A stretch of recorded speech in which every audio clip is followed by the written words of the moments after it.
everybody. It's noon Eastern Standard Time, and other times in other time zones. So how you doing? Thanks, Serial Wars. Now let's. Okay. So we're gonna go on. We're gonna start with an hour versus Pinball. Now, before I start this, Serial Wars, have you seen that poster yet? That Pinball poster? Because I can. Where is it? I'm sure I've got it. I thought I had it here. Here we go. Yeah, that image is from this promotional poster to promote. I guess that would have been in catalogs to promote this these two titles for your Versus Arcade system if you were an owner of one of these units. Perhaps if the game you had loaded into it wasn't doing so well, you could buy this game and replace it, which is part of the appeal of Versus Pinball. I mean, well, the Versus system in general, it was kind of like the NEC arcade games, or I think it was called the AVS. The ones where you could. Point is, there's arcade games with interchangeable cartridges and marquees. So if one game wasn't doing well, you could replace it with another one without having to buy an entire new cabinet. And so, as far as I'm aware, this is some of the only promotional material for Versus Pinball. It was advertised alongside Versus Golf. Alright, we'll make that go away and get started. Alright, yes, I didn't forget to turn on the mic. Just gotta find my timer and start the countdown. Oh no, we're not going back to that. We're playing now. And it took me a bit of digging to even pull up that Versus Pinball marquee. Yeah, it's not widely circulated. Alright, just adjusting my backrest. Alright, let's get started. Alright, I'm gonna turn down my volume a little bit, because I'm sensitive to volume anyway. I tend to have my volume down super low. But when I'm just... I mean, I like having the volume for this. I'm looking very fresh today. Oh, thank you. Yeah, I guess it must be the shirt. You know, the Froakie shirt. You know, really classes up the vibes a bit, I guess. Man, we already lost a ball. Come on, what is this?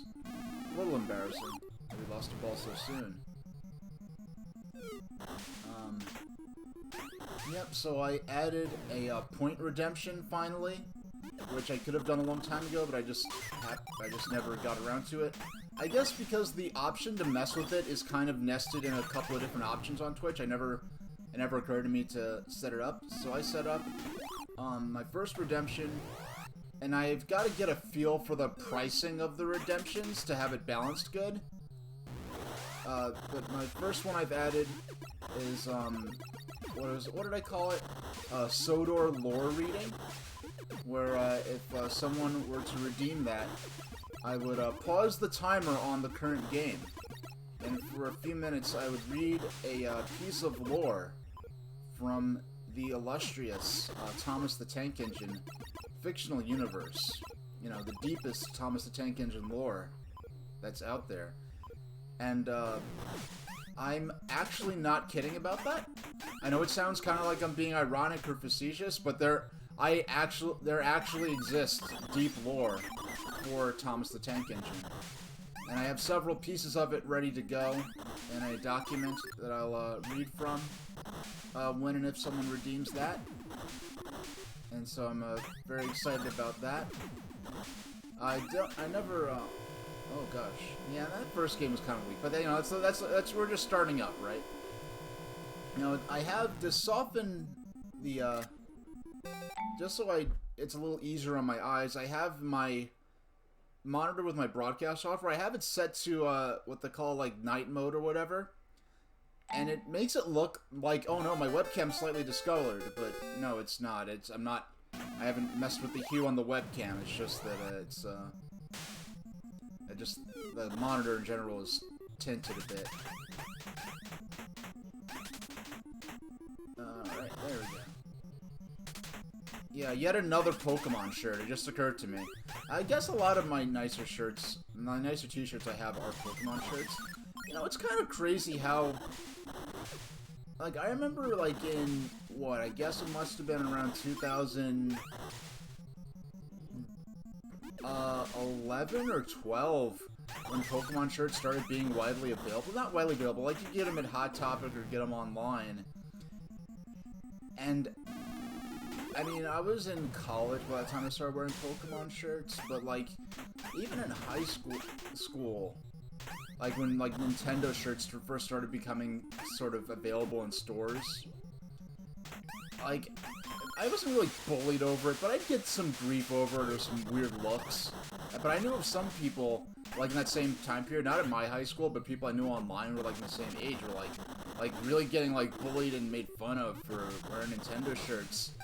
And now people are walking around like with pink Tommy Pickles hoodies and stuff like that. And I thought it was kind of ironic before. I don't even have a rough time frame, but it's kind of funny how, like, I don't know, there was like this, I guess, cultural thing where I'd hear about people getting made fun of for wearing Pokemon or Nintendo shirts. But at the same time, like, oh, that's childish, or that's kiddie, or whatever. But then people, like, old enough to be those same people's parents are walking around with, like, with Disney and Looney Tunes shirts. But that's considered more normal. I guess the only sense I can make of it is just the idea that, I guess maybe Looney Tunes and Disney have been in the popular culture for longer.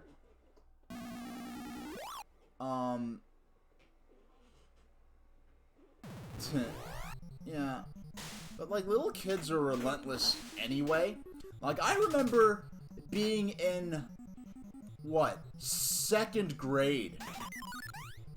And, like, I remember being, like, 1st or 2nd grade, or maybe even kindergarten or something. And I had a Who Framed Roger Rabbit t-shirt. And other kids were making fun of me. And then I'm looking back, I'm thinking, like, wait a second, Who Framed Roger Rabbit's a PG-13 movie? And it's more than possible that they were jealous because their parents wouldn't let them watch Who Framed Roger Rabbit at that age. Because they were too young. So it's kind of funny how things like that work out. I remember, like, when I had a yellow train, a yellow steam locomotive-shaped lunchbox in elementary school, and other kids were making fun of me by calling it the Magic School Bus. But that was, like, we were the age that, like, Magic School Bus was meant for. So, like, nothing even has to make sense. Like, like, kids will just find reasons to mess with each other. Oh no, I wore it out years and years ago.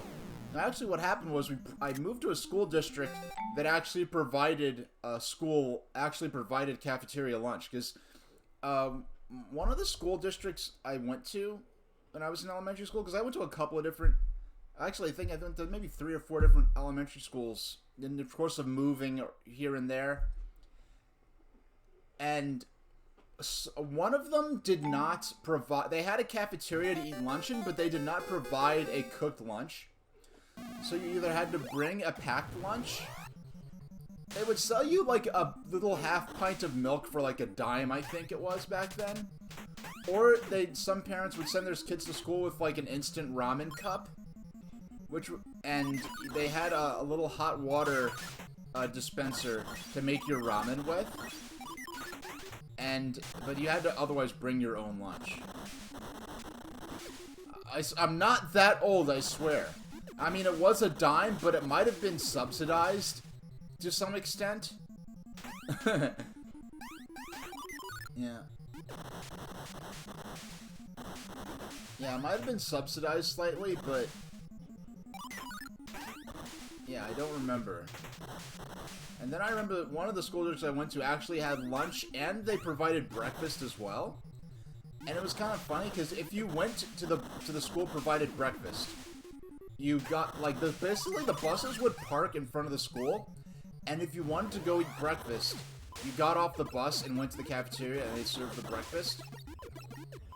But if you didn't eat breakfast, you just stayed on the school bus and hung out until the breakfast was over, then they let you off the buses. They only had one vending machine at your school. I don't think there was vending machines at school till I was in middle school, maybe. Now, they did have a little shop at the cafeteria that was separate from the lunch line, where you could purchase, like, cookies and junk food. Well, they didn't have breakfast on the bus. Like, you got off the bus and went to the cafeteria to eat breakfast. And if you didn't eat the breakfast, you stayed on the bus and just hung out and gossiped with the other kids until the breakfast program ended. I mean, it wasn't much breakfast. I mean, it was a better breakfast than what a lot of kids might have had at home. But all it really was they give you a choice of a sugar cereal, a little, like, plastic bowl with a sugar cereal, and you can get either milk or chocolate milk, and buttered toast. And I don't even think they made the buttered toast there. I think the buttered toast was actually sent to them, like, pre-buttered and pre-toasted, and they just heated it up. Because it was really soft, soggy toast. And then you have a little thing of milk to use for the cereal, and a little thing of, like, a little, not even a half pint, like a quarter pint of orange juice, and that was the breakfast. No, I mean, it's public school food, and most public school food is made to be as cheap and easy to make as possible. You know, you're not gonna get, you know, bacon and eggs or pancakes or anything like that. You know, or if you get pancakes, it's gonna be like a little pack of those pre-made, like, Pillsbury pancakes, where it's like 3, like, McDonald's hot cake quality pancakes in a pre-made little plastic envelope that you opened up. And, you know, and I don't think, and they didn't even have frozen pancakes when I was in school, so did they have frozen they might have had a frozen waffle, I don't remember, that they, like, heated for you. I don't think they did. Hey, you, I see you there. So we're playing a little, versus Pinball, and I've, did, the small amount of, no more than probably an hour's worth of gameplay off stream of, doing some exploring earlier levels from Mario 3D World for green stars. So I'm up to what appears to be the last level of, World 6, which is positioned as though it's the last level of the main campaign of the game. But, you know, a traditional Mario single-player campaign should have 8 worlds, and they're treating World 6 as though it's the last world. So I don't know if they're going to treat World 7 and 8, like, as bonus worlds, which would be kind of crappy, because normally you'd expect... yeah, you saw it. So, did you watch the VOD for that? You know, I know it's, yeah, I did not expect to be available to, react to the Pokemon Day stuff. So it was kind of a last-minute thing I threw together. But yeah, I was pretty happy with the announcements. And then, what was it? So I, did that. Alright, this isn't the hottest game ever, so I'll let it, And the thing is, if they actually live-streamed it, like, did a normal live stream, the lag probably wouldn't have been so bad. But because they did the preview thing, where I think the video's already uploaded, and they, like, preload it, kind of, because they did it that way, I think it was more laggy than it would have been. Because if it's a smaller YouTuber, like you know, someone only has, like, 1 to 10,000 subs, let's say, previews tend to work normally, pretty smoothly, but I never saw lag like that on a preview before, so I think it's because the preview system may not have been quite designed to work with such a large number of people watching it simultaneously. So, yeah, so I did my first, live event reaction. Because of COVID, there haven't been as many live events to react to. And because I only started streaming last May when COVID was already affecting a lot of stuff. I mean, COVID has already deeply impacted the webcams I had. Like, I'd probably have started off with a main face cam and a console cam. But I had to settle, I paid the price for a 720p cam that I normally would pay for a 1080p cam because everyone was scrambling to get work from home equipment so that they could do home office and telepress and stuff. So webcam, like I got the 720p Logitech for the price I should have paid for it, 1080p, and then like a week later, I wouldn't have been able to get any webcam at all. So I really got it right just in time. But eventually I'm gonna get a 1080p face cam and use the webcam I'm using now as my console cam. I'm not quite sure I'd fit that into the layout, but I mean I figured out how to do a widescreen. Oh, PS3 webcam. Well, I know it seems like webcams in general are much better available than they were before.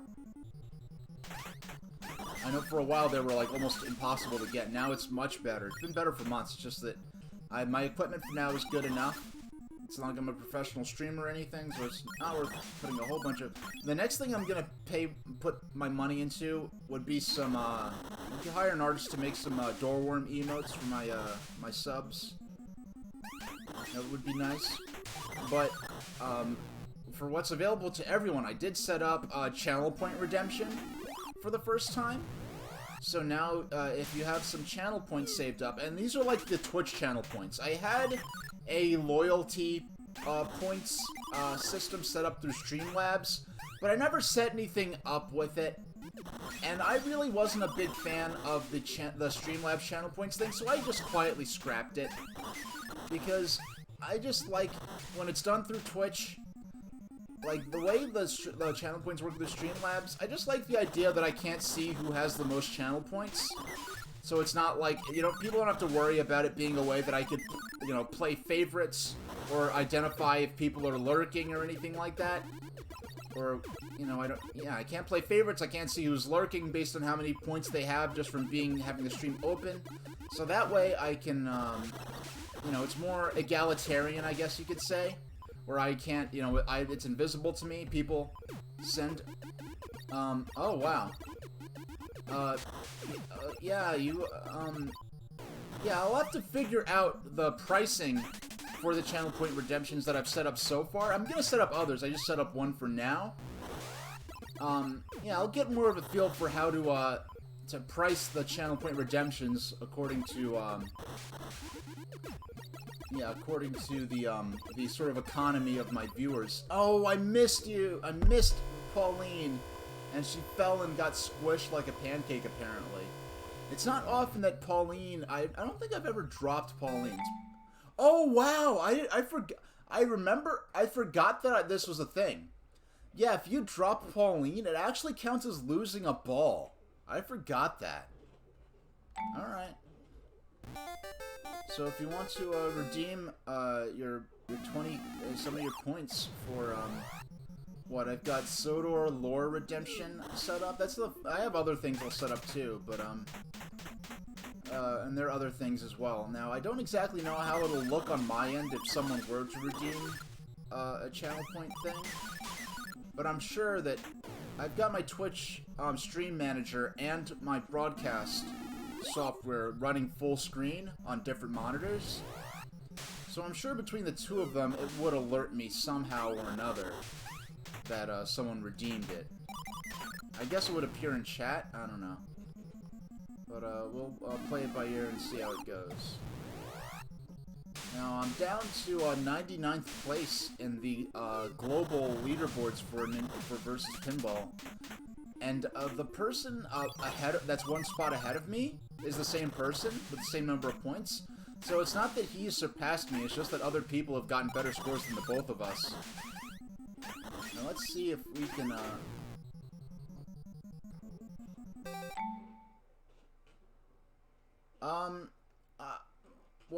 preview? When you mean preview, do you mean like my channel feed for like what my broadcast looks like?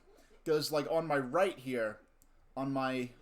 I mean, you know what my, we'll go... Wait, where's my...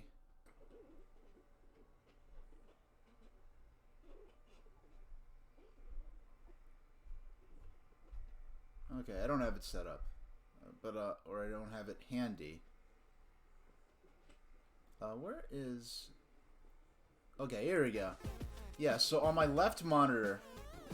I can see I have my my Streamlabs set up, my Streamlabs OBS setup, and I can see my own like feed.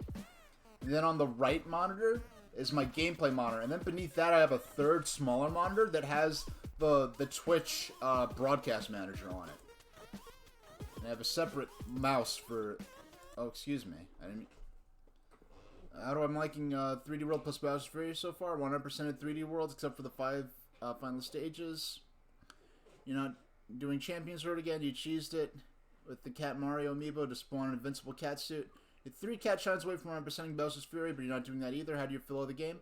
I'm enjoying 3D World tremendously. But then on my broadcast, my Twitch broadcast manager monitor, which is beneath the gameplay monitor, I do have the feed, like the public feed, which is on the delay, so I can see what other people are actually seeing. You know, and just make sure I'm not having crazy drop frames with like flipbook style frame rate or anything. I've enjoyed 3D World tremendously. I've liked Bowser's Fury. I enjoy what it is great. I haven't enjoyed it for streaming quite as much. I guess it's a lot easier to play a linear platforming stages on stream and keep up with chat, and you know, I guess it's easier to play linear platforming stages in 3D World than it is the free roaming stages, because I do have to focus a bit more on where I'm, you know, on exploring and looking for objectives and stuff like that. So I have enjoyed Bowser's Fury. I haven't enjoyed it quite as much for streaming. I'm not quite sure if I'm not quite sure if I'm probably gonna put the, after today, I'm probably gonna put 3D World plus Bowser's Fury down in general. If I come back to it, it'll probably be, if I come back to Bowser's Fury, it'll be sometime in the future. But I enjoyed Bowser's Fury, but I've also, if I never played it again, I wouldn't feel like I was missing something. Yeah, if I never played Bowser's Fury again, I wouldn't feel like I was missing something, but I did enjoy it tremendously. I'm just ready to move on to other stuff. One thing I'll mention is that, you know, the Arcade Archives line that Hamster was doing for Switch, it started with, versus Pinball, versus Super Mario Brothers, versus Donkey Kong, Sky Skipper, and a few other, early Nintendo arcade games. But it actually has expanded beyond that to the point where Hamster is single-handedly doing a selection of emulated arcade games with online leaderboards and other enhancements like that, as well as what they call caravan mode.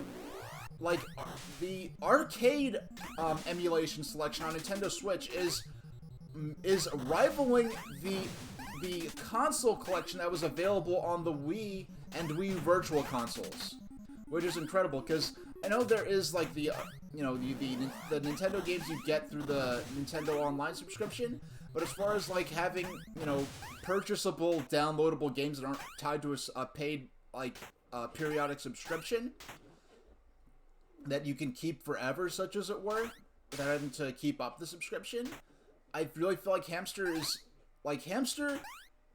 alone is providing, like, probably weeks, well, months, frankly, of content for future streams of mine in terms of stuff that I want to do in the future. And I've already have quite the backlog of stuff that I've already purchased that I'd like to be streaming. I know, I'll be oh yeah, that's another thing I'd like to mention for next week. Well, this week, for, Thursday night. Yeah, I believe it'll be Thursday night. I'll be doing a, stream of, I'm gonna be going back to, like, next week. I'll be going, will it be next week? No, not quite next week. I know what I want to do for next week. But for this coming week, well, this coming Thursday, I'll be playing Game & Watch Gallery 4 for Game Boy Advance, which I have never played before. I'm totally fresh on that. And I'll be playing that on the Wii U Virtual Console. And it's a Game Boy. It's the only game in the Game & Watch Gallery series that's for Game Boy Advance. And while that's ricochet, I'll grab my first swig of water. Yeah, I'll be playing. It'll be Game & Watch Gallery 4 for Game Boy Advance. And by the way, the Thursday stream will be an evening stream. It'll be at 8 o'clock Eastern Standard Time. So this will be going back to an evening stream. And what I want to do for that stream is I'll be playing Game & Watch Gallery 4 for an hour. Then I'm going to be doing an airship history lesson, a history on rigid airships of the early 20th century. And I'm going to be doing it mostly in the context of analyzing and critiquing and correcting a video that Cheddar on YouTube put out. And it's a video about rigid airships, basically accusing rigid airships of being a design disaster.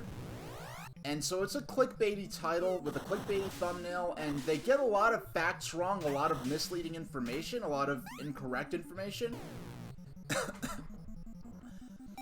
So I'm gonna be responding to. I'm gonna do a critique of that video. Actually, what I want to do, I'm gonna sacrifice that game. I want to get a couple of things right now.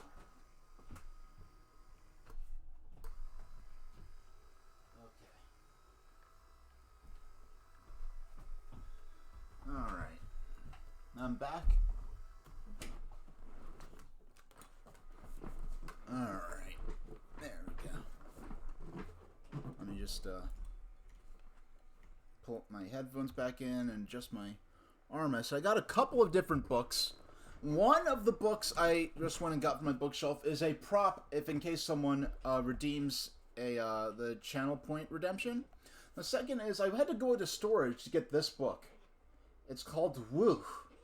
No, it's my webcam is in inverted mode, but this book is called Why Has America No Rigid Airships? This is by P.W. Litchfield, who was the former president of Goodyear, and in this book, he talks about the history of, I'm gonna find it. He talks about the history and some of the science of aeronautics and of rigid airship design. And basically this book is making an argument for America to build a fleet of rigid airships, because there was a brief moment after World War II where seaplane and airplane technology hadn't quite caught up to... There were things that America could have taken advantage of if they had a fleet of rigid airships that no other country would have been capable of, because fixed-wing aircraft technology hadn't quite developed enough to do some of the things that rigid airships would have been capable of doing had they existed. Especially since North America had, well, the United States had pretty much exclusive access to helium reserves. So we would have been able to fly rigid airships safely and reliably. And there was an argument to be made to have developed the technology further.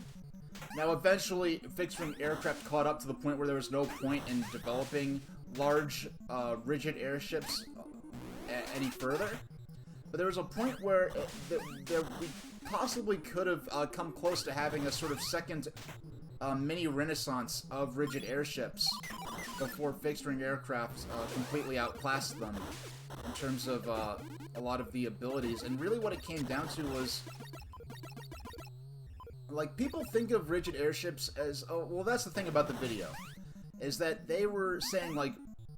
I'm gonna go ahead and pause that. Which affects a restart, because when you do, when you do high score mode, you have to play non-stop as you would in the arcade, so we're gonna reset. But the thing about rigid airships, because of, you know, the Hindenburg, you know, that newsreel footage of the Hindenburg is... You know, people see that so much, and because there were a lot of major crashes in the development of rigid airships, people think of them as being bad technology. It's just that it was it was emerging technology. I mean, if you look at how many rockets we had to blow up before we could build something capable of reliably taking astronauts into orbit. Like how many Saturn-class rocket prototypes. Oh, I got the triple penguin. Nice. I got the triple penguin. So we want to keep the ball up on this upper table as long as possible. which will be a lot easier with our gutter blocks right down there. So we got, whenever you get a gutter stop on your first ball, then that's potential PB category. And as you can see from my stats ticker down there, any level of pretty much any level of me getting a PB will basically improve my ranking, because my ranking, the difference between me and the person who's in 98th place above me is very narrow. If that one breakthrough game, if I had played just a few moments more, I would have beat him. But I just haven't. Ah, shucks. There we go.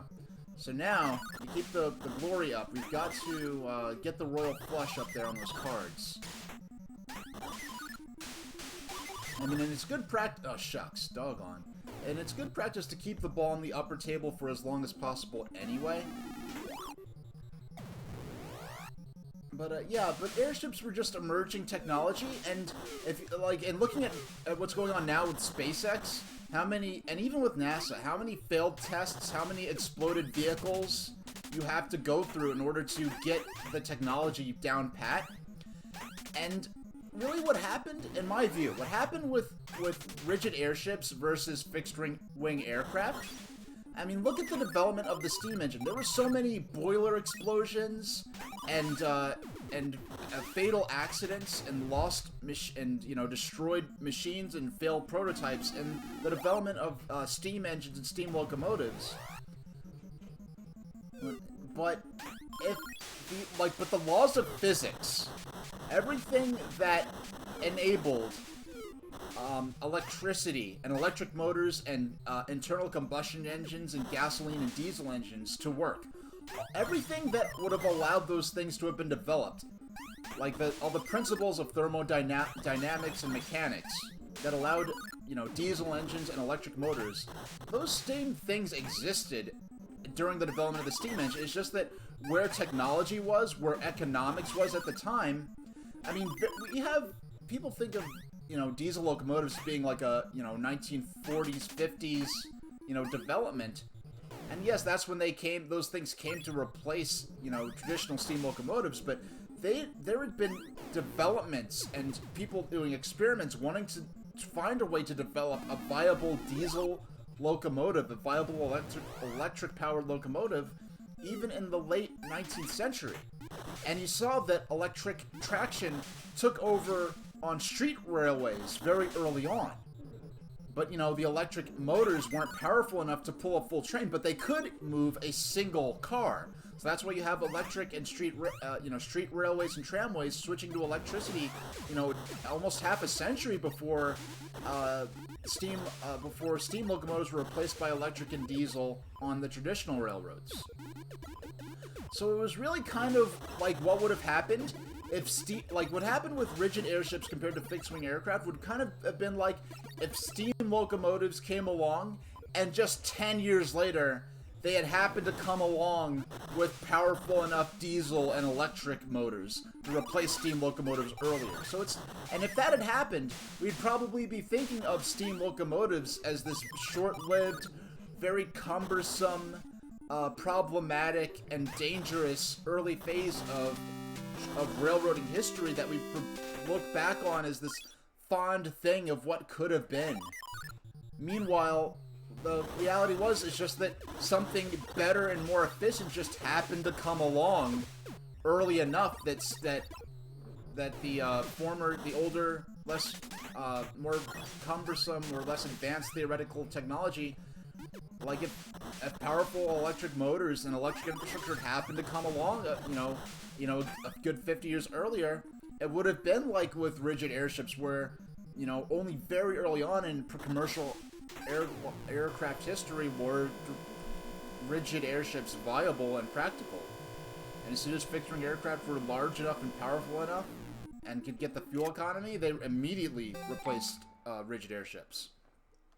But people would be saying, oh, the steam locomotive was a design disaster. They were dirty and loud and dangerous, and they were labor intensive, but really it was more a matter of well, the electric and diesel locomotives just hadn't been ready at the time, so steam technology was further developed to the point where we have, we have Mallard making a 126 mile per hour run using steam technology.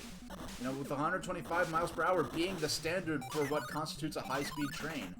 Obviously it wasn't doing that routinely, but you have steam engine powered trains routinely operating at 90 to 100 miles per hour because we were able to develop that technology further. So I don't feel like it's fair to say that rigid airships were a design disaster because, oh, look at these early, failed prototypes and disasters, and in-flight disasters like the R-101, the USS Akron and Macon, the Hindenburg. But these are on the very beginning of the development of the technology.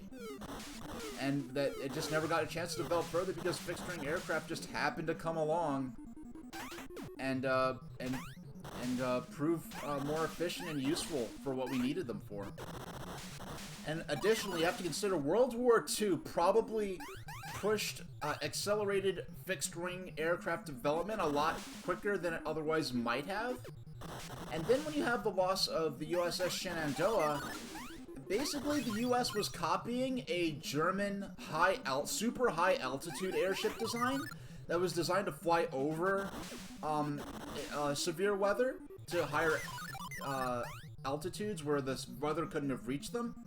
And we were basically, as I believe that the USS Shenandoah was basically based on the designs from captured, crashed height climber Zeppelins that the US, well, rather the UK was copied the plans for and studied the wreckage.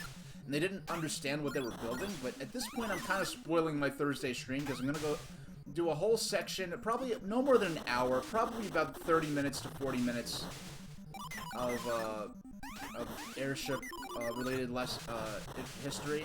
And then we'll go back to playing Game & Watch Gallery 4. I have a whole special layout ready for doing the airship history lesson and watching and critiquing the Cheddar video. I'm gonna edit that down into a YouTube video, so it's gonna be a lot of fun. So I don't want to spoil the future stream. Hey, how about that?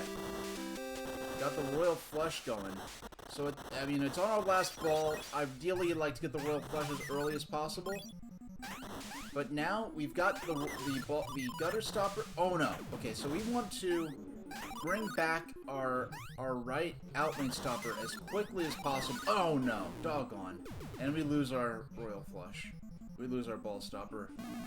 Because by running over those eggs with the chicks in them, you can, that's how you summon your, you summon the outlane stoppers. Alright, there we go.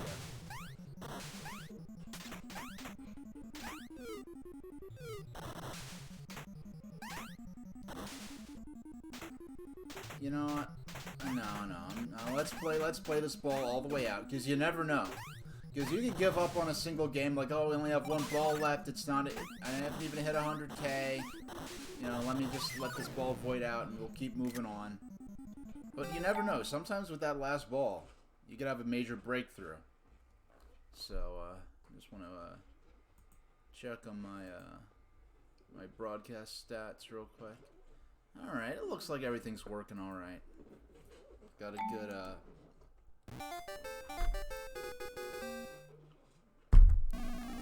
Alright, and launch.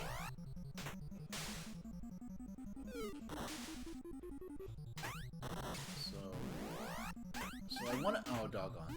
I'm trying to, the ideal slot machine, on the slot machine on the upper screen, ideally you want to get, you want to get 3 penguins. Getting 3 penguins on the slot machine on the upper screen is pretty much the equivalent of getting the Royal Flush on the lower screen. And on this lower screen, okay, bonus time. Now, if I let Pauline fall, if the ball just leaves the outlanes, I get 1,000 points and go back to the game. If I drop Pauline, it actually does count as a lost ball, so I am at the risk of losing a ball in this bonus stage. but usually I can't get enough of what they call the bingo lamps rolled over enough for pulling the ball in the first place. Okay, so we got the queen.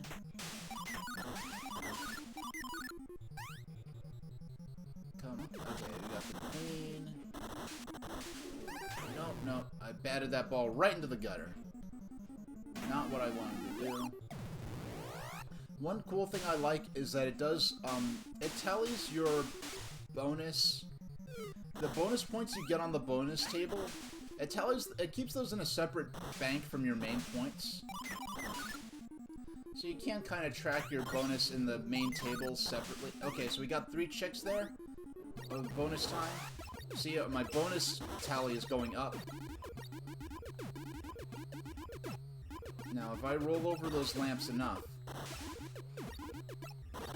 I can make Pauline fall. And, when Pauline falls, I need to get a doggone. I didn't... But the cool thing is, even if I don't get a Pauline save, which gets you a lot of bonus points, getting a lot of Pauline saves is probably the key to getting the high score. But keeping the ball on the main thing I should focus on, absolutely, is keeping the ball on the upper table. Because as long as I'm keeping that ball on the upper table, I'm scoring points with no risk of losing the ball. Now, if I could get those other 2 purple chicks, if you first start by hatching yellow chicks, and then eventually it turns to purple chicks, if I can hatch all 3 before they go away, I earn a ball save, which is provided via Bubbles guest starring from Oh, another. Doggone. Yeah, another bonus round, but that didn't last long. But at the very least, unlike the NES version of this game, you do get 1,000 bonus points just for... Hey, thank you, Bubbles. You're a sweetheart. We love you. We're gonna have to play Clue-Clue-Land sometime, because I believe both Clue-Clue-Land is available on the Nintendo Switch Online NES selection, as well as the arcade version is also available through Arcade Archives. Clue-Clue-Land is something... There's something slightly... Hey, Schultz! R. Schultz 17. How you doing? Thanks for joining.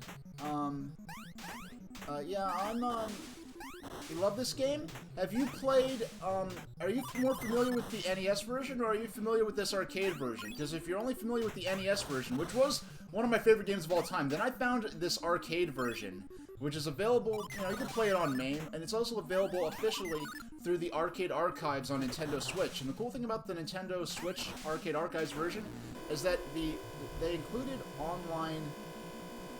Now, what is it? We gotta find... Where's the alert box? I accidentally did not have the alert box on top, which is where it should have been. So let's replay. There we go. That's more like it.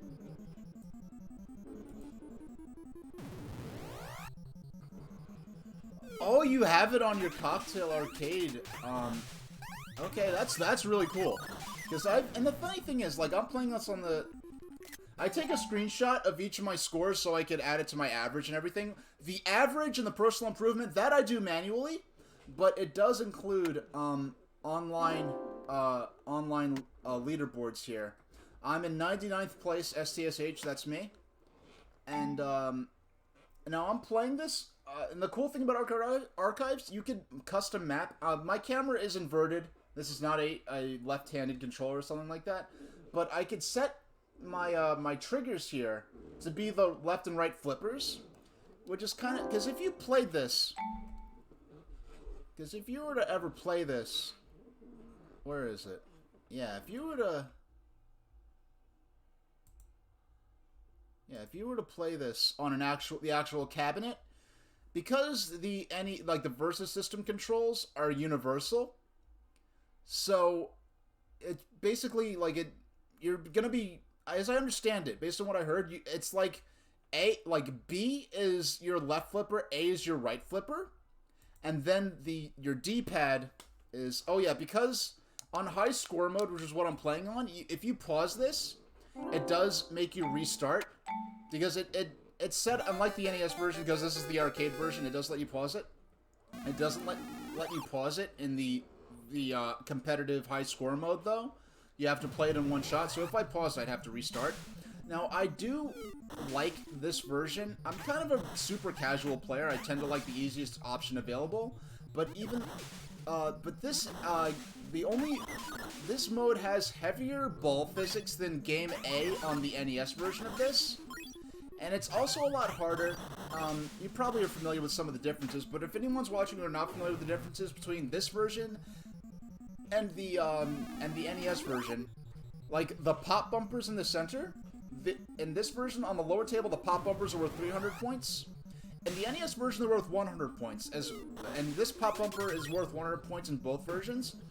I feel like having the pop bumpers on the lower table be worth 300 is it's much better balanced, because on the upper table, you are never at any risk of losing a ball. So, I think it's fair that on the lower table where you are at risk of losing a ball, that the pop bumper should be worth more points. So in little things like that, I do think it's better balanced. Another difference is that the bonus round, right? Doggone. In the bonus round in the NES version, you don't get any points for leaving the table. But in the arcade version that I'm playing here, you get 1,000 bonus points just for leaving the table. And I think that balances the bonus round much better, because the way the ball launches into the bonus table, it tends to launch at an angle where there's no way you can get Mario with holding the paddle over to the ball in time enough to actually put it into play and start aiming for the bingo lamps and hopefully get a Pauline save. So, because of that, I think it's fair that you at least get 1,000 points for leaving the bonus table. So even if your ball launches straight into the gutter in the bonus table, you still at least get 1,000 bonus points just for making it to the bonus round. And so we've got the Royal Flush going. And this is when the magic really happens. I mean, ideally I'd like to have gotten Royal Flush on my first ball. I don't think I've gotten a ball save yet. I do have at least... if you get, like, I think if you get 50k, you get at least one bonus ball. And that's not counting any ball saves I have scored up. That's another thing. The NES version does not have ball saves. So, yeah, so, doggone it. I was hoping I could have run over the eggs enough to get my, outlet stoppers back in play, but yeah, I really don't imagine, and you've played this on a cocktail cabinet, so that's, I'm interested in your feedback. Well, actually, no, if it's a pinball-oriented arcade cabinet, cocktail cabinet, then you probably might actually have flipper buttons on the left and right. Whereas if I was playing this, like, on an actual Versus System cabinet, I'd have to use B and A for the left and right flippers, and I don't see that, I can't imagine that being fun, frankly. I'd have to take getting used to, because even on the NES, like, your D-pad is the left flipper, and your A or B buttons are the right flipper, as I remember it. Whereas here, I can use my shoulder triggers for the left and right flipper, and that just feels so natural. I cannot, there's probably no way. Now, I've been, if you're not familiar with, I don't know if you've been I try not to spy on my lurkers or anything using my, users in chat feature or anything. So I don't know if, this is just, you might have dropped by before and just kept quiet in chat and just didn't follow at the time, or what, but I've been streaming since, last May. This is my 80th stream. And I've mostly stream retro. Actually, right now, the last few weeks, I've been playing my first ever modern game, which is Super Mario 3D World plus Bowser's Fury. It's my first time playing 3D World because I never played it on the Wii U. I do have a Wii U. If you want to, I guess, that's a restart right there. But I do want to show off real quickly. Not show off in a conceited way. But here's my general setup. On the black table, I have my consoles. Right now, the consoles I have on there are my Nintendo Switch and my Wii U. On this picture, I've got my Mega SG up there, which I use for my when I play Master System or Game Gear. My first proper modern system growing up was the Game Gear, and I'm very fortunate to be able to stream my first... every few months I like to stream Sonic for Game Gear, and I get to do it with my own childhood cartridge, which is really neat. I prefer using real hardware. Well, but I don't have, you know, using real hardware and outputting it and getting it to behave with your modern capture equipment can be expensive and complicated. I don't have any modified systems or anything like that. Ideally I'd like to, like with my Mega SG, it's not the original console, but it is original cartridges, and I can use the original controllers. But and I'm not really a hardcore collector or anything like that. So, while I have not really, you're not going to see me pulling out a real NES, a real ColecoVision, or anything like that. What I have been able to, I'm not anti-emulation, right? Greet stream, have a good day. Alright, I'll see you around, thanks for the follow. Yeah, basically, all the games I've played so far are, all the streams I've played so far, all the games I've played so far, rather, are games that I've played, using,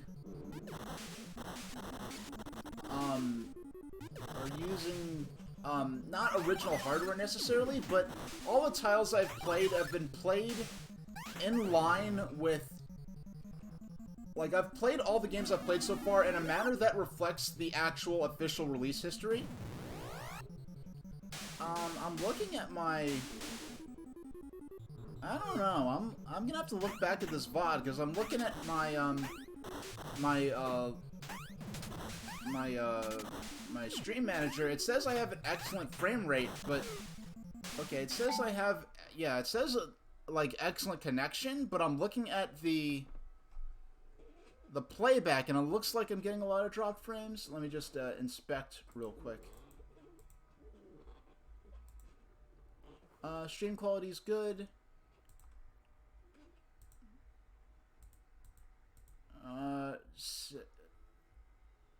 6.0 dropped frames?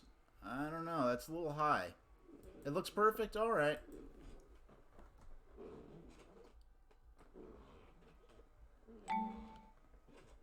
You know, it's funny because there's Aunt Jemima, which... but there's also Miss Butterworth's, and that's just, like, I know they used to shape the bottles like a person, but I know, like, yeah, a lot of companies are, like, phasing out, like, certain mascots that sort of, like, in their modern form, are pretty benign, but, like, historically, you know, are, you know, based on pretty messed up archetypes or stereotypes. So, I'm not, like, I really don't care one way or another. What gets me is people who aren't even from, like, the groups that might be affected by, like, some of these archetypes or stereotypes getting upset when they won't but they won't get upset when actual messed up things happen to us. But they'll get upset because, like, oh, I have to have, like, a caricature of a Native American woman on my butter. But they won't speak out when Native American women are, you know, getting kidnapped and murdered or whatever, like, so it's like, whatever. Yeah, it's funny, no, it's funny, like, it's probably a lot cheaper to just replace, like, the sticker they put on the bottle than it is to, yeah, it's probably cheaper to replace the sticker on the bottle than it is to remold the bottle. Because, like, the bottle, I really haven't used, like, typical maple syrup, like, store-bought maple. I've used, like, pure maple syrup more often lately, and I don't even use it that much, so I haven't really gotten, like, Log Cabin or Mrs. Butterworth's or Aunt Jemima or anything like that in a long time, but based on my memory of the bottles, like, it was kind of molded, like, the top to have, like, the, you know, the character's, like, portrait at the top. So they probably just filled it in with red or put a, like, I don't know, like, put a logo there or something like that. I don't know.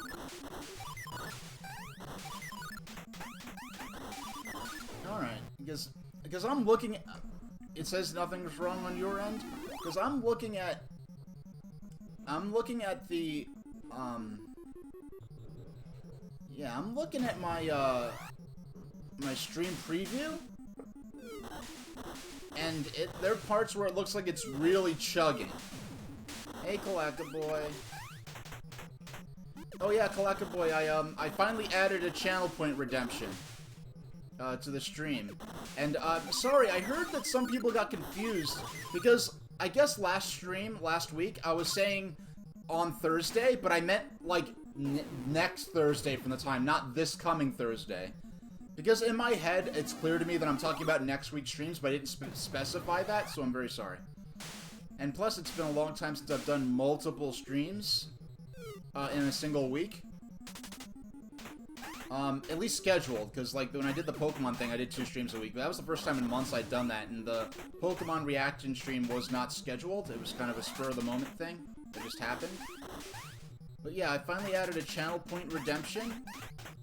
So, I haven't quite worked out... I'm gonna add other channel point redemptions as well. But as far as... I'll have to work out... I'll have to figure out, as the weeks go on, how to price the channel point redemptions, or premium tokens, as I decided to call them. Yeah, I'm sorry. Yeah, but what I'm doing for Thursday, it's gonna be at 8 o'clock, so it'll be a later in the day stream, which I know a lot of people will appreciate.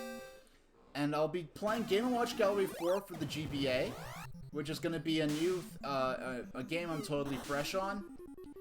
And in addition to that, so I'll be playing it for an hour just like this, and then I'm gonna do probably a half-hour to 40-minute airship history lesson, where I'm gonna be talking about the history of rigid airships of the early 20th century, and mostly in the context of, and also I had to get this book out of storage. I'll pause.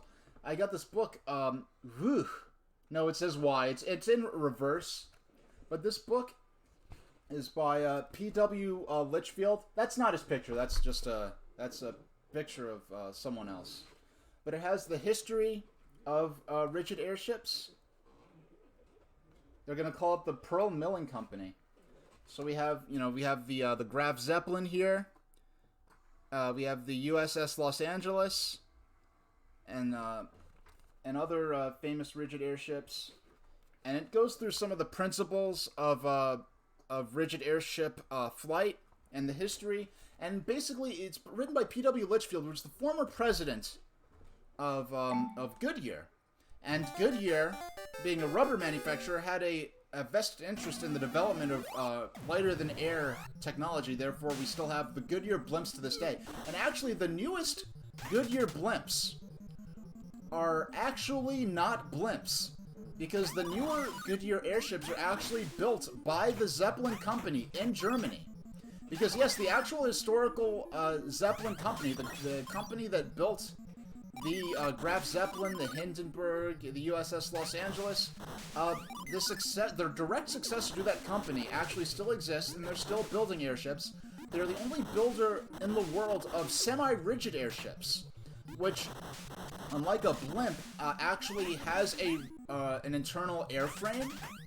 Because that's the difference between a blimp and a rigid airship, is that a blimp, it's basically like a balloon with an engine on it, where the pressure of the vehicle is maintained by the pressure of the lifting gas, whereas a rigid airship has an internal skeleton, and even when deflated even when it's not inflated with lifting gas, it will still maintain that shape. And that's why rigid airships can be so large and have an internal structure where you have, the hotel-like accommodations associated with the large rigid airships of the early 20th century, such as the R-101 of Great Britain, or the Graf Zeppelin of Germany, and eventually the infamous Hindenburg. But basically, Cheddar made a clickbaity video, called "Why the Rigid Airship Was a Design Disaster." And that's really just unfair and not really understanding the history, because basically, like, what happened with rigid airships is that, like, if you look at what we're going through right now with SpaceX trying to develop rockets that we can use to go to the moon, they're crashing prototype rockets left and right, learning what we need to learn to build reliable rockets. And in, like, the 50s and 60s, we crashed so many prototype rockets and had, you know, different disasters, you know, developing rockets that could reliably take humans into Earth orbit and beyond. And that's what it takes to develop new technology, pretty much. And if you look at something like the steam locomotive, like the laws of thermodynamics and mechanics that allowed for the development of powerful electric motors and diesel engines that allowed for the locomotives that replaced coal-fired steam locomotives, that technology existed during the steam age. It's just that economics and what we just happened to come across in terms of discovery hadn't been developed yet.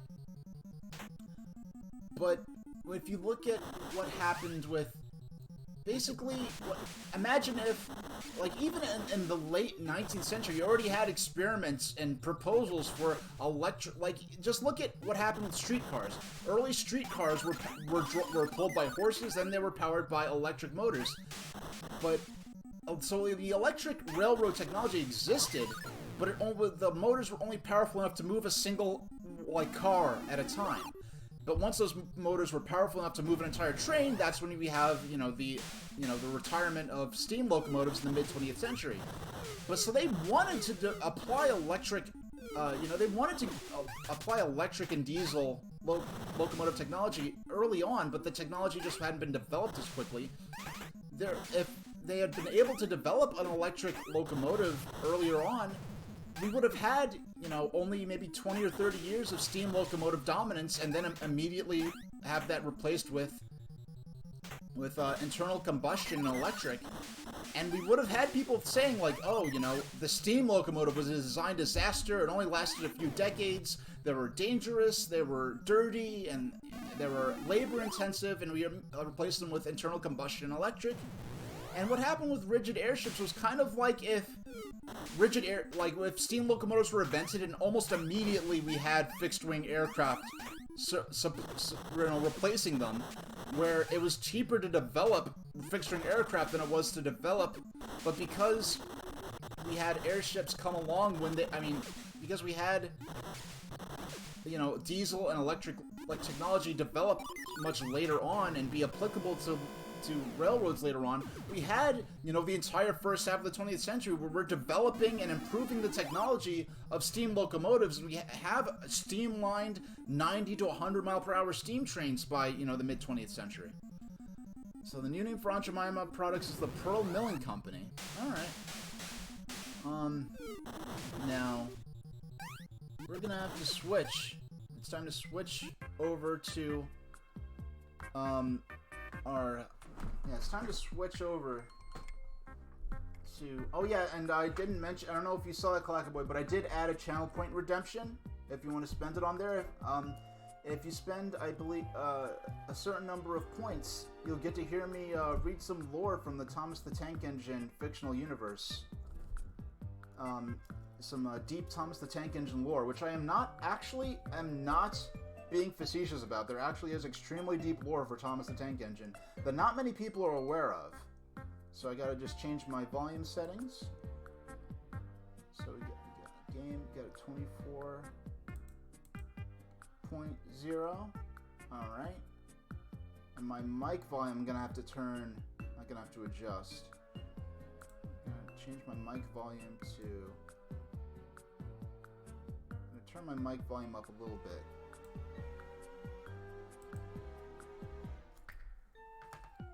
Alright.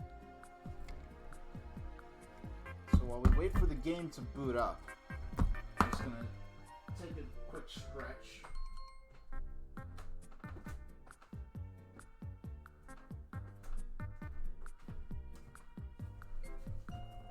Alright.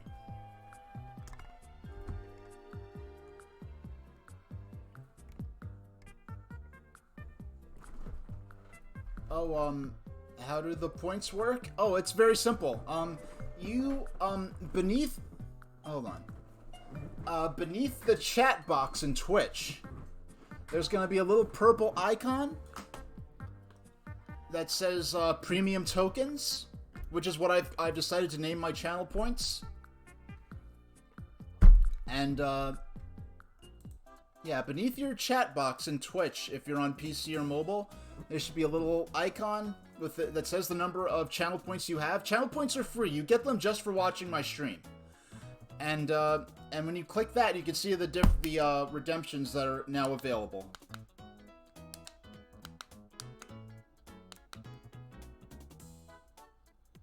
You got a phone call, someone's stranded, they need your help. Okay, rescue Thunderbirds away. It's rescue mission time. I hope it goes smoothly. Maybe you can get a bite to eat as well or something. Or yeah, it looks like someone's gonna owe you a favor. So good for so go rescue them. And all right, I just gotta adjust my personal volume a bit. And we're gonna set the timer for an hour before we take our break. Yeah, let's go for it. Yeah, so Clackable, you see, were you able to find the channel points thing? You don't have to do anything. I just want to make sure you have a sense of how to use it, and that you know that it's completely free. You get it just for watching, which is really cool. So alright, okay, so this is world. Now let's look at the map of the world so far. Okay, there we go. So this is the 7th world. A traditional single-player Mario campaign should have 8 worlds. I don't know if they did a thing like in New Super Mario Bros. On the DS. They have 8 worlds, but they took 2 of them and just hid them away as secret worlds, which is lame because they should be they should be 8 normal worlds, then a secret world on top of that. There shouldn't be, oh, we have 8 normal worlds you'd expect, and then have, you know, 2 worlds hidden as secret. That's not quite as bad. It's not as bad as on-disc DLC, but it's kind of flirting with the same range of kind of being like, alright, you established a certain amount of content in earlier games, so it's possible we have a, what appears to be the last level of the single-player campaign. Now, we could beat this, and it could turn out to be a fake-out. I don't know. Okay, as long as you see them and know how they work and don't have to worry about, no, it's not going to charge your credit card or anything. It's not like bits. This is through Twitch, and the cool thing is that I don't know how many channel points people have, so I can't, like, play favorites or know who's been watching the most or anything like that. So it's, how many points you have, and... Now, I can't see who spends... The only thing I'm able to see is when the channel points are spent. I can see who spent them, so that way if it's... Like, if I had to... So I could... You know, if I have to do something for a certain person... Oh, Jackalops, you have 2.7 points? Alright. Well, yeah, I haven't quite worked out the economy. There are other rewards that will be, introduced over time. I just gotta get a sense of, you know, how to balance the economy of this. Woo, there we go. Oh, no! Alright, okay, no. That's not what I want to do. I just want to... Yes, we're doing that again. That did... It's like Prince of Persia: Sands of Time, and he dies. Like, that didn't happen. Oh yeah, yeah, I heard the theme parks are opening up with, Disney Islands with rides. I knew... Because I'm nowhere near any theme parks whatsoever, nor do I have plans to, it's not something that's affected me as much, so I haven't really kept an eye on the news about what's going on with theme parks reopening.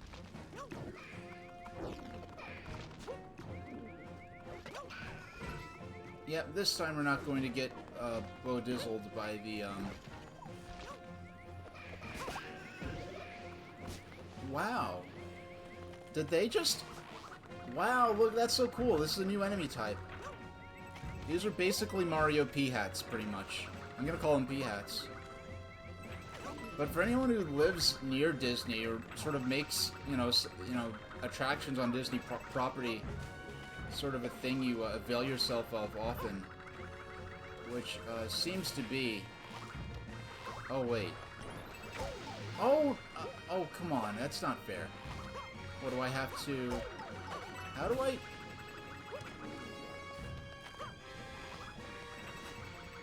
I thought... Okay. Oh, it's been closed for a year at this point? Wow. I mean, there's some things I haven't done in a year, but I guess because there's some people who love to go to the movies every single week. I would go to the movies once every couple of months. Because it was seldom that there was a movie I was interested in, and interested in enough that it quite warranted, like, me going to the theater. Like, the last movie I saw was Sonic the Hedgehog, which is not a bad last movie to see if I were to never go to the theaters again. Because that movie was a lot better than it could have been. I enjoyed it. I enjoyed myself. But that could have been a disaster. I don't get... I don't get it. Like, Yes, I'm being cheap about it again. Alright. I was hoping it would let me keep the Tanuki suit, but...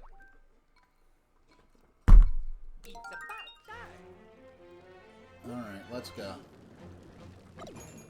Gotta give myself some kind of power-up, right?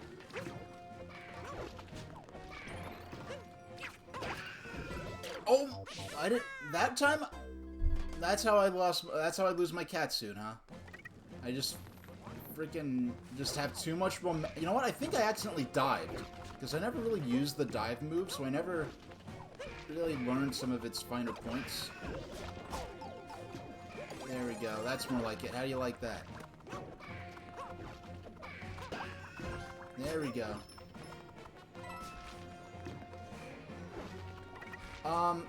Even if they didn't redesign Sonic, I probably would have went to go see the movie just for Jim Carrey's performance as Robotnik. But it wouldn't have been fun to look at Sonic. It would have been... I don't know what's wrong. Like, I mean, the same thing seems to be happening with the Clifford the Big Red Dog movie, where they seem to be terrified of making, like, a cartoon animal characters actually look cartoony. I mean, Who Framed Roger? Do not give me that game. That's an insult. Like, I feel offended that even... Like, I know there are people that are... I mean, to be fair, I know, like, Matt Matei, for instance, was, like, really, like, vocally, like, outspokenly angry about the Tanuki Leaf thing, like, the gold Tanuki Leaf, whatever it was, in 3D Land and 3D World. But you don't have to collect it. You can just ignore it and keep moving. But what I do dislike, from what I think, I'm not sure on this because I never really looked it up, but apparently you can't truly 100% the game if you've had the Tanuki Leaf appear, which is not fair because if you kept... why should you be penalized if you never actually... Oh, I went too far and I was right before the flag. Yeah, like the new Space Jam, like... I mean, there are people... What I don't get is, like, I heard there are people that were upset about, like, oh, like, because Lola Bunny isn't sexy enough? And I wasn't really paying attention? And then some people on Twitter were saying, like, I can't believe people are complaining that the Lola Bunny redesign isn't sexy enough, and they aren't even furries? And I was like, oh, excuse me, I was just assuming that the people saying that were furries, and now that I know that they're not, now I'm kind of interested. I still think it's stupid, but like, I remember I was never a big fan of Space Jam. I never disliked it. I did feel, my opinion of Space Jam, even as a kid, was, it was fine. I was looking forward to it. I saw it. I didn't wasn't that super into it, I guess. But I guess the idea that I was always confused just by the idea that like Lola Bunny always confused me. Like they just made this character, and I didn't realize this as a little kid. As a little kid, I was just like, what's the point of this character? She really doesn't add anything. She's not really interesting as a character. I was interested in, like, you know, some, you know, there are not many of those Looney Tunes characters that are female, so I was interested because of that. But I was just kind of like, what's the purpose of this? Am I gonna have to... Like, what's the purpose of this? This character just was very uninteresting to me, I guess.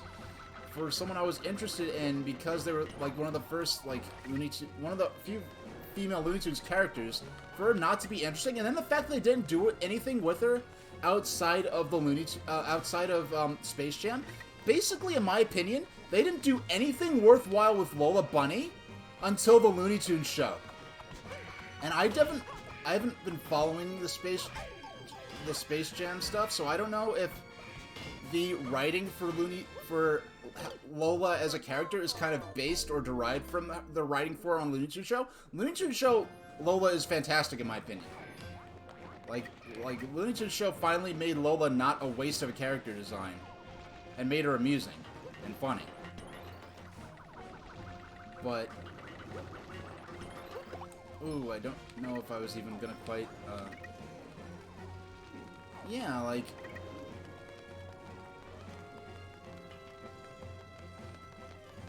Yeah, so I guess, so I don't know if they made her like a, you know, a sort of, eccentric goofball sort of character. If they went with the, like, sort of goofball angle they did for Lola in the Looney Tunes show, which I've only seen a couple of episodes for.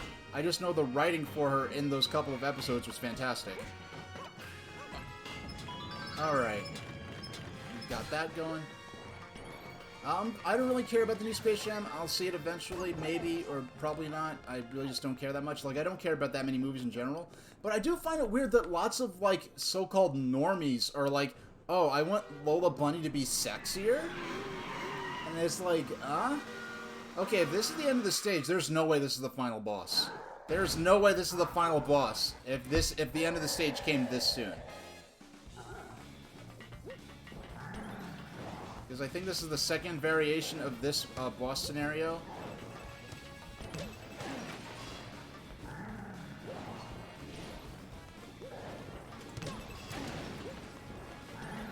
Fantastic. Oh no! I just ran right off the side.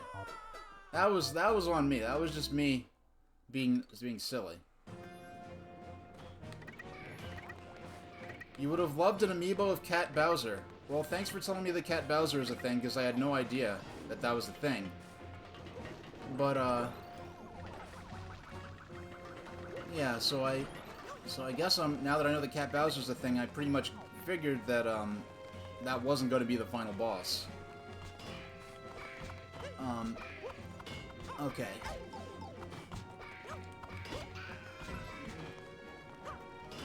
Yeah, so I'm really probably not even going to go see Space Jam. Yeah, I was never that doggone. I was never that into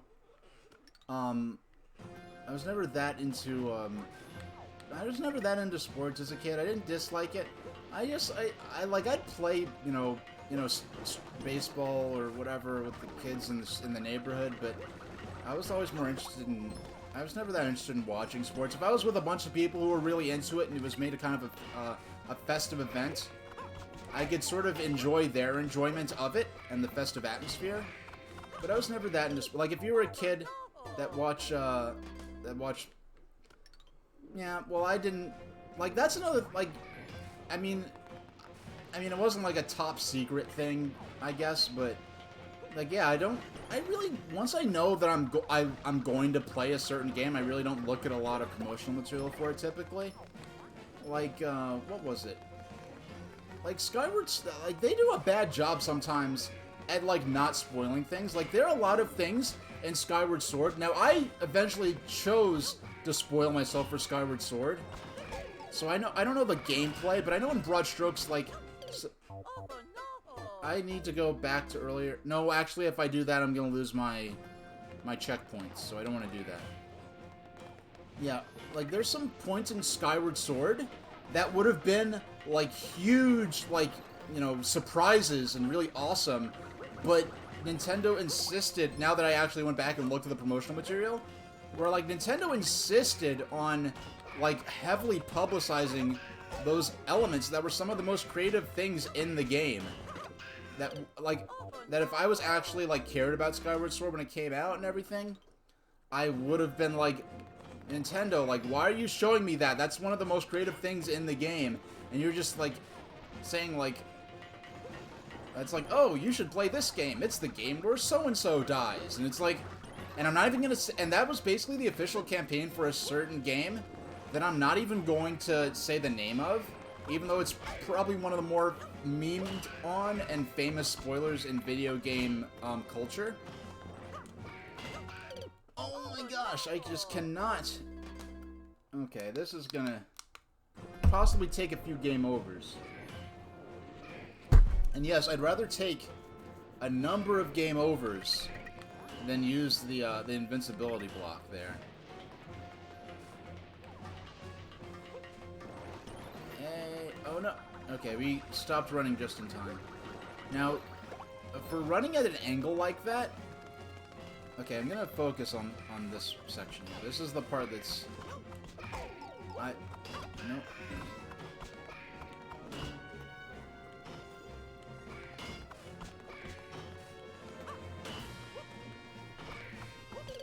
Oh, I'm not quite sure what hit me there. Like, the perspective made it a little funky.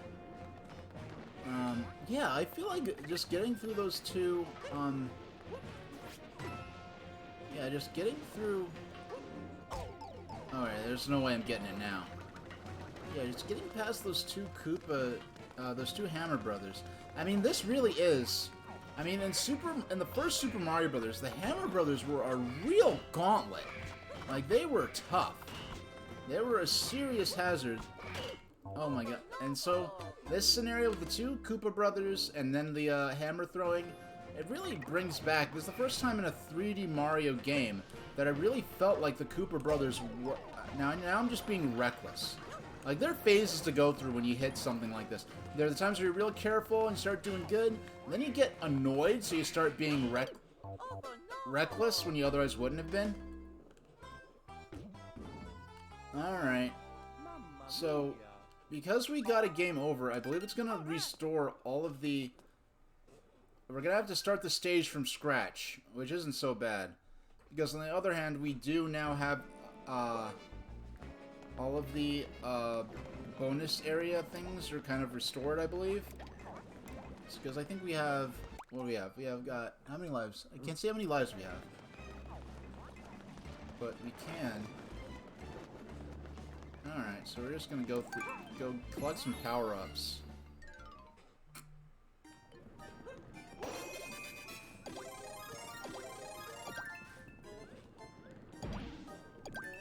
Alright. I like these two suits. And we start with 5 lives, which is cool. Alright. This, by the way, that's my second game over.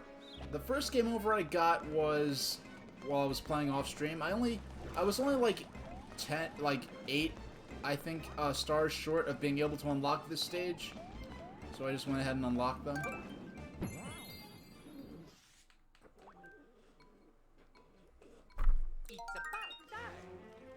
And yes, I do want to do this as Mario. I know other characters would possibly be better suited, but I do want to do this as Mario. Wow, it remembered that I died all those times. That's the thing. I want to... Let's bring out the boomerang suit.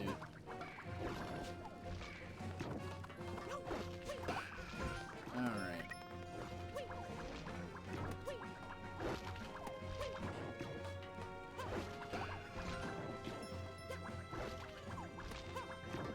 Yeah, it's funny how you can actually, like, take one of them out when they're pretty much in plain...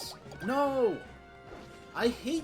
That's what I don't like. I don't like the way this game, like, overrides, like, Oh, it's a cat bell, so it's obviously the one item you want to have instead of the Tanuki suit that you have in reserve. And it's like, no, I want to have a Tanuki suit in reserve for the challenges that are related to... Yeah, for the challenges that are related... Okay, if I could keep this... But actually, having a second boomerang suit is not a bad place to be in, actually. Oh my gosh. Okay. Oh no! Doggone. I'm going to... Yeah, I'm going to exit the course while I still have my items. Because I do not want to go in there. And I'm actually probably going to intentionally lose. No, please give me Mario. No, doggone, I have to do it again. Oh. It didn't occur to me that she'd have a feminine version of the Tanuki suit. I guess just having footy pajamas wasn't enough. They had to, like, make it a dress thing. Okay. Alright, so we gotta go back in.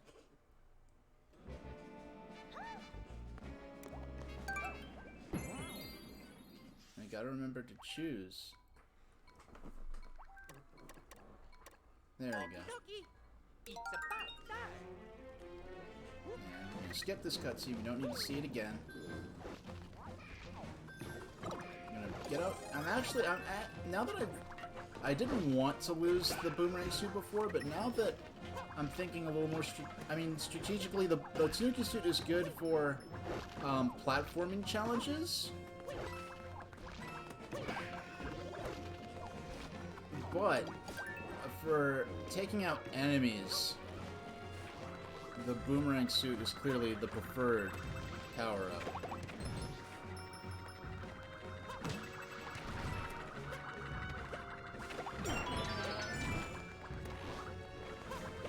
I wonder if the P-hats are ever used again, or if they're just enemies that are used only for that specific moment of the game.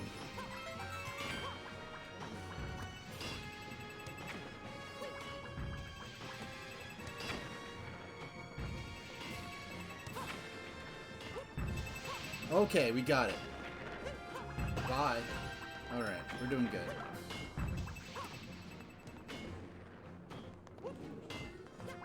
Yeah, those are some good... Alright. So we're locked in at this point. We've got to make the this Potaboo run in a single... Oh no. That was just bootleg. That was just having a dumb hitbox. Slightly, by like a matter of pixels, a bigger hitbox than what the game theoretically should have had. Alright. Okay, the hammers can't reach that far.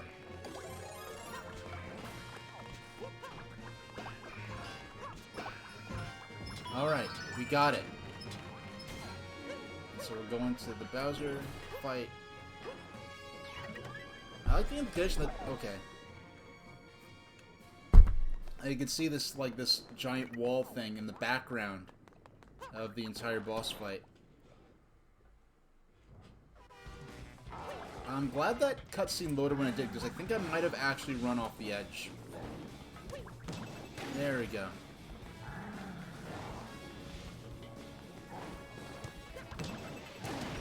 Oh boy, the boomerang suit makes this a lot easier.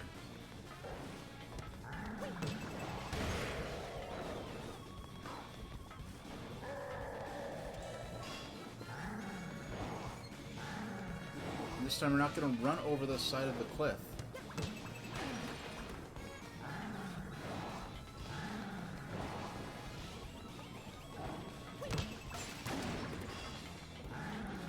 Yeah, you can see the car's taking more and more damage. It's looking more and more wrecked. Oh boy.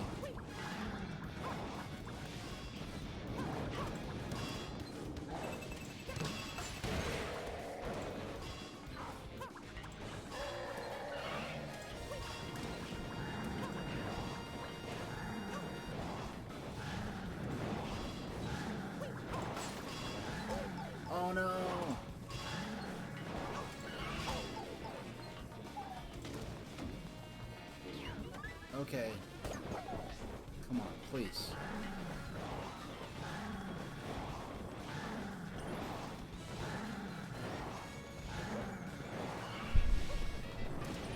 Oh no, it's getting even harder. I do like how they give you a thing where you can see.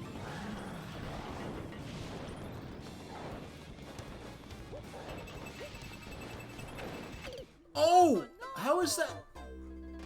Like the way you're supposed to interact. And now I don't have the boomerang suit.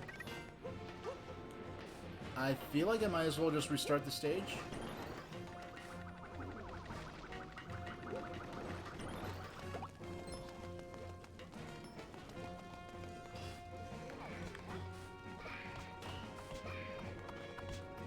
Yeah, I'm going to exit the stage.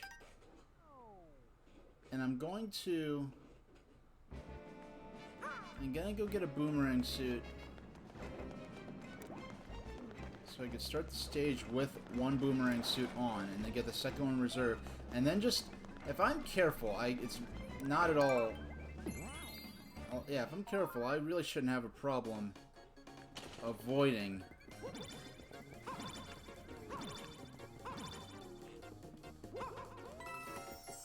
Okay, not even any one-ups. Alright. I mean, to be fair, I didn't try so hard to, Oh, you know what? It just occurred to me. I used to be good with this. I forgot to change the category I'm streaming under.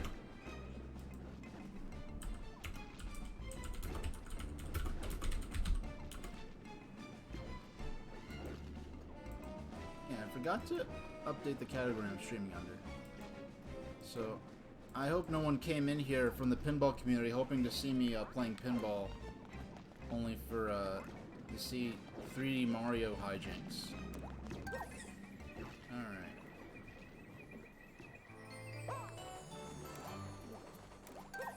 Alright.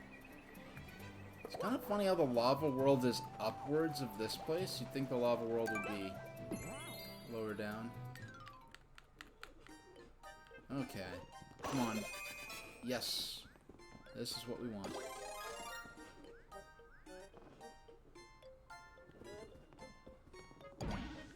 Yeah. We'll go with that in the Snooki suit.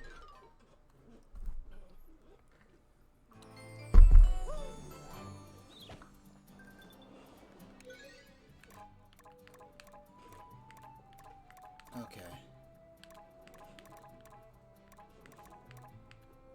I mean, I guess I should have really prepared the viewers more, because, like, when I played Super Mario 3D Land, it may have taken me, like, a few dozen tries to get through that last level. So,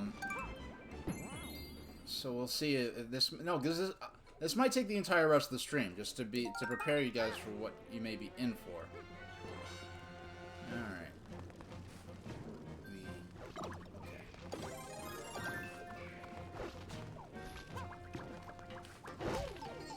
Okay, we're just going to exit the course. That was just bad timing. Give nothing, get nothing.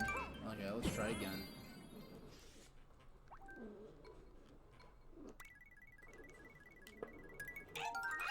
That's... okay, I hate the way I keep pressing plus just trying to get the level started quicker, so I have to sit there for a few seconds. But pressing plus in this one starts off like a roulette of which character you use, so... No, wait, what? Okay. What do you press to choose the character without it being a roulette?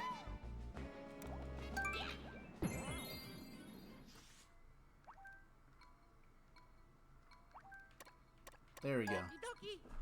Now we've got the sensible character. The traditional character. That's one thing that got me. Like, I remember at one point like Eiji Onuma was considering having an option between a male and female Link in Breath of the Wild, and people were like outraged at Onuma for even considering it. And I was like, what's the point of being mad when you could just choose not to play as... You could just choose to play as the traditional version of Link. Especially when the Link character is supposed to be like a reincarnated avatar to begin with. But the point where people were saying in response to that, like, oh, you shouldn't, like... Damn! Okay, we're gonna try again. Yeah, I was featured by this nonsense discussion over Zelda, where people are like, oh, like, you shouldn't have to, like, force your, saying to me, we shouldn't have to have your agenda, meaning me, my agenda forced on you just because you want to play as female Link. It's like, first off, I don't have an agenda. Second off, if there was an option between a male and female Link, I would have just chose the male one, because I typically like going with the more, like, default or traditional version of characters anyway. Which is... So, like... So it's kind of crazy how people get all weird about that. And then, to the same extent, I saw some video where, like, there was later an interview where he was like, yeah, I was considering having an option for a female Link, but I decided to, that Link, like, to keep the character roles, you know, as you know, has been to the tradition throughout the Zelda saga. And then some other guy on YouTube, I don't know who, was going on this rant. It's like, oh, you know, I have no respect for Eiji Aonuma because of his sexist, like, rants or something. I'm like, he's not, he didn't even say anything sexist. He just said that, oh, I didn't want to have, I considered having a female Link and decided against it. And by the way, the concept, the idea of a potentially, like, a female, either an option for a female playable character in Zelda or a female incarnation of the Link avatar was something that Aonuma was toying with since before the reveal of Breath of the Wild in E3 2014. So it's not like this is something that, like, just came out of nowhere, that it's like, oh, it's not like, oh, there was a petition on Tumblr, so I just made Link a woman. Like, it wasn't something like that. It's like, people get so ridiculous over stuff like that. Like, one way or the other, where it's like, oh, I have to have the most, if you don't have the most extreme take on this, like, if you don't want if you're in favor of the option, the 100% option to have a female playable character in Zelda, it's like, oh, you're an SJW, and then it's like, oh, if you just want to have a traditional prediction of Link, oh, then you're a sexist. It's like, come on, it's a freaking video game. Don't get so heated over this. Oh, look at that. Oh, after all of that, it turns out... Wait, this existed and I just forgot it existed. At some point I must have collected that. No, I don't think I did. I mean, there's an obvious spot where you were meant to collect something like that. And it's like, especially when you have a company that has, like, the least the least controversial games, like, in the industry, pretty much. There's, like, nothing, like... The only, like, I remember, like, after the Columbine tragedy, like, someone, I don't know if it was, I forgot who, someone, like, tried to lead a class action lawsuit against, like, video game companies and, like, pitch it and try to get, like, the victims of, like, you know, the survivors of the Columbine victims to join in on it and suing just the game industry in general. Like, blaming them specifically for the Columbine disaster, and then, like, one of the, like, they sued, like, PlayStation, Sega, and Nintendo. I'm like, Nintendo doesn't even publish M-rated games, especially at that time, and they're still barely coming off of their, you know, like, extreme censorship policies, you know, so... And it's kind of funny how, like, now Sony has the reputation for censoring content in games, while Nintendo has the reputation for allowing, you know, potentially controversial content. It's kind of funny how that happened. And meanwhile, I basically only play E10 plus, and occasionally T-rated games anyway. So it's not even like I really have, like, a dog in that fight when it comes to controversial content in games. And that reminds me, I do have a thread on the old... I found this by accident. I don't know how I have this. I have an email that has the body text for a thread that I made on the Nintendo Insider Forum. when must have been like 2006 or 2005. And what the thread was like the top 20 most controversial Nintendo decisions. So I talk about things like, oh, when they made the cel-shaded look of the Wind Waker was on the list. Oh, when they changed the name of Twilight Princess was actually on the list. It was fairly low on the list. But I remember the reveal of the name Twilight Princess there was some backlash, at least in the official Nintendo forum and a couple of Zelda boards at the time, of people saying like, oh, it makes it sound like a girly game, or people will think it's a kiddie game because it has a girly name, even though the series in general was already named after Princess Zelda to begin with. So I don't know how having a game have Princess in the title would make it more girly, so it's kind of ridiculous anyway. But I remember and then it gets into more historical things, like how there was like a debate as to whether or not Donkey Kong would be a success in North America. Stuff about, the reveal of the Nintendo DS, there's backlash to that, and I talked about that. So I get to bigger and more significant things at the end of the list.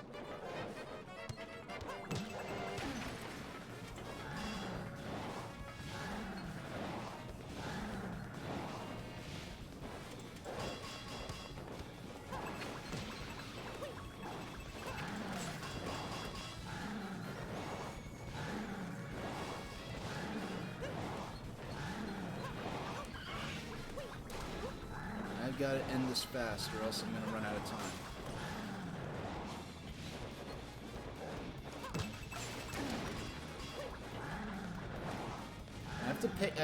I've been keeping my eyes on the projectiles. I have to watch Bowser himself, so I can be ready when he starts throwing the soccer balls. There we go.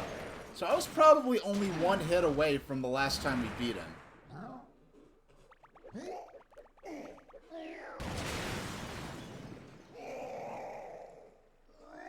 So we know there's probably at least one more stage after this.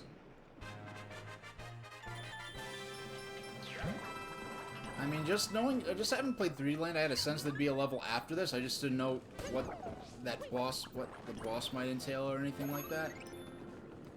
Hey! Apparently these Sprixies are just too inept to open the bottle. This actually makes me lose a bit of respect for them. So we saved them all now.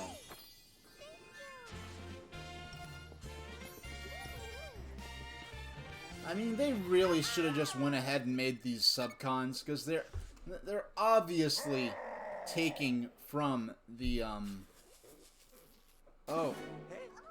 this.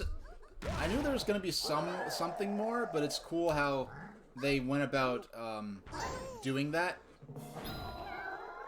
Now they're all in one bottle.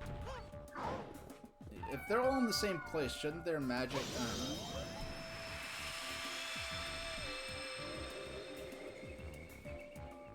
Alright.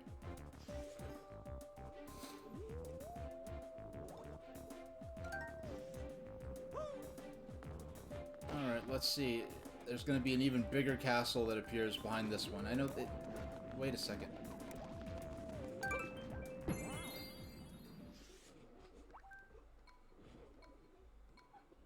What's going on now?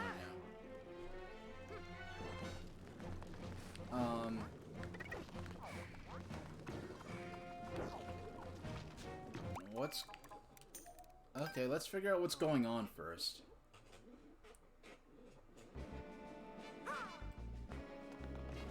Oh, this pipe appeared. Okay, that pipe wasn't there before. I thought something more obvious was gonna happen.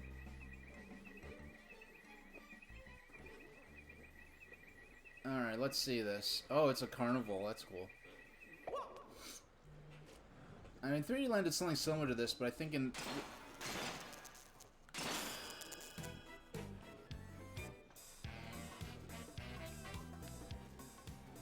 Oh, I like this.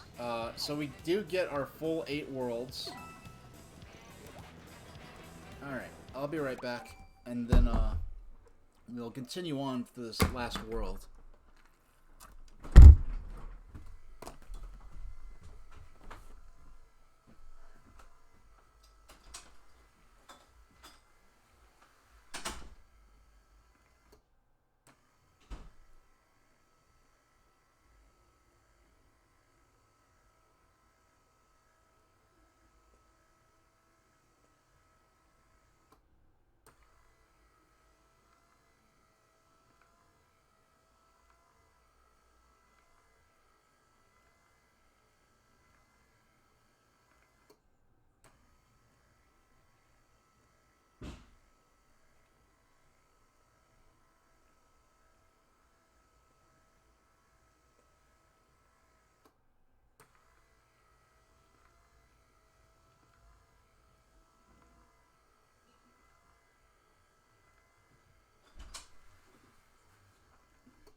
I didn't turn on my mic. Turn off my mic. So sorry if you heard doors slamming and stuff like that.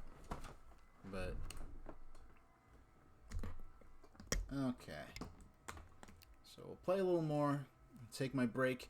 It might be a bit of a you know, if I can't beat this game today, I might have to add some 3D World gameplay to the Thursday stream.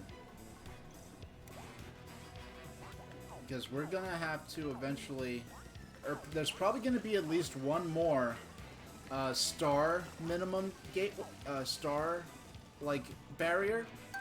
So I'm probably gonna have to go back and fish and go back and grind for more stars. Please, please, no, no, okay. All right, I was hoping. Yeah, once again, I'm eager to start the stage, so I actually just press start. Or plus. I mean, I'm annoyed that start's kind of been replaced by plus. Yeah, there we go. 6, 7. So we have our proper 8 world. Okay. Yeah, you have to remember just to switch. There we go. That's more like it. Oh, this level looks cool.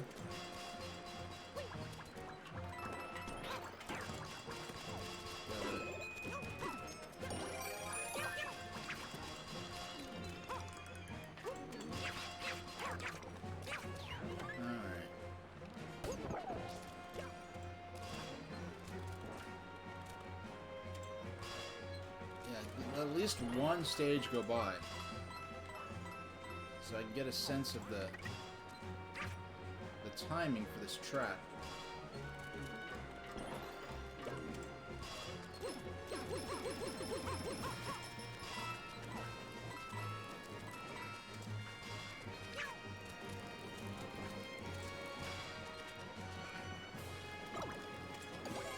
That was close. That almost...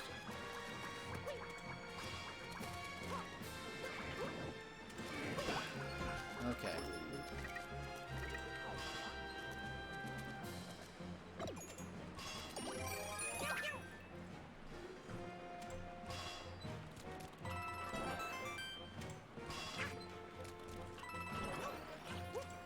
Like, in my head, because I was climbing and it's raining and it's a wet surface, for a second my brain was still in, like, Breath of the Wild logic, where I wasn't sure if Cat Mario would be able to climb. But this is not Breath of the Wild, fortunately.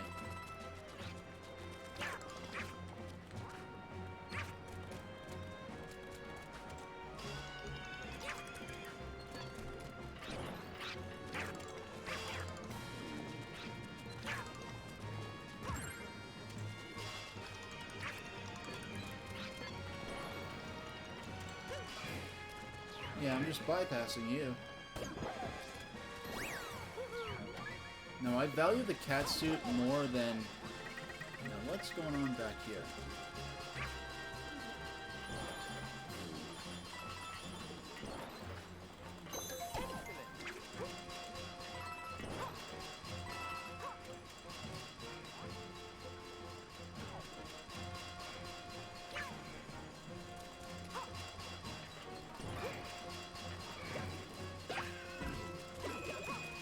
No, I do not want a second cat suit. I like having...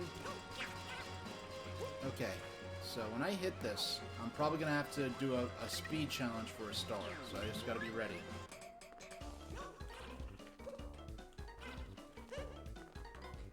Okay.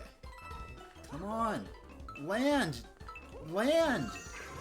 That was BS. That was flat out BS. Like, it just...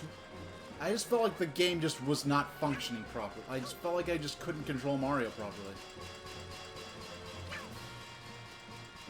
That was... I knew exactly what I had to do, and the game just, like, didn't work, like, when I tried to do it. That was such a bizarre thing to feel.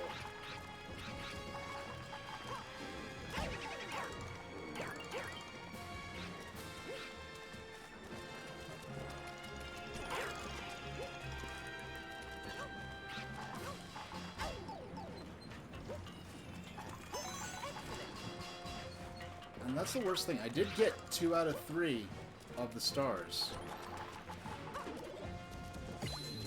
Oh, okay.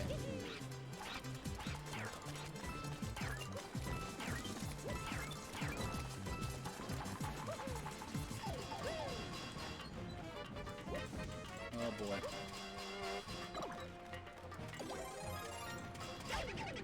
Oh my... Like, that time it just felt like there was some kind of weird, like, input lag sort of thing going on. Like, I knew exactly what I wanted to do. Oh, doggone. Like, the game just felt like it wasn't responding in time. Alright.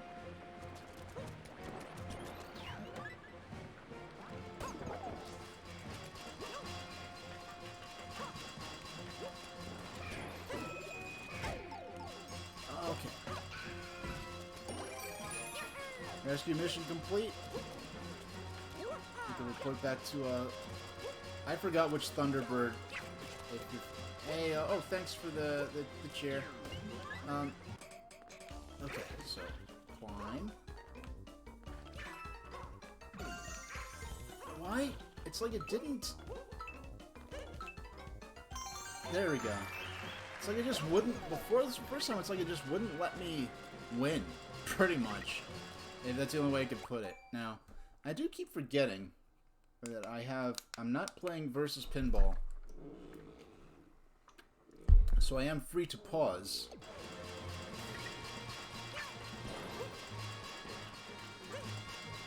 Okay. So you've got all 3 stars. All you have to do now is complete the stage.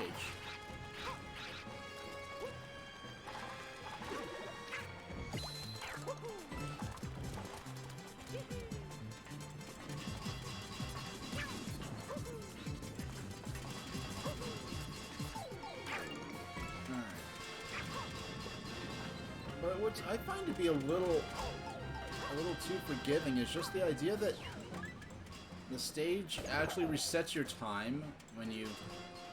I mean, it's... I mean, if they didn't, it could very easily get totally unfair. Yeah, if they didn't do that, it could very easily become totally unfair. But... yeah, so we're in World 8 now. And there's probably going to be I'm predicting there's going to be a 150 coin, 150 star barrier before the final stage of all.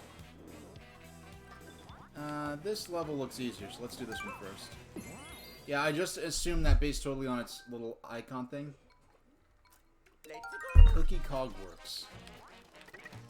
For a... Alright, so...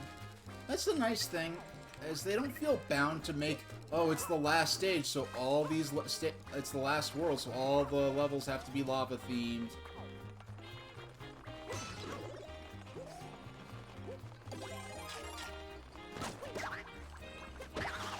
There we go. Okay, so we broke that.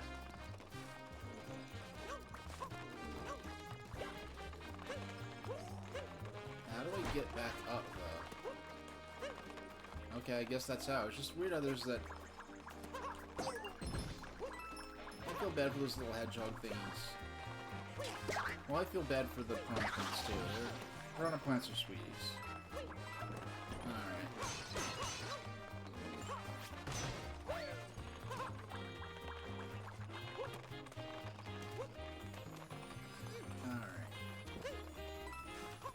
Hey, we got it.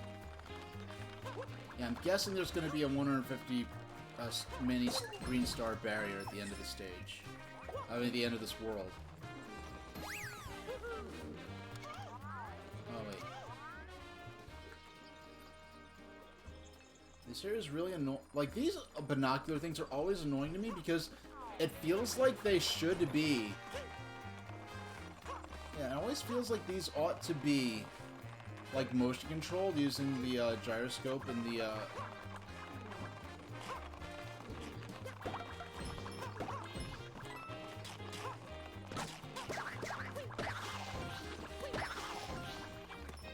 Hey, I don't really care about the points, so we can just keep going. let's... Hold on, I was scratching my nose. Oh, it's a one-way pipe, I see.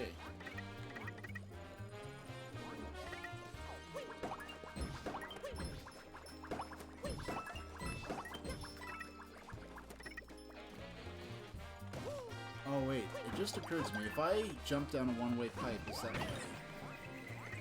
There's another one. Oh, I just have to fall down here, okay. Alright, that was a lot easier than it looked.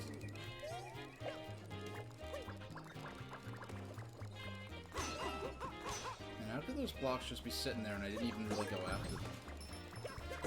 I like this, it's just starting in really Mario Galaxy. They've been a lot of food-themed stages. This has been my favorite of... This is a nice one of them so far. Because I think there were a couple of stages like this in Mario 3D Land, but they weren't quite like this. They're doing a new thing with this previously established motif.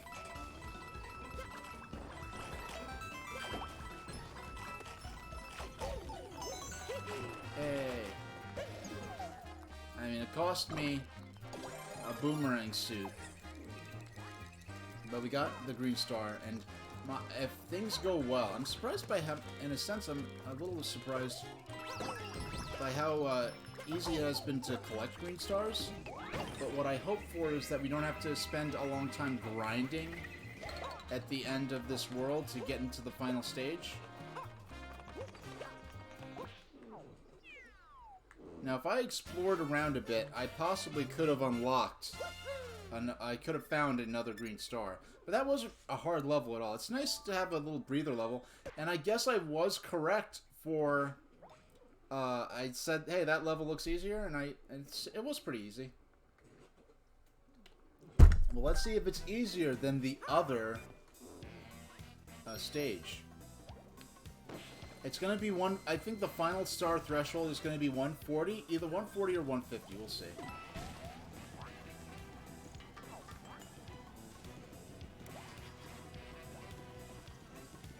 Hey, a Plessy stage! I didn't realize that this was a Plessy stage. Alright, it's Plessy time.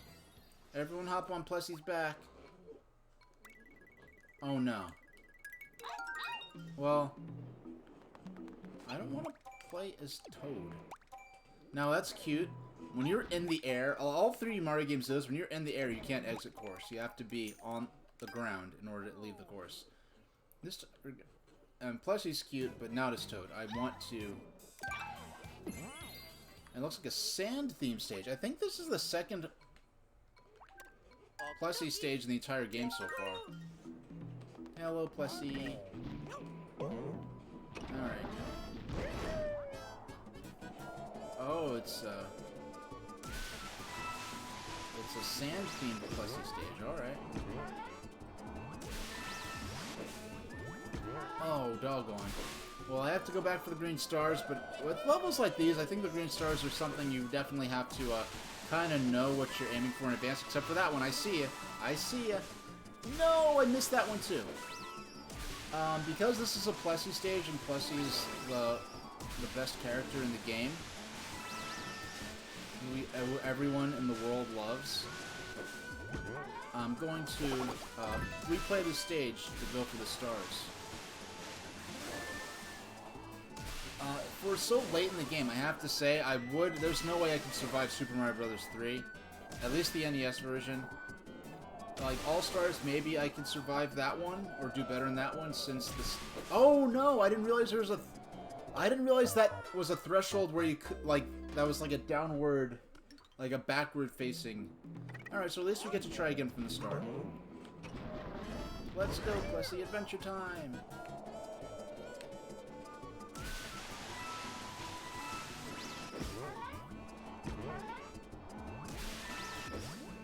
No! I missed. I missed. Alright. I want to try again. I want to... If I lose this one, I'm not going to keep exiting the course, but... It's so close to the beginning, and we know right where it's at. Let's try.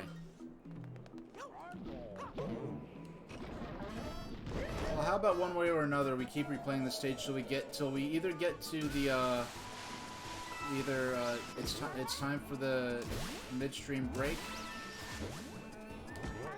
Oh, I missed it. We missed again. But it was my fault. It was not Plessy's fault that we missed. It is never Plessy's fault. And I missed that again. You know, these... Yeah, those jumps to get those things you have to do to get those first couple of green stars are deceptively... They look a lot easier than they are. There's some kind of... I'm gonna have to adopt some advanced strats. But yeah, with these, if I fall on the wrong... I have to fall on the forward-facing side. I guess it's one of those things that wouldn't have been a problem if it was stereoscopic 3D. Okay, that is such a short stage. I love how Plessy puts on the brakes there. Alright, that's a little... Let's...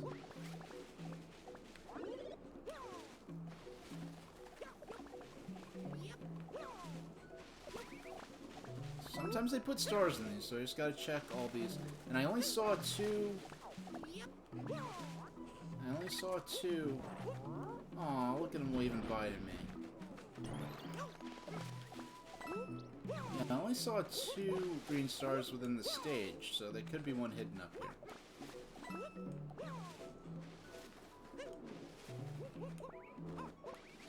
Oh. Okay. Sliding up, just the way the controls were oriented was tricking me into sliding down repeatedly. Man, look at the... it zoomed in on Tessie's head for a second in the way it had before. Tessie has a weirdly... Like, they really put a lot of detail into, like, the texture on his skin. Oh, this is a cool... Oh, what a cool way to end the stage. And what a lame way to, actually pull it off. Because we only have 3 minutes left till the midstream break. I am going to... let's replay that level. Try and score a few more green stars, because those are relatively easy ones, because we know right where they are and what we have to do. And there's a train level next. We got special train stage hype coming in the next stage. You have a Plessy stage and a train stage. That is what I call hype. Well, let's see if I can zoom in. Look at, like, look how detailed, like, Tessie's skin is on his head. You can see where the light hits it.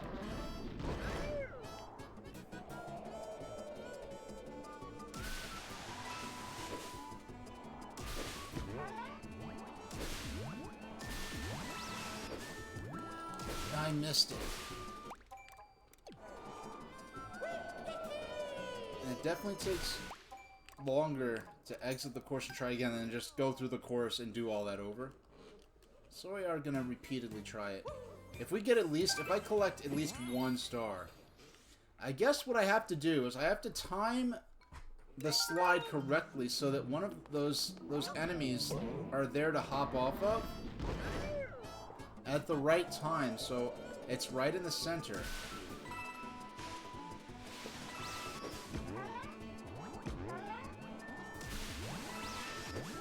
No, I missed it again. Okay, we gotta land. Yeah, I gotta land before I can retry that.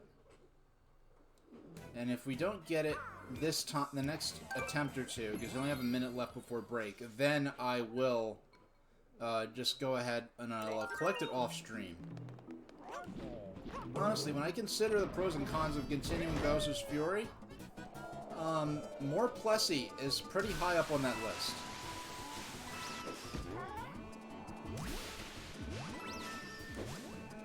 Oh no! Okay, we got it. We can try one more time in the 40 seconds or so we have. And if we don't get it this time, then I'm just gonna have to do it off stream.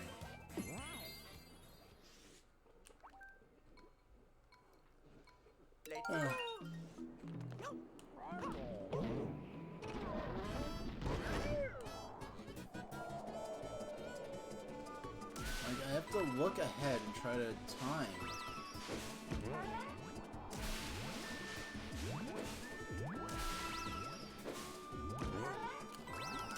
I got the... Okay.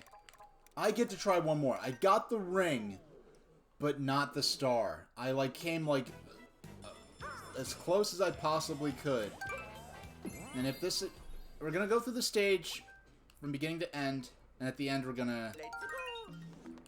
If I miss both of the stars that I know of so to this point...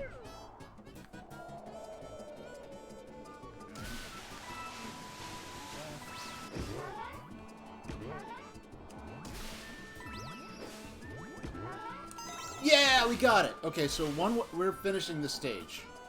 We're at the very least gonna finish the stage. So we can get credit for that first star.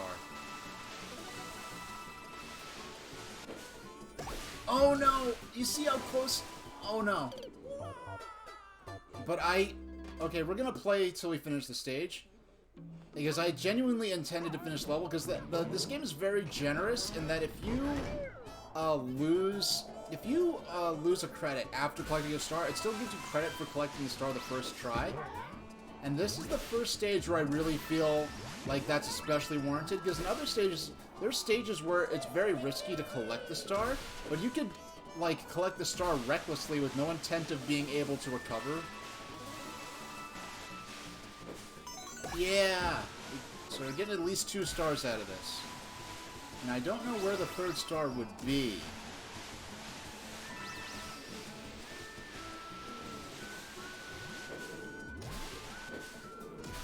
So at the very least, we're getting 2 stars out of this. And this really was going to be the last time I attempted, but since I collected at least 1 star, there's no point. I mean, I'm only going to lose out if I were to...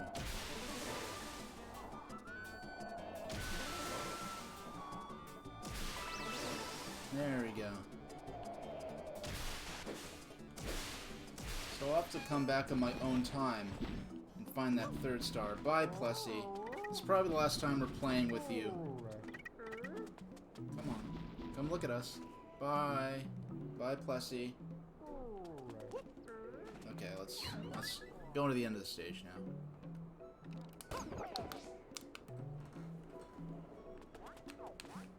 Alright. Can we get top of the flagpole hype this time? Nope, not at all. At least we got higher on the flagpole than the time before. Alright, so I will be back in 10 minutes. And my intention, let's see how long. If it takes more than 2 hours, maybe I'll put the rest off to another stream. But my genuine intention is to beat the main campaign of 3D World today. We'll see if it happens or not.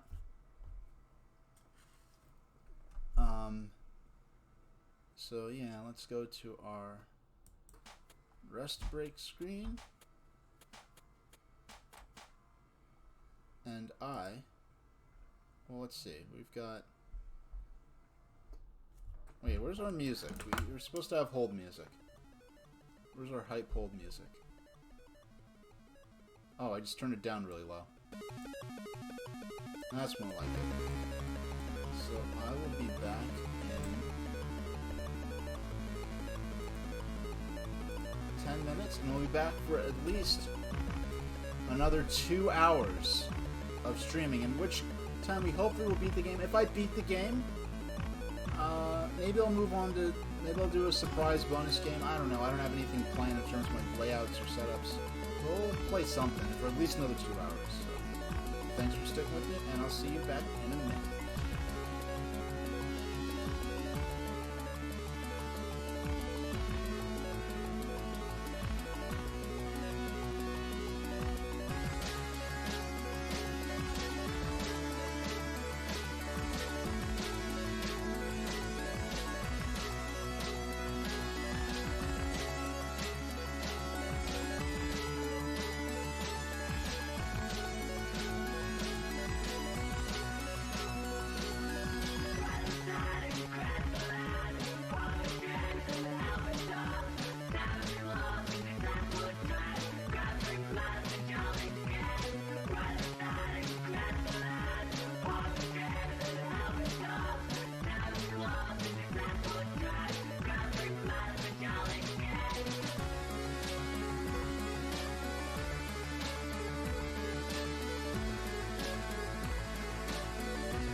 in addition...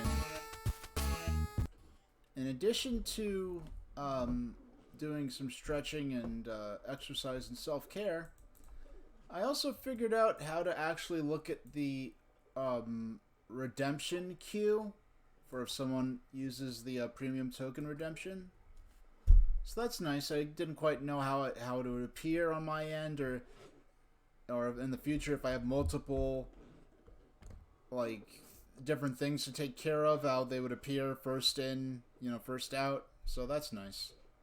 But let's we scored a couple of stars in the Plessy stage.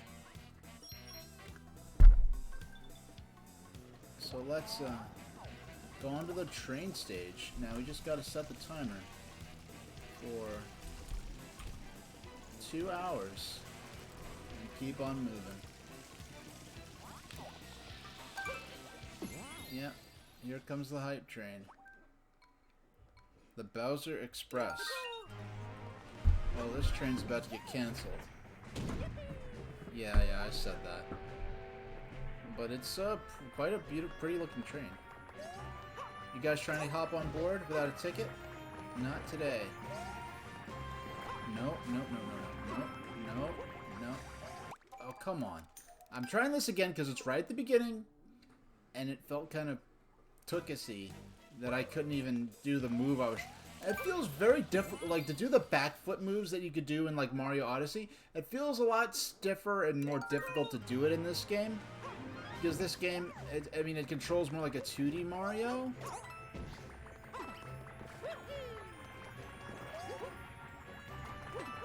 Oh, that's what I'm supposed to do. Okay, give me that star. That's right. And you guys, you can give me that... Oh, come on. That's some tuckus. At least I know what an easier way to do what I was trying to do. So I should have... Oh, wait, I already collected that. So now...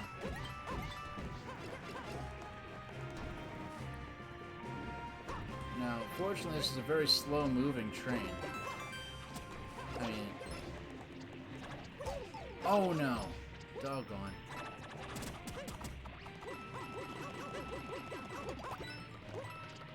Oh, so we're,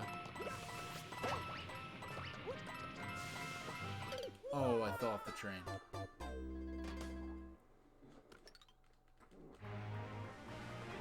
Alright, try again. Oh my gosh. Now, I don't need...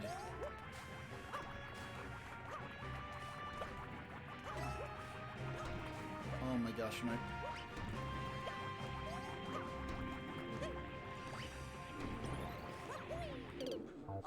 That, you saw that. That should have counted as a hit. I was right. That should have counted as attacking the top Goomba. Okay.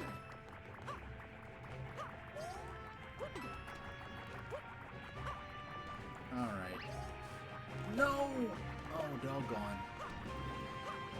I'm gonna try to beat the stage. I'm not just gonna, like, go reckless about it just because I missed the fire flower.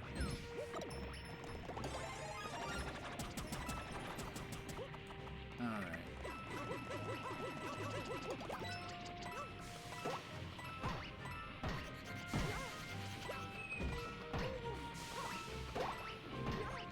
Oh! I didn't realize... Okay, that was enough momentum backwards when I hit him to bump me off the train. Hey! Nice.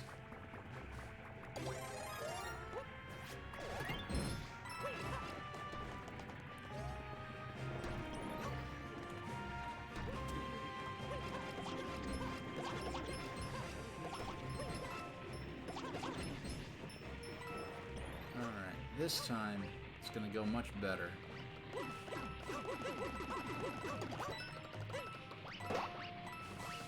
I'm gonna assume that that's not even necessary. So I've lost... Oh! A car with water on it. Now that's interesting. You mean-looking tadpoles.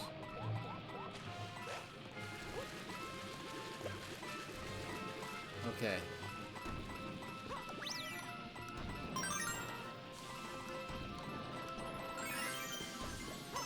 Wow, that was is very easy to do. Come on, let me in. Oh, wow, you get to... See, there's a stamp up there. What was... Let me through the... Okay, I almost...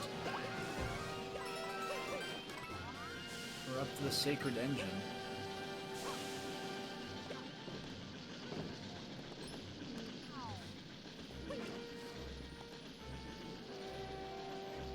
Are you driving the train down there? Mr. Wow, we got all 3 stars. Okay, nice.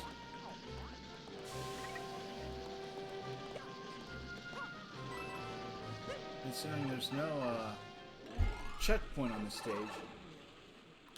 I'm glad it's not too long, I guess.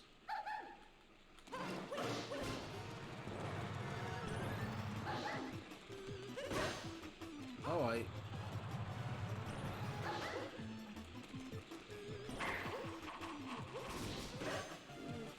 it's easy to tell which one's the real one. Okay, that was... Could have used... I don't know, sometimes I think these things are... These little mini-bosses are either a lot harder than they ought to be, or a lot easier than they should be. Well, either harder than you expected, and with an appropriate amount of challenge. Oh wow, this counts as a... They're counting this as a major stage completion? Okay. 3 stars, top of the flagpole, first try. Now I'd have to do all 4 characters, I think, to 100% this.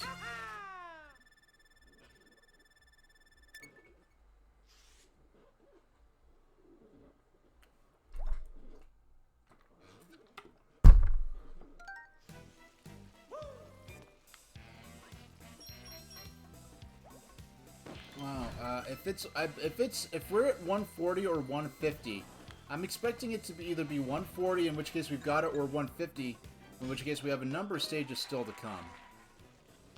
We might as well do the slot machine.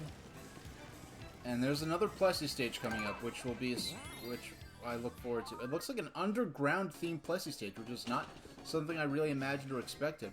When I saw the opening trailer, the first trailer for Mario 3D World. All the trailers were, like, you only saw that first level of Plessy where he was in the water, like that river rapids thing. So I thought all the Plessy stages were going to be themed like that, but we've had a tropical river rapids theme. Doggone. And we've also had we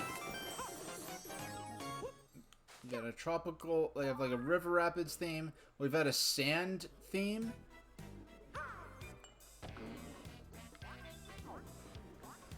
Trader Joe's is selling a new cold brew coffee bubble milk tea ice cream. Coffee, bubble milk tea, ice cream. 3 very distinct things I have to keep track of there. I know there's a Trader Joe's near me that I just happen to not use because, well, I don't shop at Whole Foods much anyway. I know Whole Foods is like, a different thing in terms of just...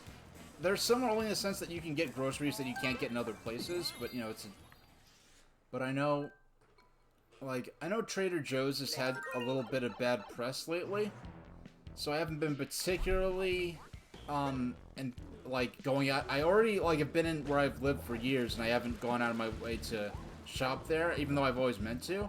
But then, right now in particular, I'm especially not thinking about going there. There's something wrong with you going there, of course. And I mean, we want to talk about bad press. I mean, I'm using a streaming platform that's owned by Amazon, so... you want to talk about bad press. You could, make a whole... You could insert your Lex Luthor joke right there. So it's not like I'm seriously changing my shopping plans based on recent bad press. I mean, it's like...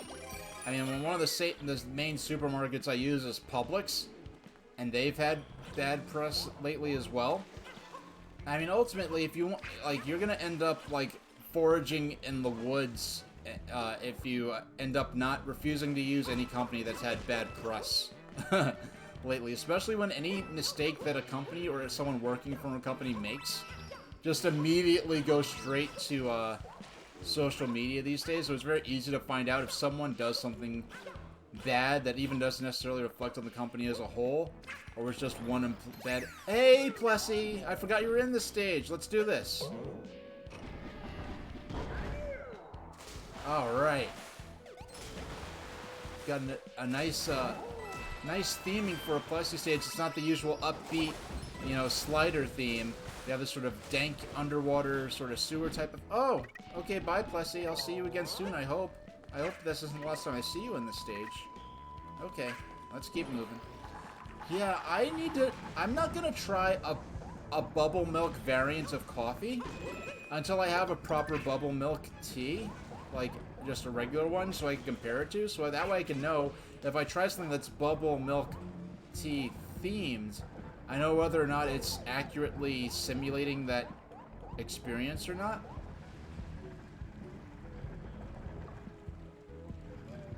Oh, okay, there we go. Oh, come on. That was unreasonable. Plus, he saw that from back there. He saw that. That was some Tookisy trap design. Or I feel like I have to. Oh, like at least we get con.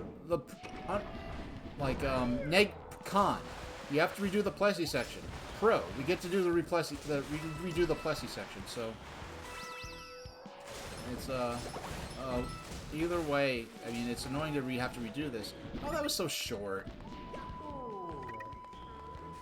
I almost would have rather redone the entire Plessy section than just do that short little piece of it. Actually, let's. Yeah. Oh. And this almost looks like a place where they could have hidden something, but there wasn't. Woo.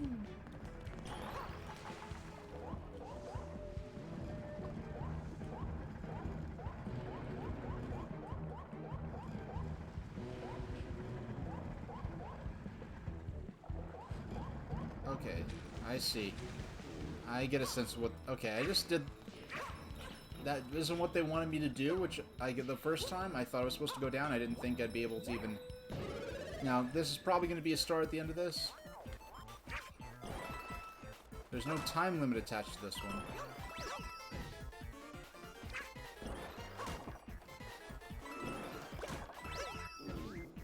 Okay, let's nail this one. Oh no, I missed! So, at least there's one star we could come back for. Oh wow, it's right at the end of the stage too? I didn't grab any, I didn't collect any of the stars for that. So this is just, if the last level takes it needs a 150 star threshold, I'm probably going to, I don't know, it's interesting seeing some of these characters that were introduced in 3D World that only have existed in Playdate and gameplay in 3D form, and then see, like, the 2D artwork of it, because the 2D artwork is kind of like Super Mario Bros. 3 Super Mario World era artwork, so it's interesting to see this 2D context for a character that only exists in the games in 3D. My favorite power-up of the entire Mario franchise.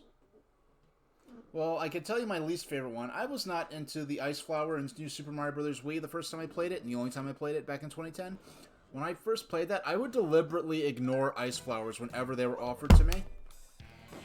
My favorite, possibly the Tanuki suit in the Super Mario 3D Land and 3D World incarnation. Especially in 3D Land, because they were doing so much depth perception stuff, I feel like they used the version of the Tanuki suit that's in 3D Land as a way to sort of level the game, to like equalize the game for people that couldn't see stereoscopic 3D illusions, so that they could, you know, hover over platforms and land gradually. So, so it's kind of a bit of an accessibility concept, because they make it, like, I mean, they really are all about the cat suit in this Mario game, but they made the Tanuki suit even more accessible in 3D Land than the cat suit is in 3D World. And in 3D World, they very clearly are favoring making the cat suit available over the Tanuki suit. To the point where when I do find access to a Tanuki suit, it almost feels like a, it almost feels like a bit of an Easter egg or a bonus almost. Alright. And this is one of the stages. Oh yeah, 3D Land, from the second Satoru Iwata revealed 3D Land at, what was it, E3 20, no, at a Game Developer Conference 20, oh shucks. That was just me being clumsy. From the second Satoru Iwata revealed 3D Land at Game Developer Conference 2011, I was like, okay, so this is basically going to be Super Mario Brothers 3 in 3D.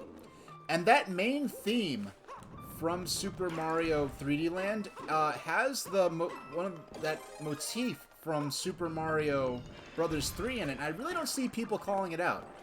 You know, that, you know, because in Super Mario Brothers 3, it's, yeah, that was cool how they differentiated the costumes. There's like, okay, we're going to use a different creature from Japanese folklore for the Luigi version of the suit.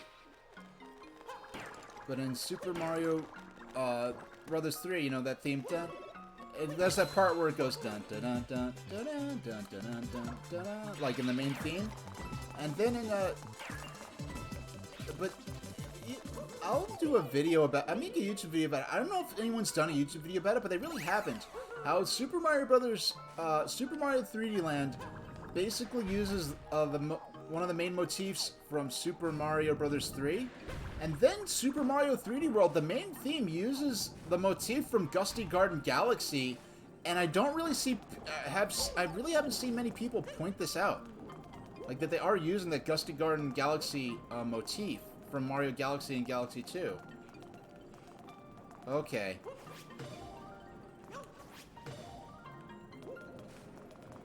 Alright. Lay it on me. Okay. A star get. So even if... Oh no! Well, fortunately we don't have to do that again.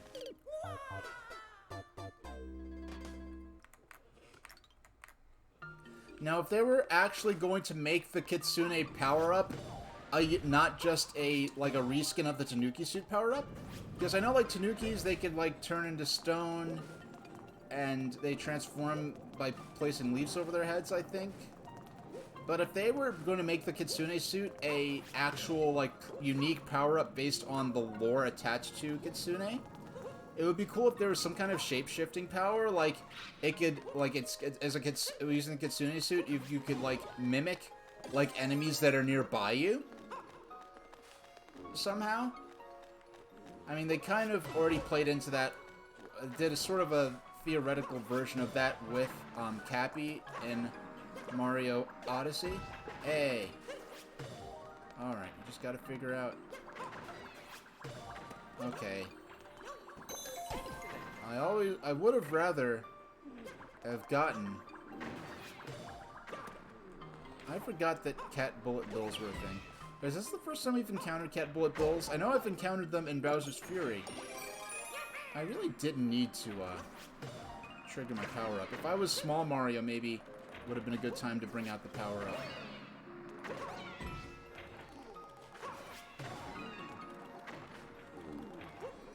Okay, time for us.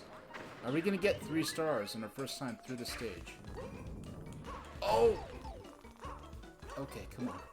That was... Oh, I get it.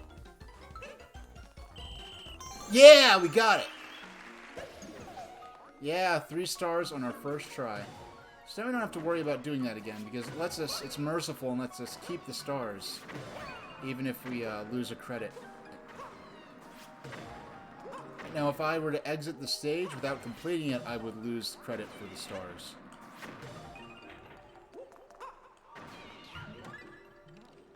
Hey! So, of course, we're going to have an invisible. Now, what would be brutal? It would be invisible until you step on them blocks that were also musically timed blocks that appear and disappear.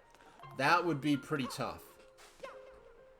Like, I see them potentially doing that in a theoretical Challenge Road type thing, but we'll see. I got the Challenge Road in 3D Land. I did otherwise 100% 3D Land, but... Yeah, I otherwise 100% of 3D Land, but I did not beat Challenge Road.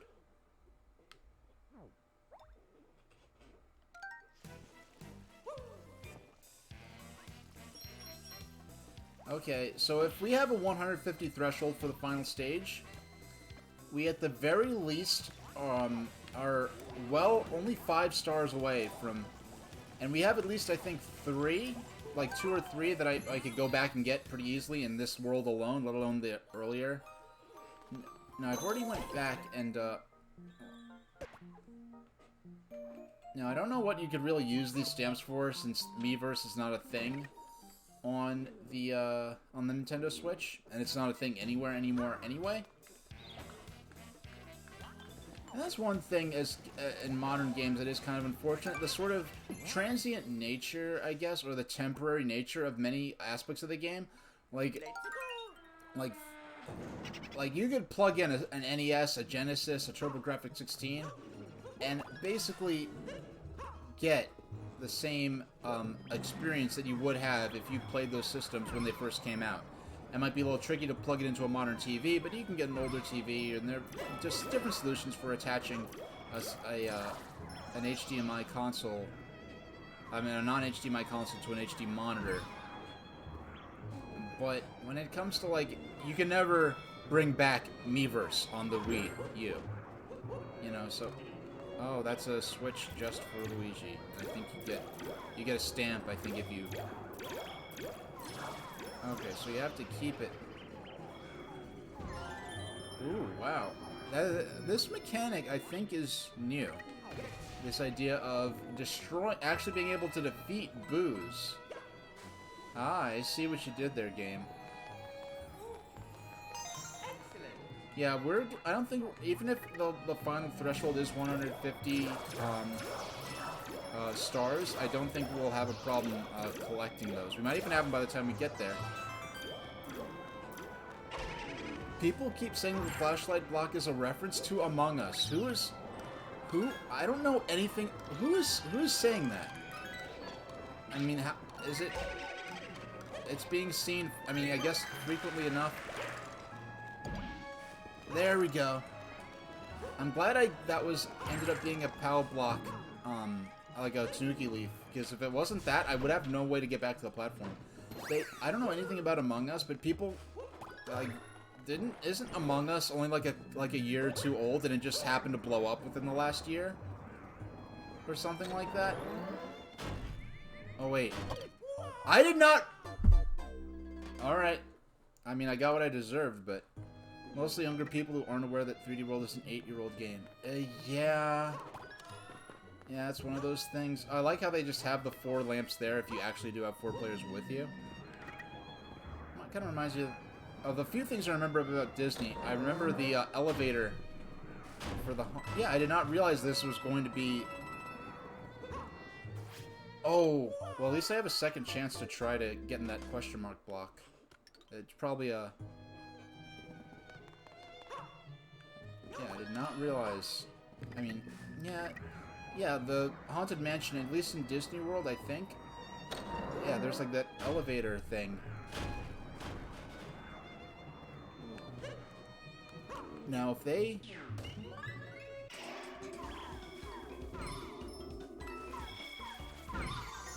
Hey... Yeah, we're gonna have no problem getting to 150 stars, and I'm just assuming... Hey! So we don't even have to ride the elevator the rest of the way. Oh! Okay, I didn't know that was gonna happen. That's not fair. There's nothing to indicate that something like that would happen if I got back on the platform. I didn't know. I mean, most of the time, like, yeah, the first time, okay, I ran out and I didn't realize that this was going to be.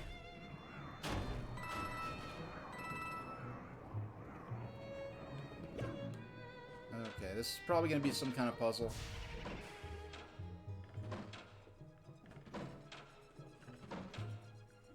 Ah, here's new material. use the stupid... I'm very glad that at least it seems like none of the... Yeah, it seems like none of the...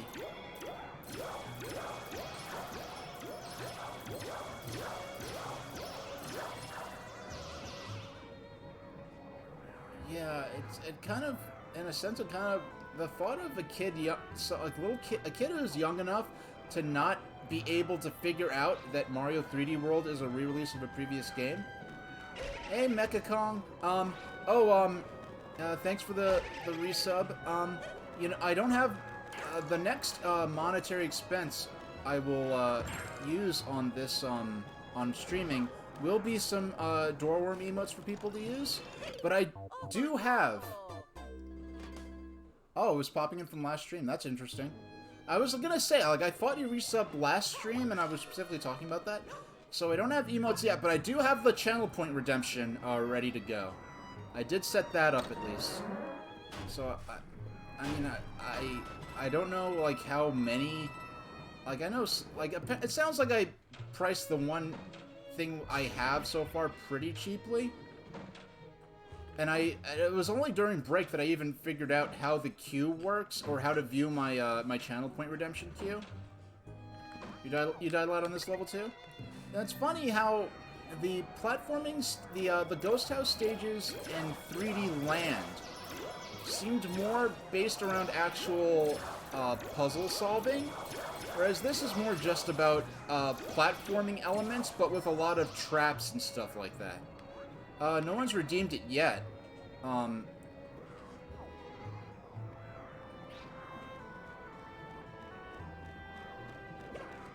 But, like, the points don't expire or anything, so I'm not concerned about that. I was just wanted to make sure that I'd be able to actually, yeah,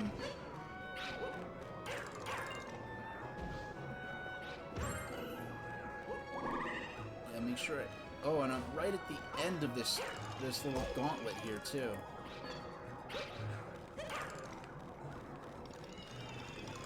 Oh, no!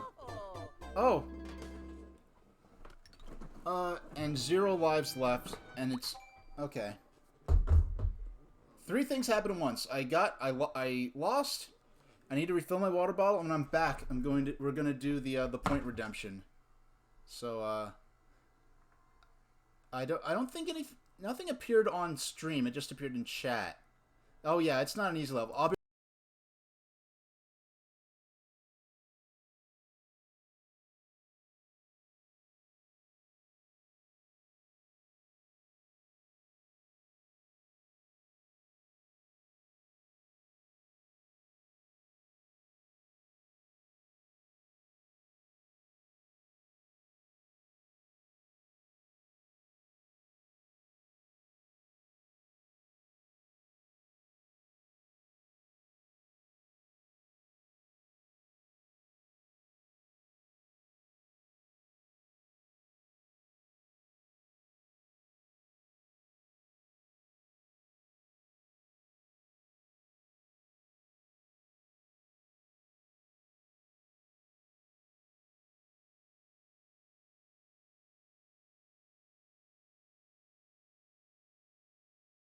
Yeah, I'm glad it was,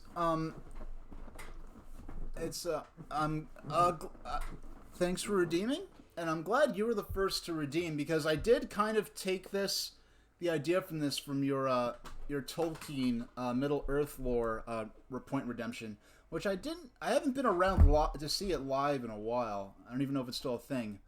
But, and the thing is, when I'm watching, the few times I get to see your streams, when I'm watching, I'm usually too busy watching the streams to think about channel points.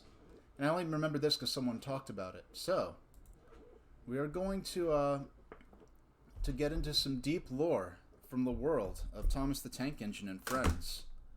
Once I restart the massaging backrest on my chair, we gotta pause the timer so that we don't lose gameplay time over this. And, so this here is a map of the island of Sodor. To the east here is the Isle of Man, and to the west is England.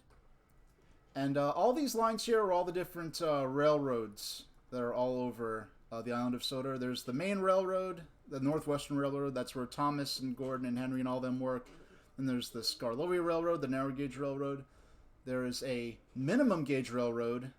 The what's that? Oh yeah, the Arlsburg Railroad. No, the Arlsdale Railroad. And there's a mountain railroad, which is never featured in the show. And there's also a defunct railroad called the Mid-Sodor Railway. So today, we are going to learn about Godred Crovan. Let me just get the document up here. Okay.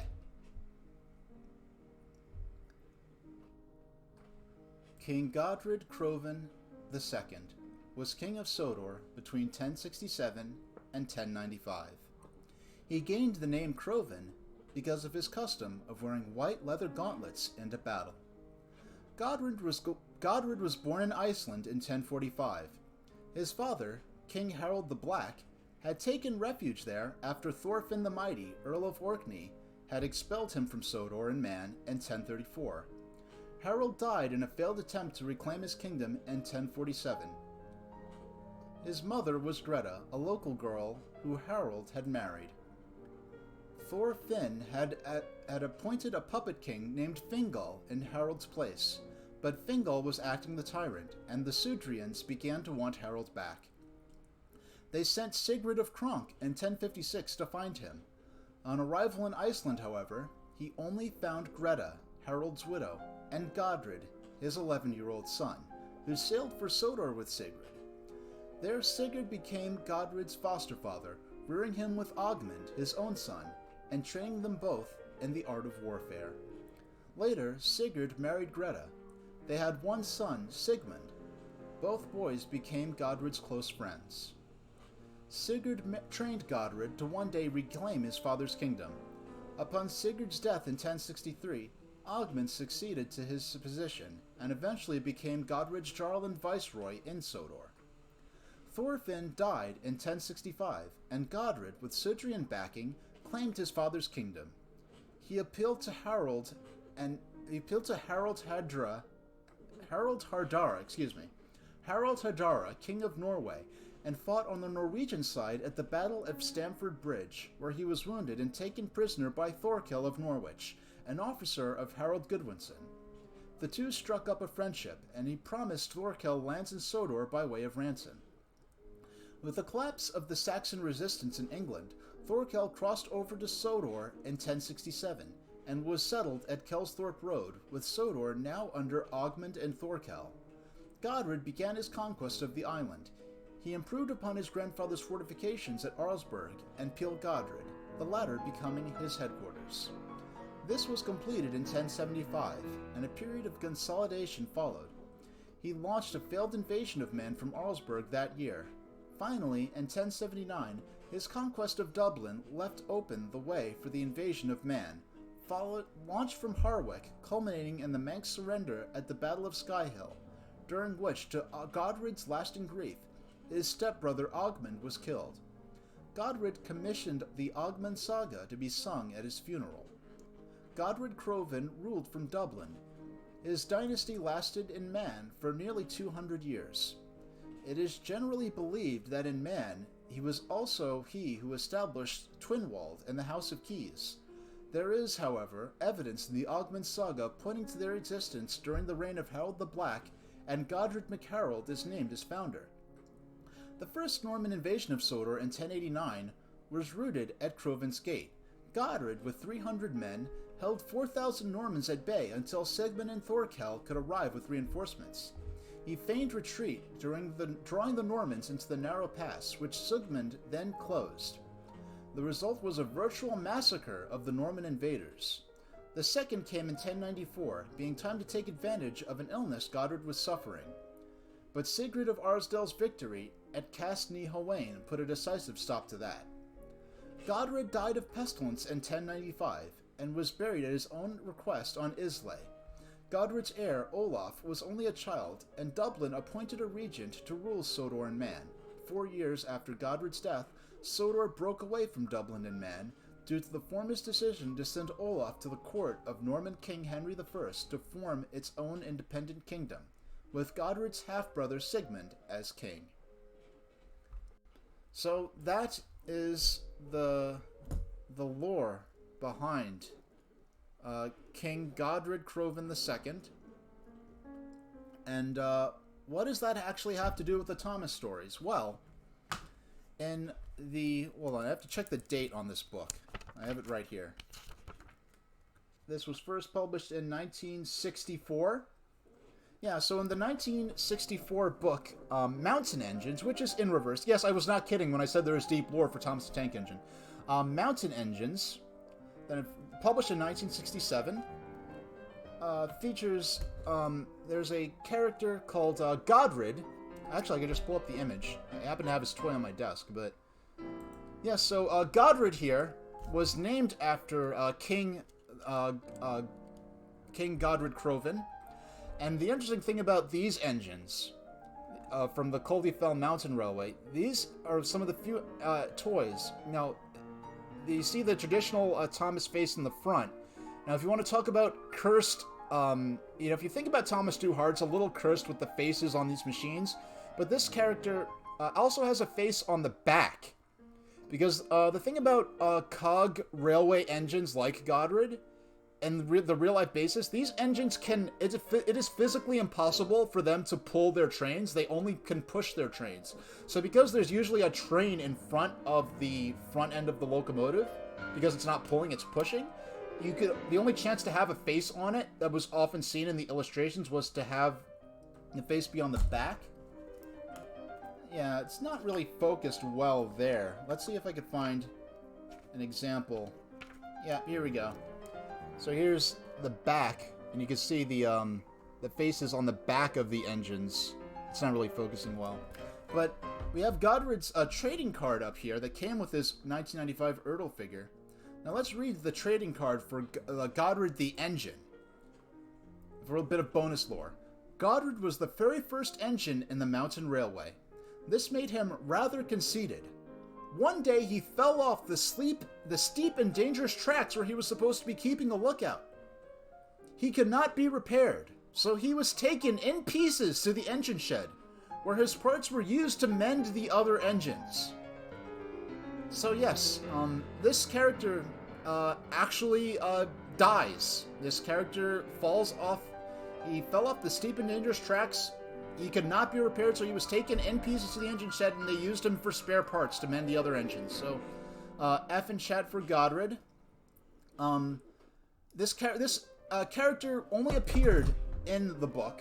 He was never in this book. He was never featured in the television series, possibly because of his backstory of being one of the few Thomas characters to actually die to actually die. Now, a little bit of bonus lore.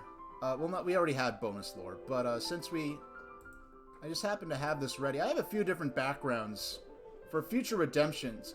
I need to make both of these go away and bring up the map. There are a few famous illustrations that when people... Come on, I just want this all to go away. Alright, it's not going to go away. I just need... It's just like... It's lagging for some reason and just won't go away. There we go.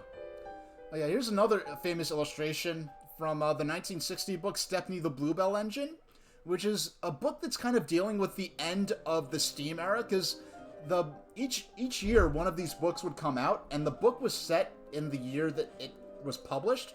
So in 1960 we have, like, you know, the onset of dieselization and the retirement of steam locomotives. So we have this actual scene of engines in a scrapyard, and we have the scrap man with the blowtorch there, ready to dismantle the engines. So that is so that's our Sodor lore redemption for the day. They're usually not going to be that long. We had a bit of bonus lore because of the character that was named after the engine character that was named after the king. But yes, there are entire books that have been published of all the deep lore for Thomas the Tank Engine. Like, every single town on the island of Sodor has that level of history put into it. Well, the thing is, this was, the books were published, the original series were published from the 1950s up into 1996, and 96, they really stopped publishing. They really didn't publish any books until 2013 or 2011, I think they suddenly came out with another entry in the original book series.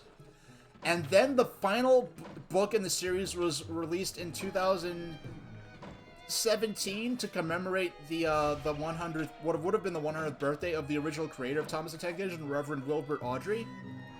The original books were published from 1945 until, I think, the late 70s. And then his son took over from the 80s until the mid-90s. In my opinion, the Christopher Awdry books, they're not... I mean, he continued to continue his father's work and out of his love for his father's work. But, Reverend Wilbert Awdry actually worked on, you know, he was an actual, he was a clergyman in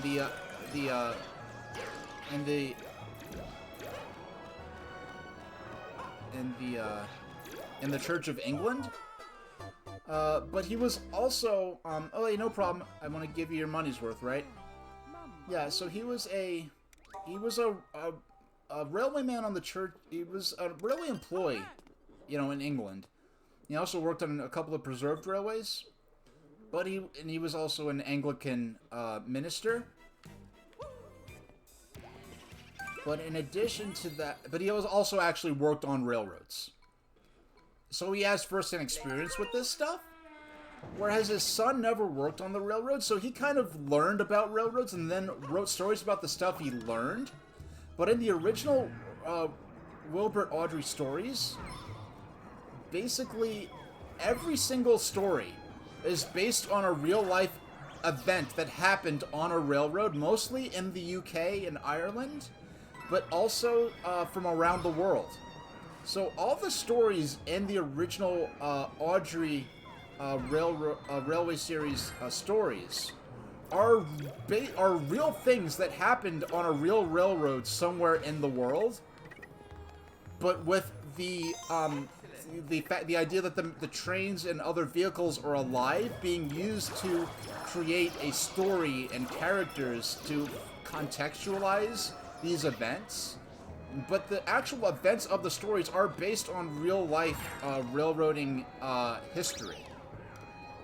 And so that's why it's kind of frustrating how little the modern stories have to do with real-life railroading. And people are like, oh, well, it's a cartoon, it's for kids, why would it resemble real-life railroading? And that's the reason why. Like, the original stories that form the basis of, you know, the source material for Thomas are, in fact, based on real-life railroading practices and history. And in fact, like I said, the books are based on, the books are kind of set. Most of the stories are set in the year that their respective book was published. So when these stories started, it took me a while to figure out the best way to handle a lore reader. It would probably take you a time to settle on the appropriate amount of challenge points to accept, the appropriate amount of cooldown period. Yeah, exactly. Like, I think I have a maximum, like, in an hour you could redeem again, and it's a maximum of 2 redemptions per stream. And that was about a typed page worth of lore. So it'll probably be more like 1,000 or 1,500 points in the end, based on what I'm here. Some people volunteered how many points they currently have. So it'll probably be something like 1,500 or 2,000 in the end. But you might as well make the first couple super cheap so that people could redeem them just for the heck of it, right? Yeah, so I have lots of lore lined up and ready to go for stuff like that.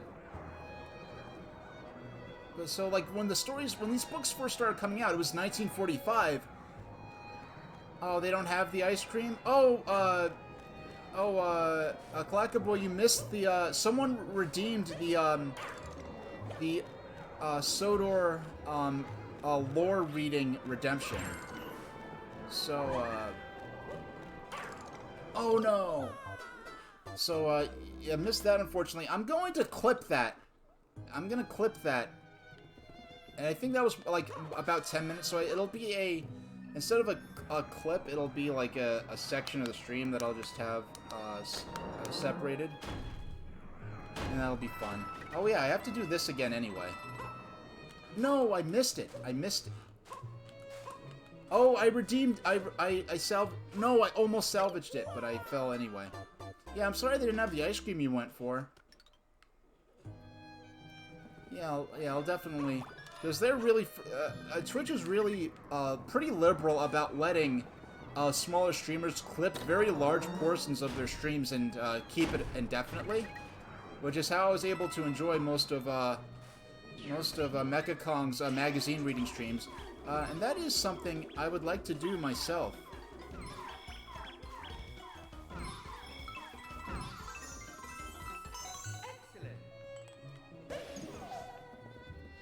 Yeah, I'll make a clip of it, so that you don't have to worry about it. Yeah, this is one of the... Yeah, there are not many genuine puzzles in these stages.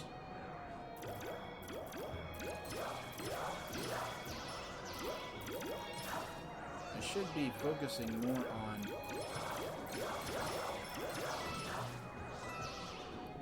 yeah, I'll go as close as I can, so I can take out as many of those ghosts as I can. Hopefully, we'll see. Yeah, but... Oh, that's what I keep getting at, and then I keep, getting... falling... letting myself get distracted. But basically, like, when the Thomas books first started coming out, they were basically a way to... They were basically just stories about the trains, because they were... There was nothing special or unique or novel or rare about steam trains in that time period. That was just, like, if you went to your local train station, that's just what was there. That's just what...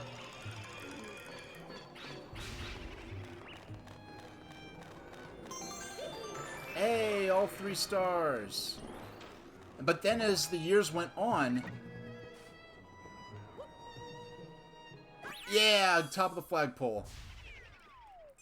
Yeah, and as time went on, and progressive forms of railroad technology were introduced, like diesel and electric, and it came to a point where, like, the 1967 book, Enterprising Engines, was released the same year that steam was abolished on British railways, and you see, the island of Sodor is part of the United Kingdom. So the Northwestern Railway is the northwestern region of British Railways. And so the island of Sodor was the only part of the UK in this universe that still used steam. Because the idea is that because it's an island, they had a little more autonomy. So when they retired steam otherwise... the books were published between 1940 to the the mid-90s. And then they went on a hiatus. They released 2 final books. In 2011, no, in 2009, 8, or I think 2008 and 2011 were the final 2 books in the Railway series. And like I said, the books are set in the year that the book was published. So in the final book of the Railway series, it actually deals with Gordon getting replaced on the Express of the island of Sodor. Gordon gets replaced by a high-speed train in the final book, and at that point Gordon is like, you know what? I'm old. People love me. I'm well taken care of. They're never going to scrap me. And they actually also mention that there are electric railways on the island of Sodor that are never really featured in the show or in the books. So it kind of gets to a point where they kind of establish that the steam locomotives like Thomas, Henry, Gordon, James, Toby are kind of a vintage fleet of an otherwise modern railroad that is using diesel engines and electric engines. And Gordon gets replaced on the Express by a high-speed diesel train, and he's like, you know what? I'm okay with this. Now I could run 2 trains a day instead of just 1, and everyone loves me. So I'm really... Oh, I get... Oh, that's clever. I see what they're getting at. The Oz books, the L. Frank Baum Oz books, are another children's series that has a... Oh man, it's hard getting the timing down for that movement on that block. I don't know much about it, but I do know that it's another... Wow, even knowing it's coming, it's hard to get the hang of the jumping speed. Okay, it's not enough just to jump. I have to jump where the block is going to be. And not just... Oh, almost. Yeah, a lot of those... Typically in Mario games, those blocks are kind of so that you could basically stay in the same spot and move forward a little bit. You have to really anticipate where the block is going to be. It's really tough. It is not as easy. It's harder than it looks. And I applaud the Mario... There's some things where I have to get the feel for it. That was genuinely a challenge right there. And I'm glad that they were willing to put something that challenging in the game. But since we have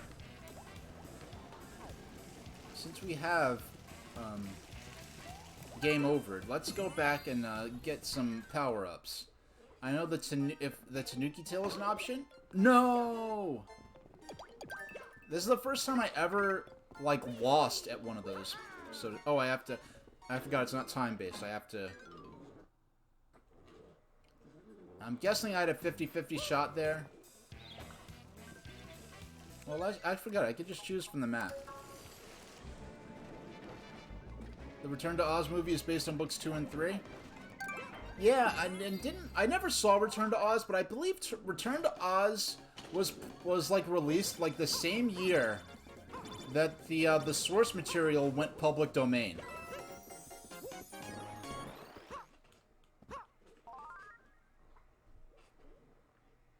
So Disney didn't have to pay the rights. I believe Return to Oz, that was Disney, right?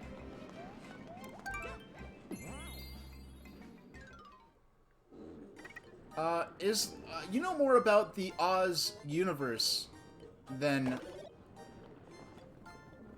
I'm guessing I had a 50-50 shot there.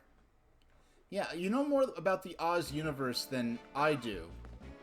So, is The Wizard of Oz, is that based on the first book, or is The Wizard of Oz, like, a later book?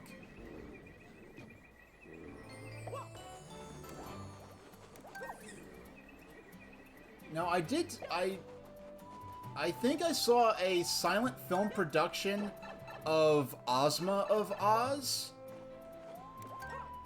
Whichever Oz story has, like, a donkey in it as one of the characters. I forgot which one, but... And it was like, yeah, it was a production... Okay, so Wizard of Oz is actually the beginning of the... Actually, I didn't mean to go into that one. I'm just busy talking about Oz lore. Okay, let's try over here. I don't like being Toad, but it's just the overworld, so...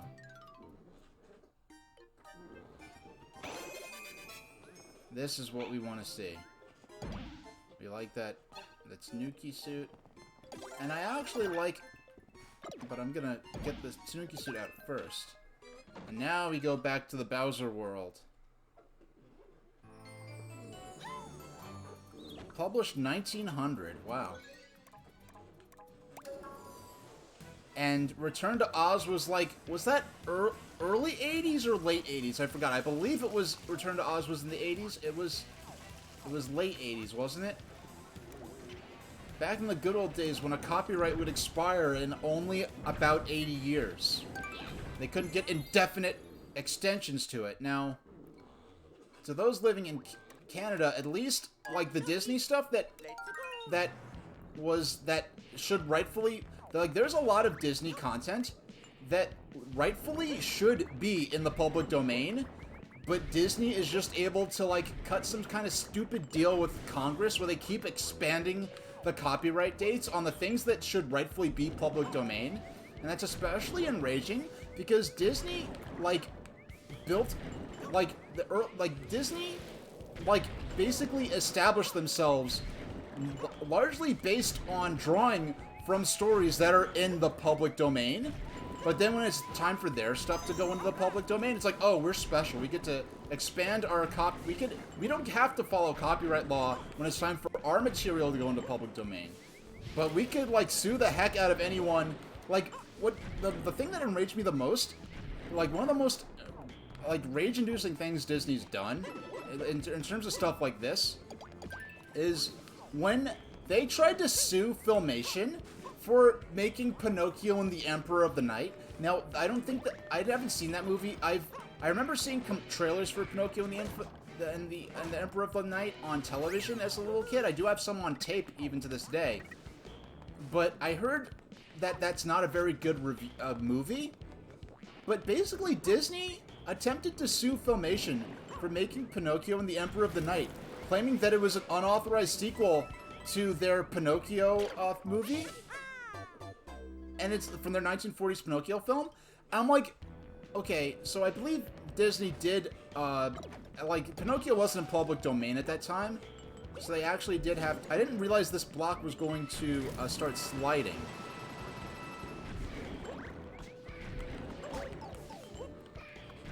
Oh, no. Oh, yikes. That's going to be a lot harder without the Tanuki tail, I'll tell you that. But yeah, like... Yeah, Disney paid for the rights to the... I forgot the name of the guy who wrote the original Pinocchio novel. But they paid for the rights to produce the 1940s animated movie. Okay, fine. By the time Pinocchio and the Emperor of the Night comes out, now the source material for Pinocchio is fallen in the public domain, so they don't need to pay royalties to anyone to make a sequel. But Disney, like, just sued... I guess they were trying to claim that Pinocchio with the Emperor of the Night was a sequel to their adaptation of Pinocchio rather than a sequel to the source material. And they just flat out, they lost the case, which was... And I think they also had to pay Filmation's legal fees. Ooh, man. You know what? I think there's some ice physics going on with those blocks. I think there's ice physics on these things. I think that's what's making this so hard.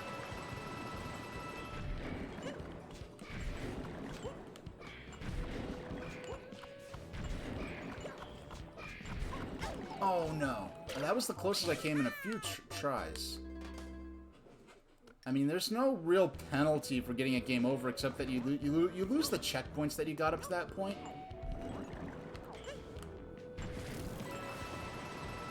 Yeah, I'm very pleased with how challenging this has become. I say as I game over again. I don't know, if I'm feeling up to it, I might have to extend the stream. I might have to extend the stream if I'm feeling up to it. Because I do want to beat this today. I do want to at least beat the single-player campaign of 3D World, and I don't have anything lined up for today. And because I've been doing these longer streams lately. Okay. Okay, 50-50? Okay, is all it's gonna give me, no matter what... Am I just destined to get a mushroom no matter what? Is that what's going on here?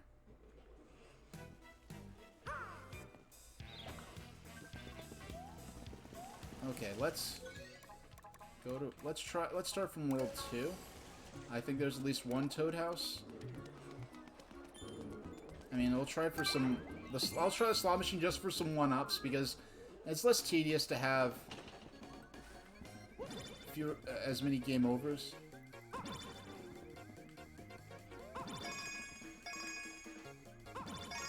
Okay, you got 2 pairs.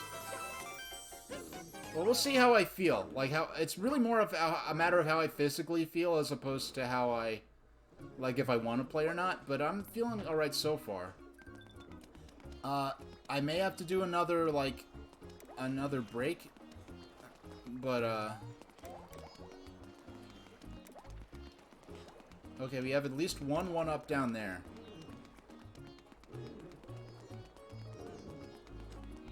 I don't know if it's worth all this time going all the way here to...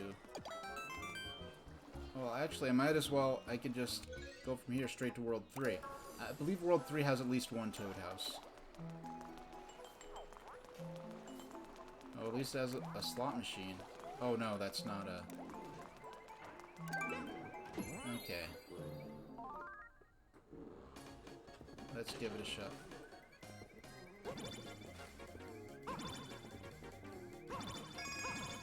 Nice.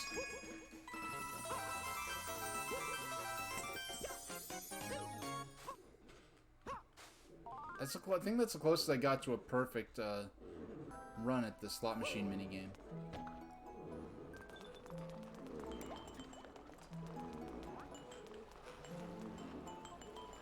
Okay, there's a pipe to a toad house. Okay, we'll use that.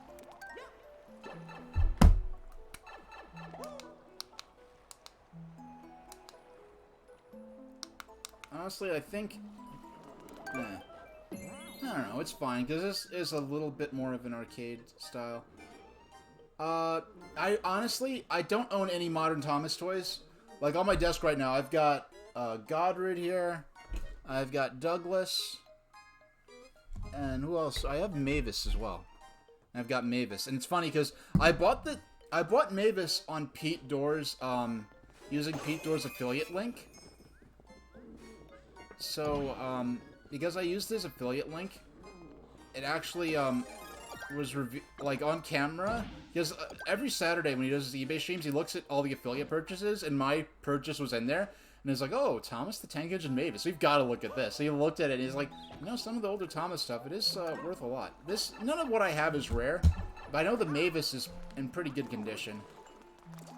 But I really don't collect Thomas stuff, Modern Thomas stuff, and I intend to buy more like Thomas stuff from the 90s, but I don't really buy that kind of stuff so often. But I definitely, nothing against it. If kids these days like the Modern Thomas toys, then bless them, and I hope they have all the fun they can. But, for me personally, Modern Thomas toys definitely... I don't even watch the Modern Thomas show. And even the classic stuff, I really only watch on special occasions like Christmas. Or, maybe next month or whatever. Oh yeah, like, I don't know, I know on Thursday night, on Thursday at 8 o'clock Eastern Standard Time, I'm doing the stream of Game & Watch Gallery 4 for Game Boy Advance and the Airship History Lesson. But when it comes time for, after that, the next stream I do, before I go back to Paper Mario, which is a high priority, I'm definitely going back to Paper Mario and finishing the rest of the game. That'll be the focus for a while. And I'm definitely going to lay out RPGs for a while.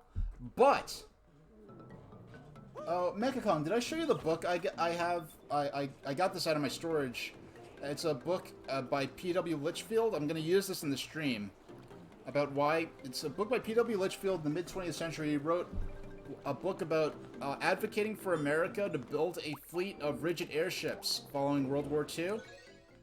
Obviously, it never happened, but there was a point where flying boat and airplane technology had not quite caught up to be able to do non-stop transatlantic flights easily in a commercially viable way. So because of that, he was advocating for us to build rigid airships in North America. Well, specifically the U.S., in order to close that gap between flying boats and smaller fixed-wing aircraft. And obviously never happened, but he goes into the history of airships, the principles of rigid airship technology. Oh yeah, it's pretty cool. He goes into, this is kind of a delicate book, so I gotta be a little careful with it. But he goes into, like, you know, the weight to lifting gas, equations and stuff like that. And P.W. Litchfield was the former president of Goodyear, so he did have a vested interest in developing rigid airship technology because Goodyear was heavily invested in that tech. Next week is St. Patrick's Day. Well, you know, once again, like, I don't really, yeah, I'm not really prepared for that, and I'm not, like, once, you know, once I get my stimmy, as the kids call it these days, and once my taxes are all sorted out, maybe I'll subscribe to Amazon and maybe do some Amazon watch parties. I also want to do some watch parties of public domain content, so that people don't have to have an Amazon subscription. I know I don't have an Amazon subscription. I'd get one specifically just so I could do. Yeah, I'd get an Amazon subscription for the sole purpose of doing watch parties of non-public domain content. You know, if I get a Discord, it will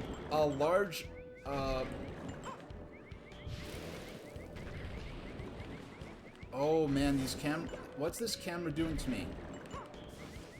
I don't have time to adjust the camera properly, which is a little scary. Okay, this is more like it.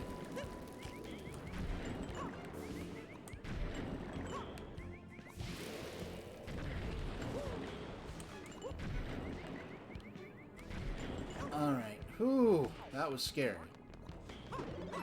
Alright, they know what's going on, because they give you a Tanuki Leaf.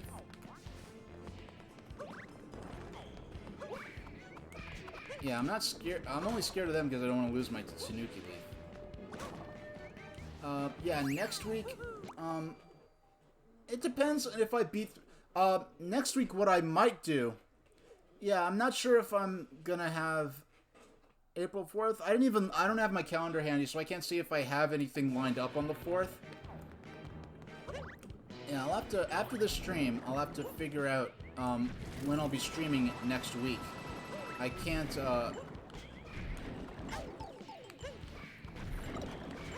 No!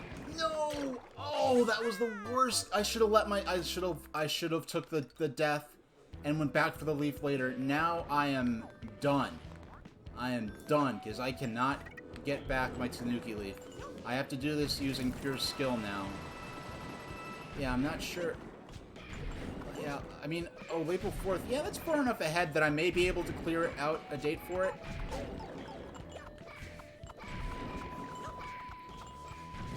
Okay, this is the furthest I've gotten at this so far. Okay. Oh, come on, that's cruel. How am I gonna get this far?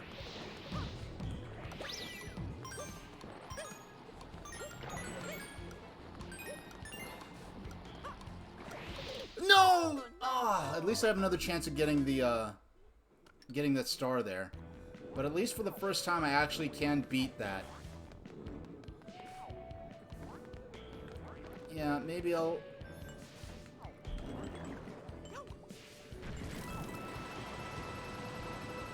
But I am gonna have, and most of the streams of like public domain stuff I want to do are something that may be suited for doing like an 8 or 9 o'clock local time stream and having like a late night comfy stream where I'm maybe playing pinball and have some chill train videos going on in the background or something like that.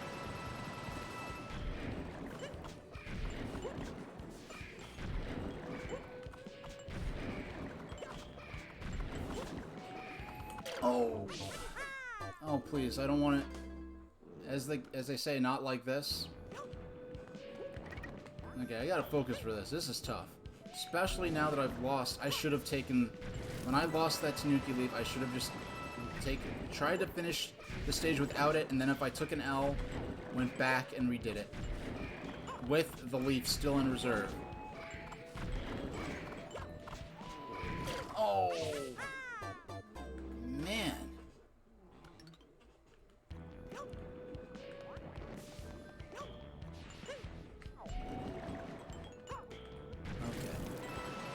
Yeah, I cannot believe. Man, the people who were dismissing this as just a HD redo of 3D Land are seriously like really sold this game criminally short.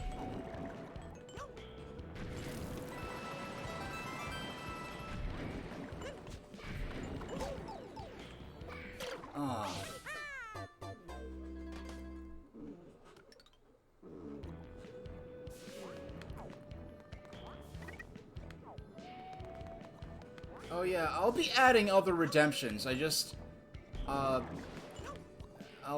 there are other redemptions that will happen. No! Okay, I have to, okay. I'm not saying not to chat, I just have to not let chat distract me, and I have to actually wait till I'm on safe ground again before I read. Which is something I don't have a problem doing. Man, I have to stop using that camera angle. That camera angle isn't letting me... When it moves towards the foreground, in relation to where I had the camera at that time, when it makes that left turn. Oh, man, this is brutal. only real part I really regret is just how I guess how long it takes to restock up all these lives and power-ups again.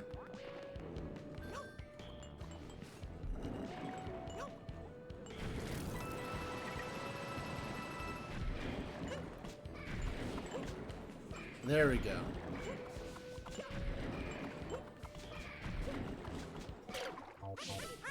Yeah, if it's moving toward or away from me. Okay, I'm not just learning how to jump, I'm learning how to position the camera to optimize the jumps.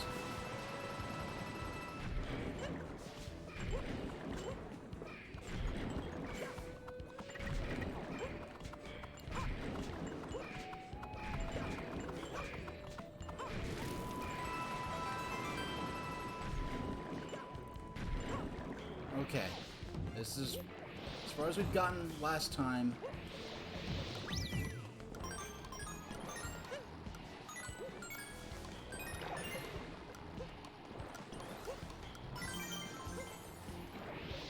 Okay. Yeah! You don't have to do that again. Come on, give me a Tanuki Leaf. You know what's going on. Yeah, thank you, game. Merciful game for providing me with that Tanuki Leaf.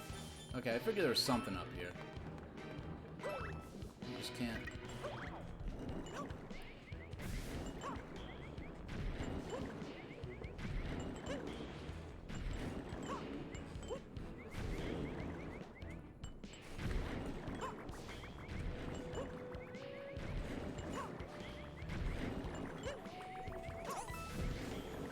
No! You saw how close I came?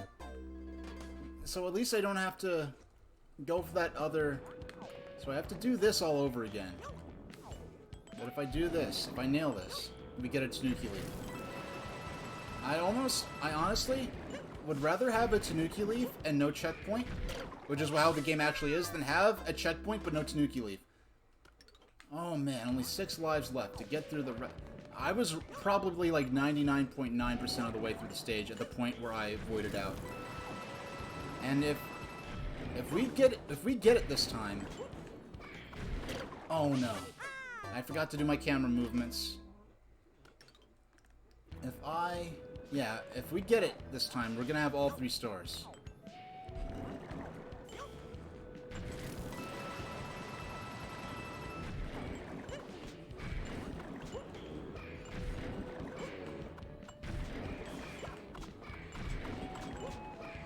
No! Okay. Ugh.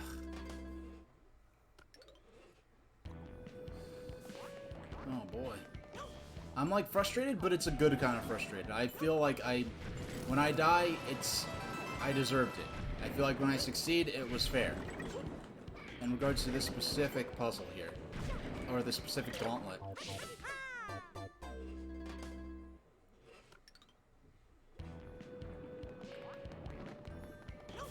Oh man.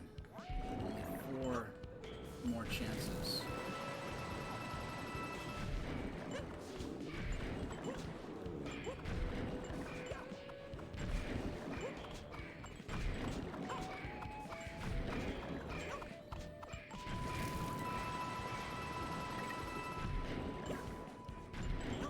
Okay, we don't have to do the fire puzzle again. Just run straight on. Okay. You gotta pause. Okay, this is time. I got a towel. My hands are sweating a tiny bit, I gotta say. I mean, maybe some people are just better at platformers than me, but people say, like, oh, I've heard people say, oh, 3D World was so easy, or whatever. It's like, this seems like, in every sense, a reasonable and decent challenge.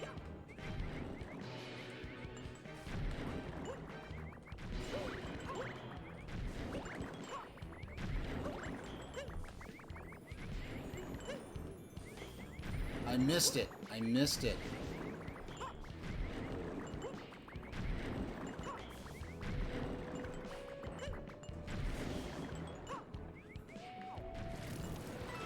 At least we've nearly got the stage. We got it. We got it. We got it. Missed that last star. If we... hopefully... I don't know how many stars we have, but this should... I doubt... Hey, Jacorvin. Have I seen you in chat before? Thanks for watching. If I haven't, I'm a retro streamer by and large. I only started last May. This is my 80th stream. And, I have a massaging heated backrest, which is the only way I could really stream for as long as I have. I take breaks every hour and a half to 2 hours, or in about an hour it'll be my next 2 hour period. I plan to end the stream... Okay, 150. 150. I seriously doubt that we will be... I seriously doubt that that the final threshold for accessing the final stage is going to be more than 150 stars. So I got to beat these 2 carnival levels. It looks like these both might be boss fights or some kind of extreme challenge. Motley Blobs Encore. Okay, this is some kind of boss we've seen before. And I think, when watching stuff like that, it's even more frustrating. It might even be more frustrating watching, because when you're watching, like, you see exactly where the character needs to go. So you feel like, oh, just move a little bit, and, like, you can't control it. So it's probably even more stressful watching. But, my aim is to beat this game today. We'll see if I do. Now, I'm playing this on, well, obviously this is 3D World plus Bowser's Fury. So we got these 2, bosses before the final.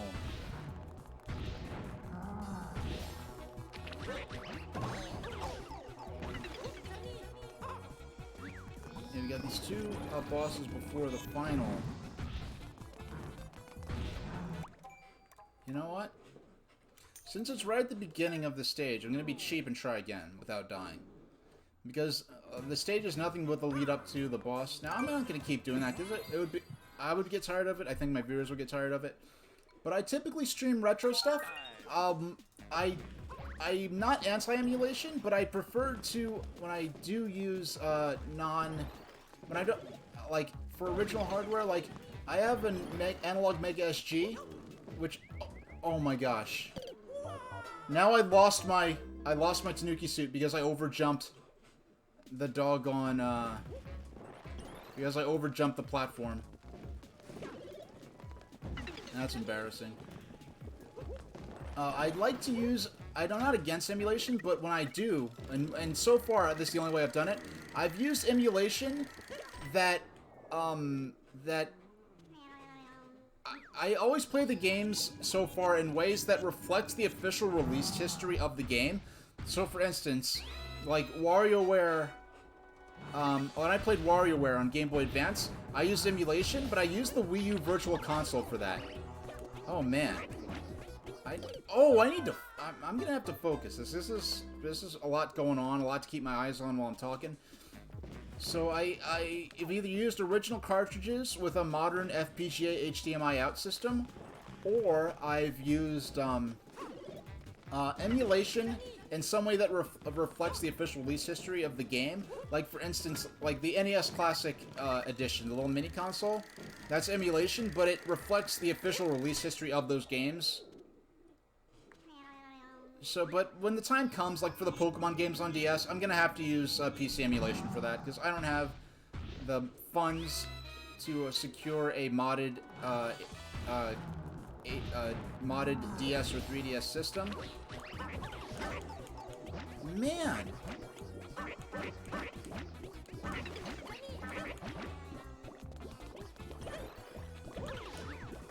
I didn't even do any damage to him, doggone.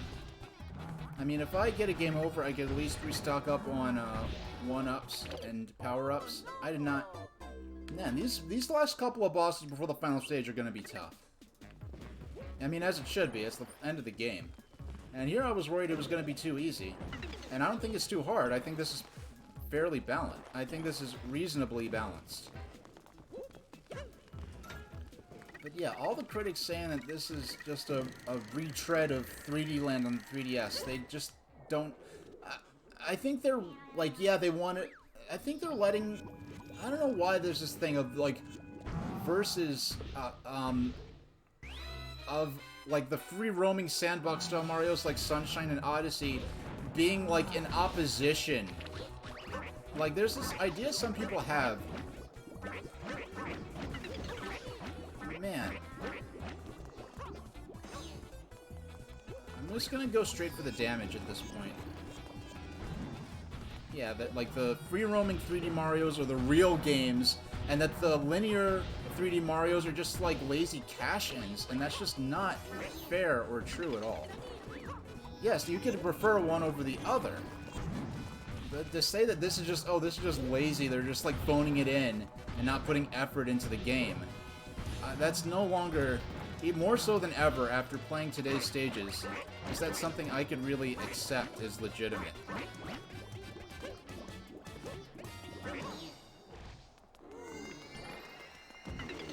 Oh wow, I only took 3 hits. That's rather generous of them.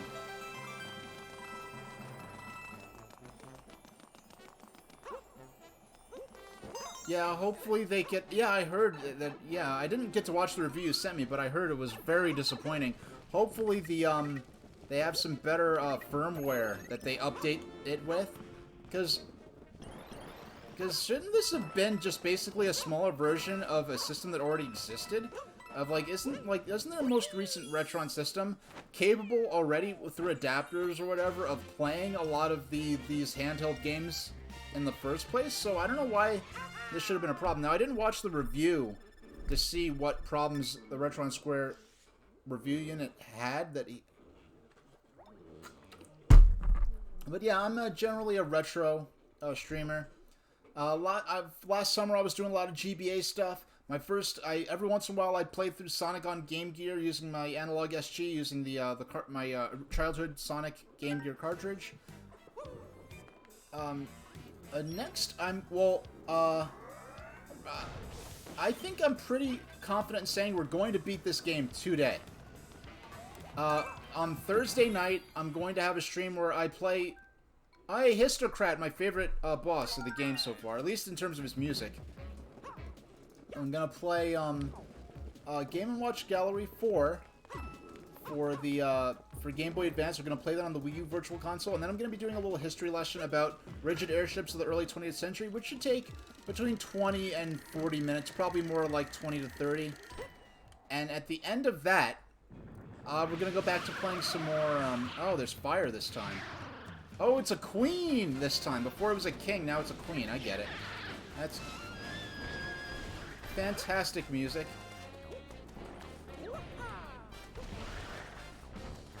So I really got to spot that music early. I mean, spot the spots.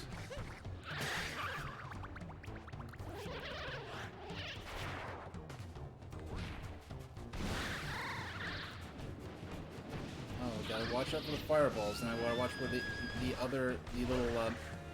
little minion snakes are gonna pop up.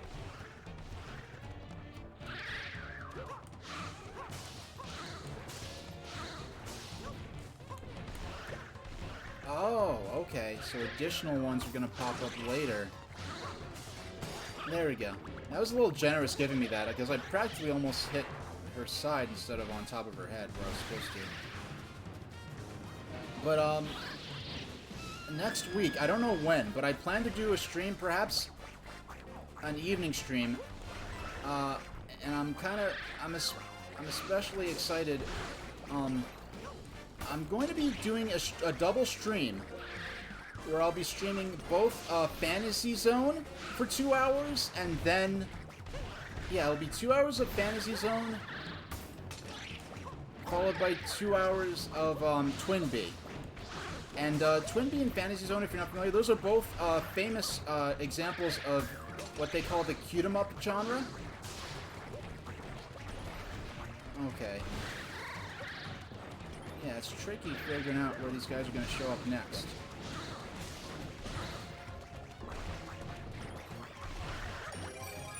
Ah! Oh, shucks.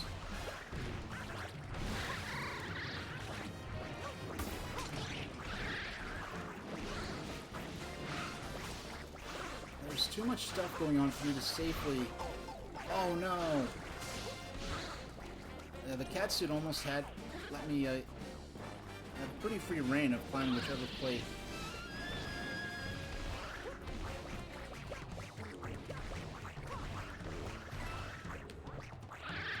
Okay, so it's over here. Oh! I didn't realize I had 360-degree reign over... I didn't realize I had nearly 360-degree control of the camera. Which made these... Oh, I guess the minion snakes with the plates in their heads, they're more... Not quite tall enough. Yeah, I guess they're all girl snakes too.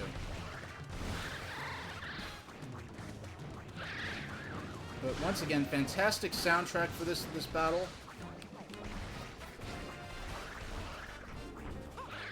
Hey, for the second time this stream. Oh.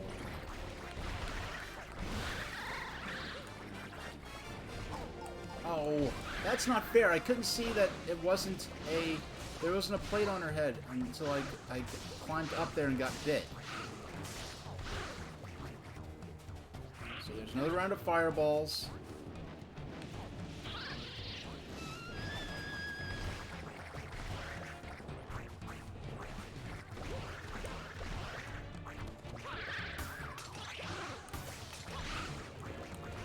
Not quite.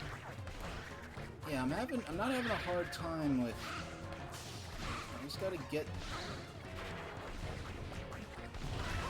Hey!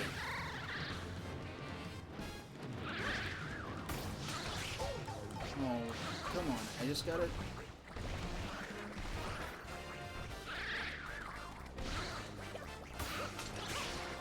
Oh no.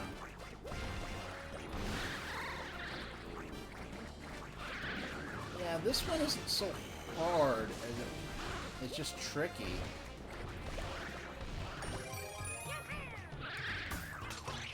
You know what? I think you really do need the catsuit in order to excel at this phase. Yeah, there we go. Man, I almost ran out of time there. That third... Gotta grab our star. Oh yeah, excuse me, okay, so the first...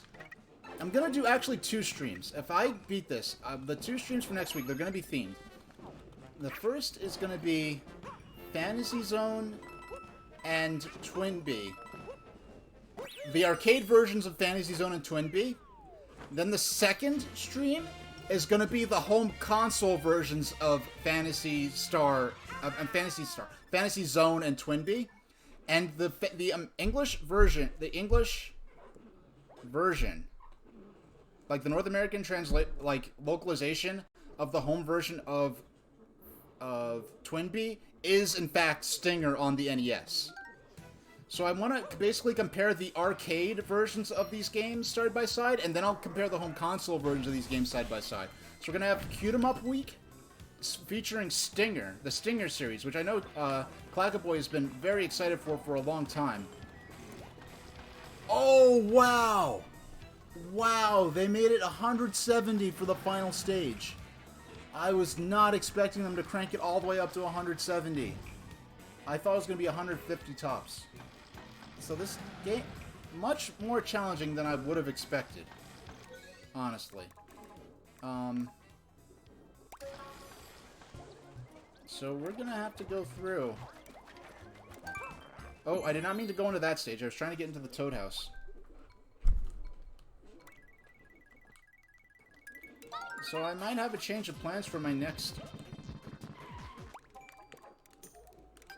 stream. The front half of the stream might be Mario 3D World. Or I could do an unscheduled stream between now and then. I wouldn't know. I'm not especially interested in... You know what? For the purposes of collecting stars, I feel like the... And I'm gonna have to... so the rest of the stream, frankly, at this point... So I'm gonna Since it's not likely I'll be beating the game today, what I'm gonna do is I'm gonna take a quick restroom break, but then I'm going to spend the rest of the stream hunting for green stars. How many do I have? 152? So I need like 17 more stars.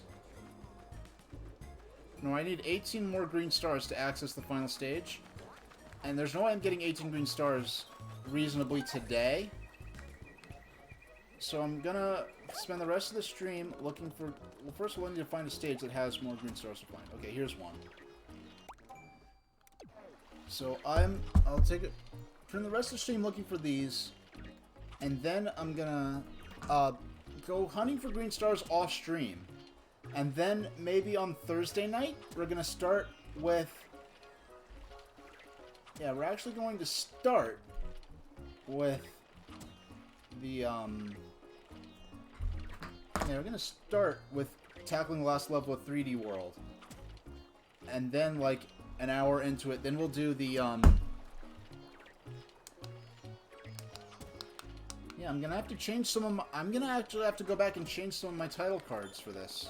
My stream, because I make... Usually my plans don't change for a stream once I decide what I'm going to be streaming. But because this game, I didn't expect it to have such a high threshold for the final set of stars. Yeah, there's nothing I really wanted, so... So we're going to have at least one more stream of 3D World. On Thursday night, we're going to at least start with 3D World. And if I don't beat it then... I'm probably just going to put it down for a long time or have an unscheduled stream at some point when I have an opening available.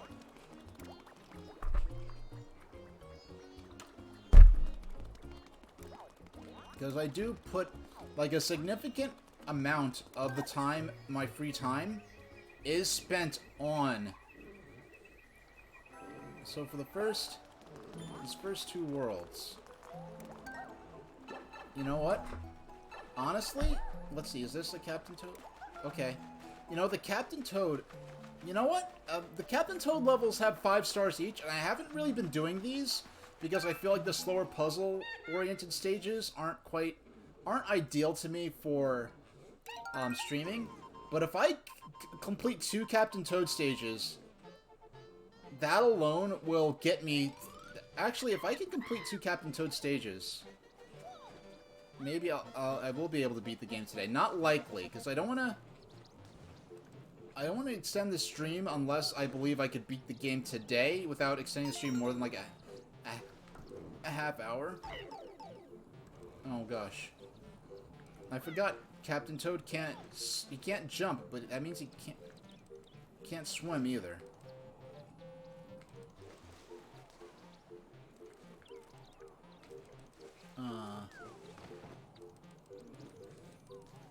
Oh, there's a pathway down here.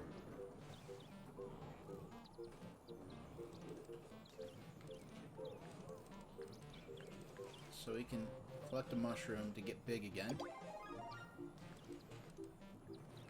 Yeah, and I do have an appointment later today. So it's frankly I mean, it's gonna be for the best, right? I would have liked to beat 3D World today, but it looks like it's not going to happen. I would extend the stream pretty much indefinitely, but I don't want to test my physical endurance too much. And on top of that, I have an appointment later, so I really should quit while I'm ahead, as they say.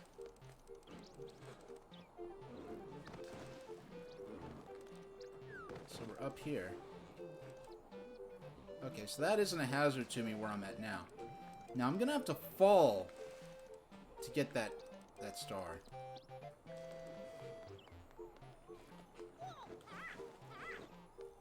So I can't carry anything.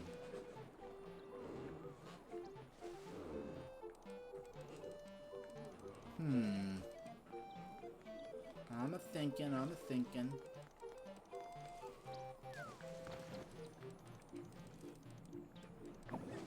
Yeah, this is really... Oh, I see. Okay, I get it. No, I don't. I thought I did, but I don't.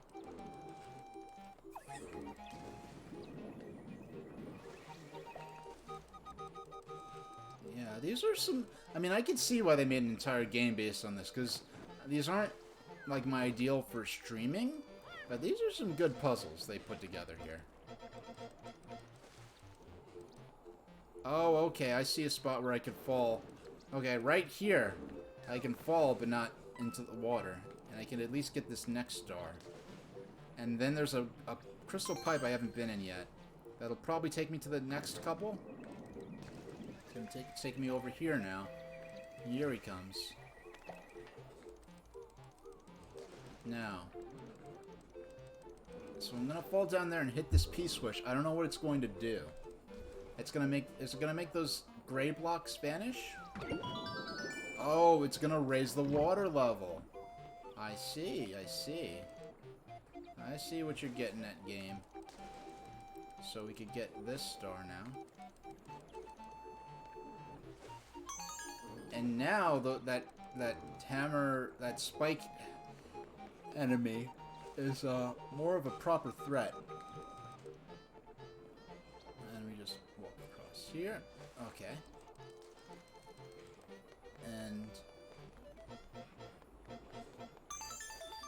okay, so that's 5 more.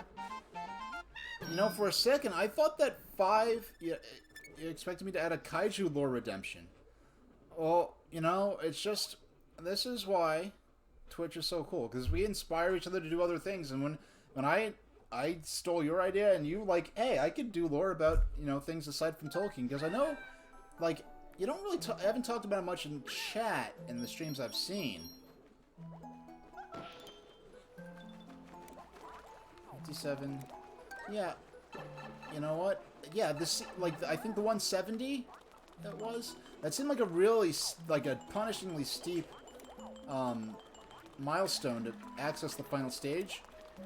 But if they are... wait, did I mean, this stage right here looks like a lot of... there's still...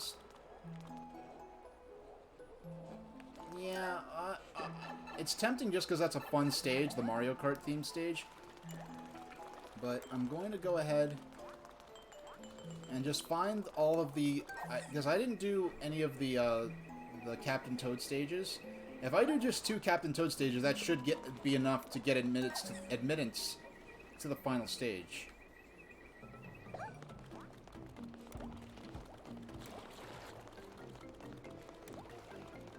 I mean, what's in this pipe? I don't know. Sometimes the Captain Toad stages are a bit distant.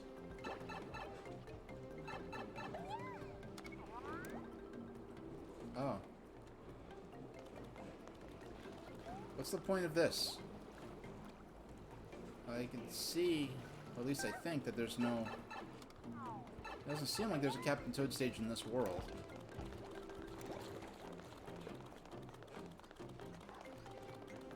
Yeah, and the cool thing is about the point redemption is I realized, wait, so that basically means that I can go on a tangent about my special interests, but it's a guarantee that, oh yeah, there's this stage, I didn't finish this.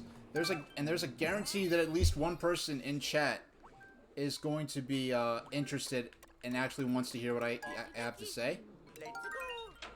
So I'm just like sobbing, like, okay, this is now a...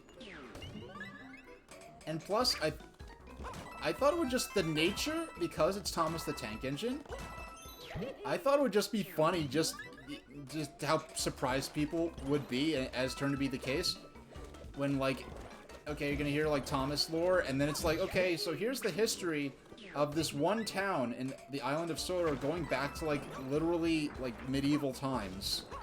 And, like, about the lineage of the different kings and the wars that took place and all this. And because of all that, here's one character who's named after this king. Or, oh, because of all of that, here's this one station on Thomas's branch line that's named after, you know, this battle that took place or something like that. Because they really did put that much thought into... I love these WarioWare style little mini grinds. Oh no! That's the same... doggone. That's the same thing that happened last time. Because I gained all that speed, I end up, like, overshooting. I end up overshooting.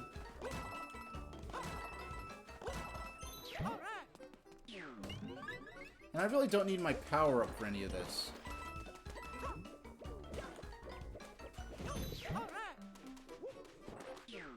Because there's still 4 more I haven't done. Yeah, but I love these WarioWare style challenges here.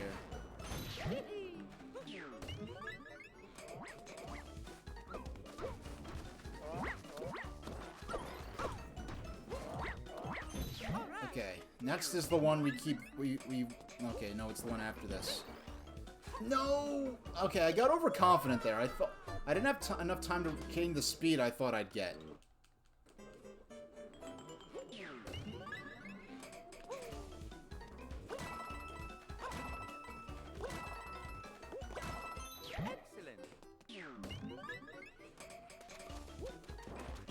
Yeah, so it's at a certain point you start going even faster. And I thought I'd have enough speed when I was doing that one challenge. But I should have took my time and gotten it right.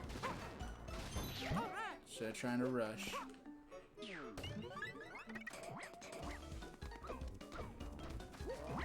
Like, here we go. Now he's in, like, fast super speed mode. Okay. This is... Yeah, there I got enough speed to complete the...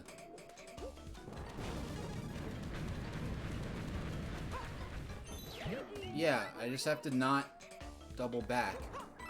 Now these are all new. I don't know what... Hey, we got at least one new one.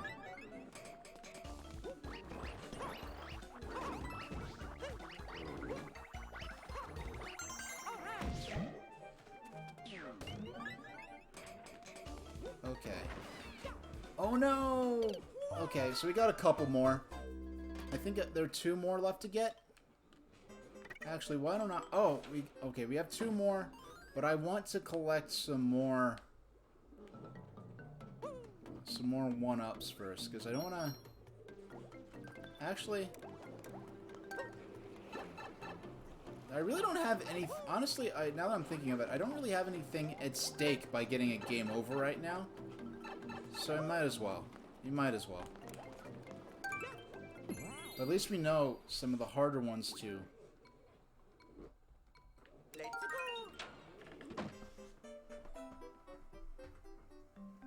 You know, I normally don't choose other characters, but perhaps Luigi might not be a bad choice for some of these.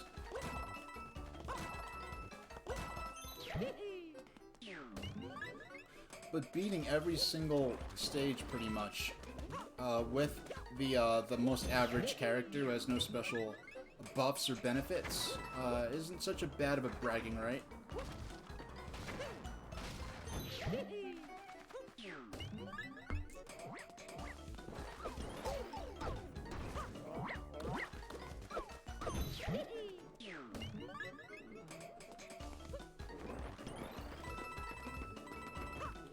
There we go.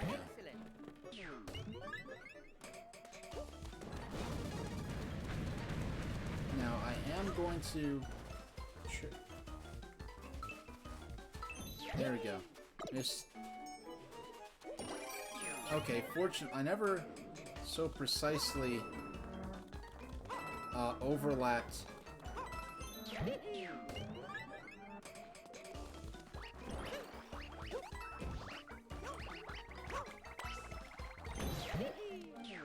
And only 2 more.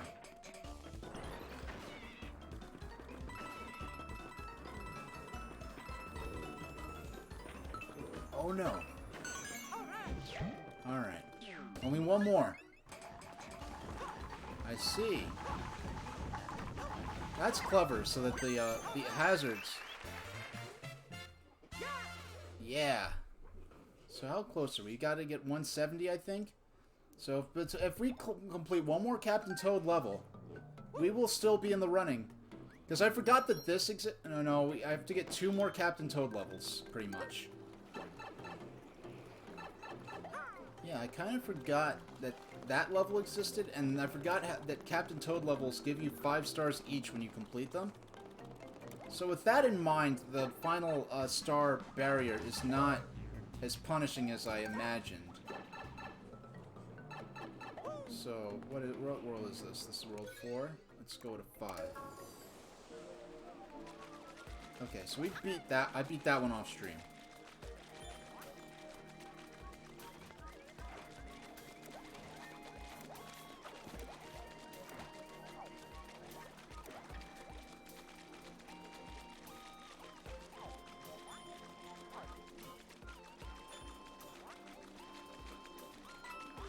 Okay, so that's the whole of World 5, then we'll go into World 6. Oh. I don't want to do the Japanese castle level. Or I think it's actually kind of more of a Chinese castle than a Japanese castle, I'm not sure.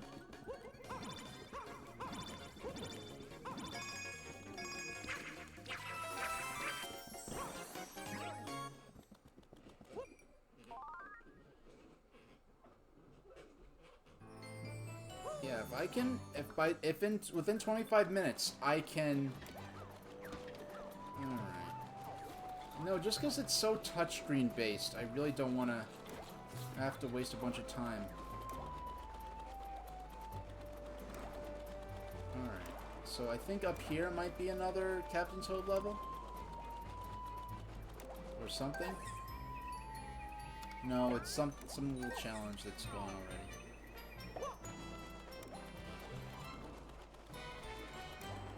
If there are no more Captain Toad levels, then I am gonna have to start hunting for stars within the stages. Like, there's at least one.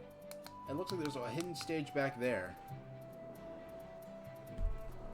Yeah, but if within 24 minutes I can get enough stars to get in minutes to the final level, I will extend the stream until I beat the stage. Until it gets to a point where it risks conflicting with my appointment.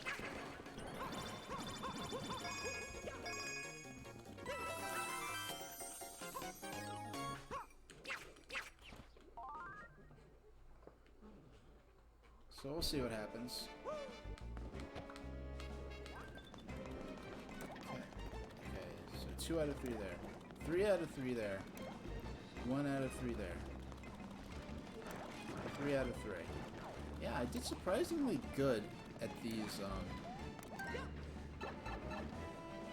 Hey, a Captain Toad level. Okay. So, 161. Captain Toad gets thwomped. Alright, so this should... If I beat this and only have a few stages within the, a few, like, actual normal platforming stages, it's not likely that I'll be able to get enough stars. Now this, you just... You know, like Mario probably, because he could jump, you could kind of gain some momentum over this, over the conveyor belt, but because he can't jump, he is in total... mercy of the conveyor belts.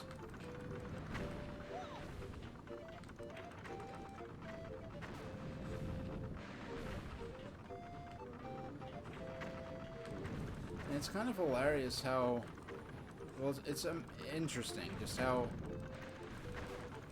Mario, and that's another thing, one thing that frustrates me in terms of lore, and I know Mario is in a series you go to for deep lore.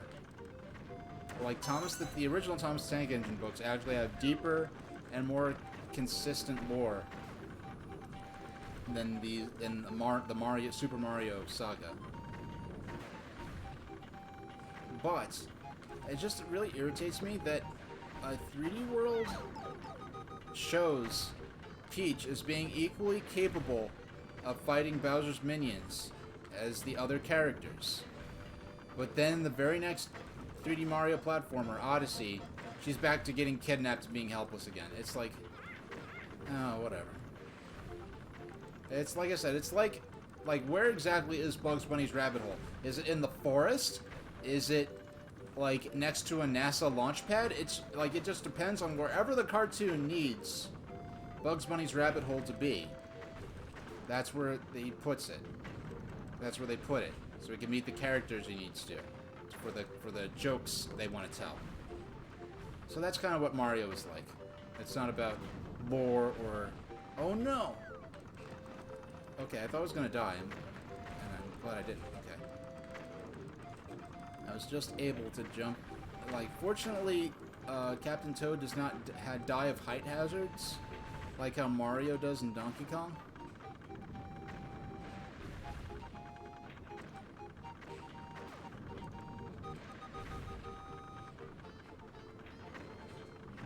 I'm expecting that the only way to really get ahead here...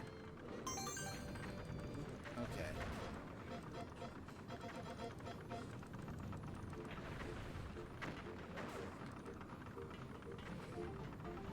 Okay, we survived that. Only 2 more. It's kind of funny how this incidental character from Mario Galaxy ended up becoming the basis for an entire sub-series of the Super Mario games.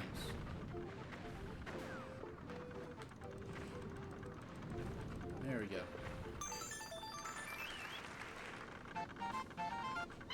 Are they only like 4 or 5 Captain Toad levels in this game? Because I always imagine the Captain Toad levels being a bigger part of the game.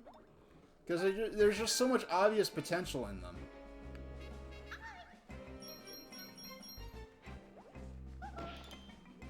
So I only have to get 4 more. Oh, let's check and see what the final.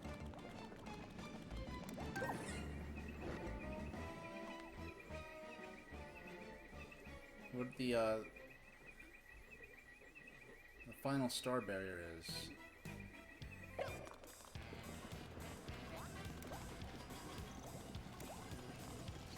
Two out of 3 there. 3 out of 3 there. Oh, we didn't collect any of them there, and I know at least one of them that would be fairly... Okay, let's see what this final gate. 166. I only have 4 more stars, and we can gain admittance to the final stage. Now, what's in here? Is this, if this goes to a Captain Toad level, or something like that. Okay, it's something over here. What's this? Oh, it's a star rush. Oh, okay. We may well. Okay. It's possible that we're about to gain the last few stars we need. We only need 4 more, so we don't even have to complete this.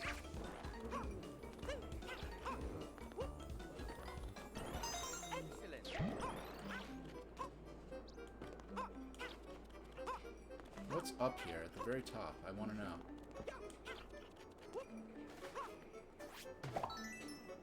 Oh, just some...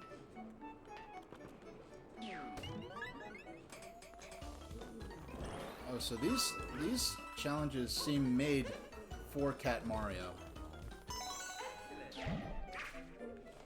Okay.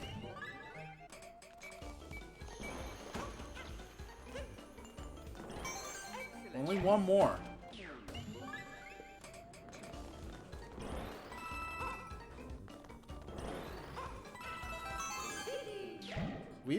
We now have enough stars to gain minutes to the final stage,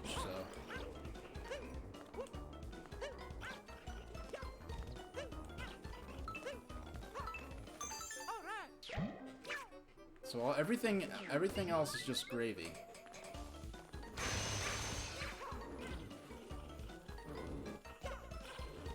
Oh no, no! It just wouldn't, like, the controls aren't obeying me.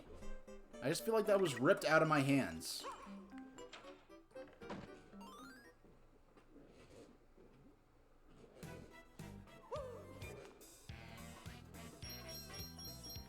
Okay, 171. We didn't have... that's cool. We didn't have to go backtracking in a single main platforming stage. Okay.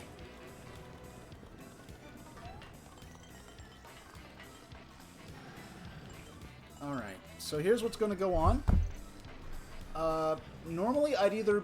In 60 minutes, I'd normally either be ending the stream or taking another 10-minute break in preparation for streaming another 2 hours. What I'm going to do instead... yeah, I'm going to take a... Let's give it a... Because I do need to move around. Let's take a 6... Let's take a 7... Yeah, there's 7-minute break. 7 minutes or less. As much time as I need. I just need to stretch and make sure I'm going to be okay to sit down for potentially a while to come. And when I come back, I will, we're gonna beat 3D World. Because I did not expect to get enough stars to get him into the last stage so soon. I don't mind. But I will be... Yeah, so let's...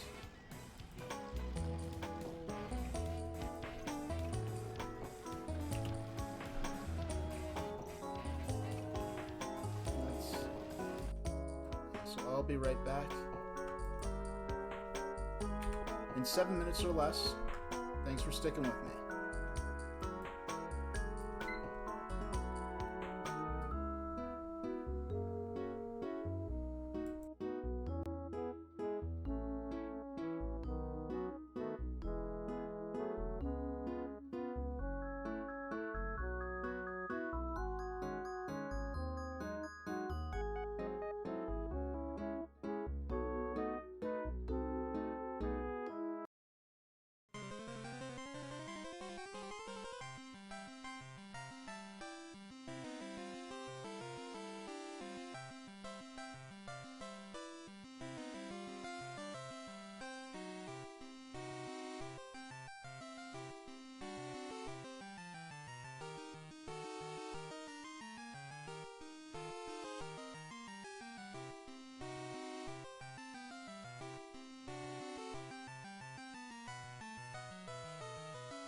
Alright, I'm back. The only reason I don't like coming back earlier than my timer indicates is I don't want someone to be like, oh, I could put a burrito in the microwave and it'll take exactly 7 minutes, and then someone goes and puts a burrito in and they come back and it's like, oh, you already started. I thought there were 7 minutes. But yeah, but I'm rested enough, so. Alright, let's do this.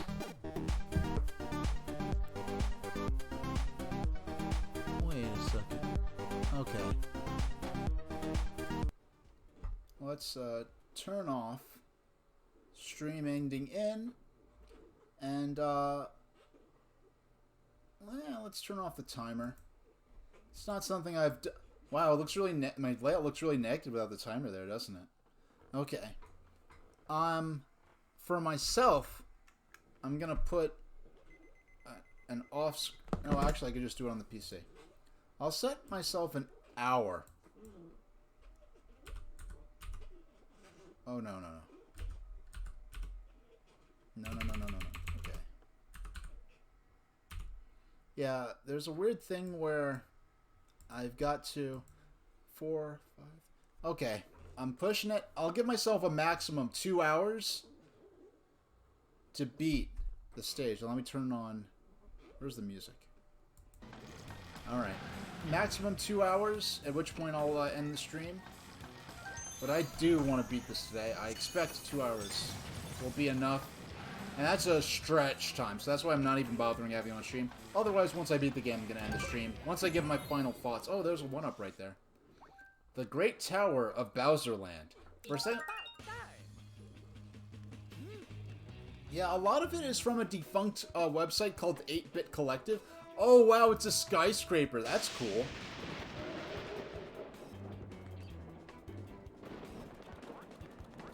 Oh, so it's implied that this is where he fled to after the end of the last stage. See, I like a little bit of environmental storytelling in my Mario game. I hope you had that thing insured.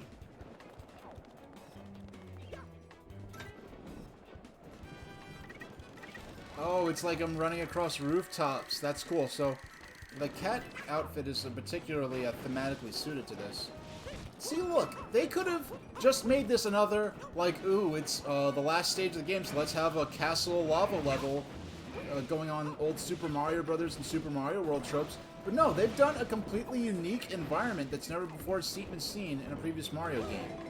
So it's because of stuff like, I'm gonna make the case. I mean, at least, I mean, on the IGN forum where nothing matters and no one important actually goes. But, like,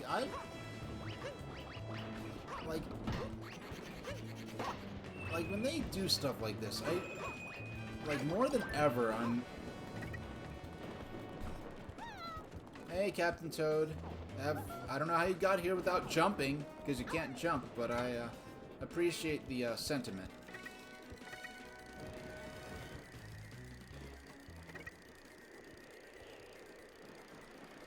Like, honestly, if I had to choose between a new free-roaming Mario game and a new linear 3D Mario game, I would rather have a new linear...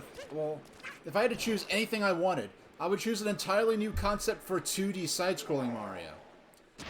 Oh, it looks like we're gonna have a few different Bowser encounters throughout the stage. Okay, here's Cat Bowser, which was, which otherwise would have been a surprise at this point, but you can't have everything. Cursed or blessed? Yeah. Oh, so is this just going to be a platforming challenge and we fight Cat Bowser at the top? That's going to be interesting. Oh.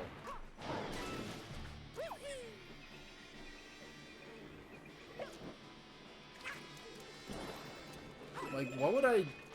Yeah, I'd be kind of out of luck if... Ooh. Of course I lose my... What? I went up the pipe. I heard pipe noises. What happened? I don't even know what happened. And there's no backup here, so you gotta do all that again. Being nice and tough with this last stage. Which it says it ought to be, right?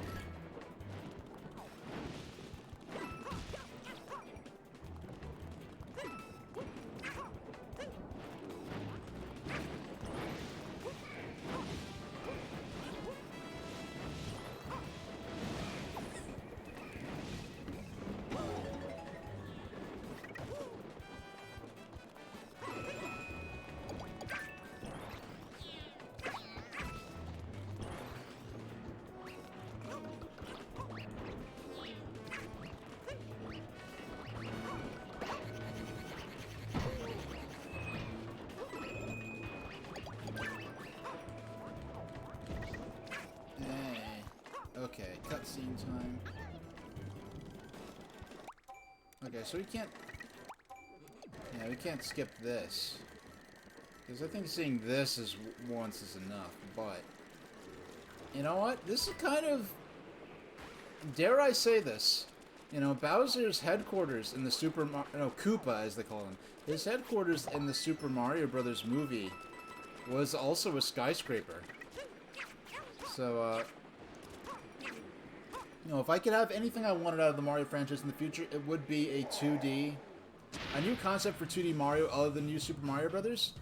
But other than that, I'd love a distinct and new style of 3D, of linear 3D Mario.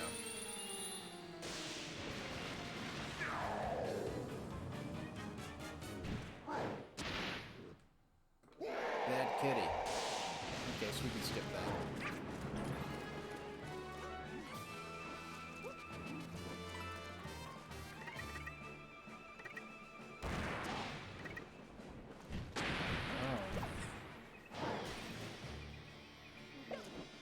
Oh, okay, I'm supposed to... I guess I just somehow lost track of what I was supposed to do. That's why... Okay. This is all going to be scripted. That's why I went in that pipe. That's why I, You know, there's really...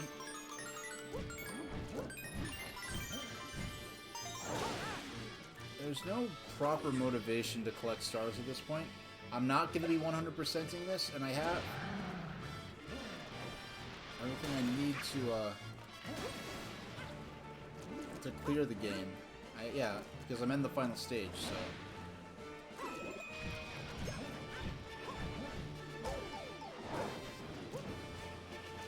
I do like this idea that the final stage can be an actual platforming challenge instead of just fighting a boss. Nice! So we're moving on to the next phase after that. Why would you put power blocks in your own headquarters, Bowser? Oh, this is cool.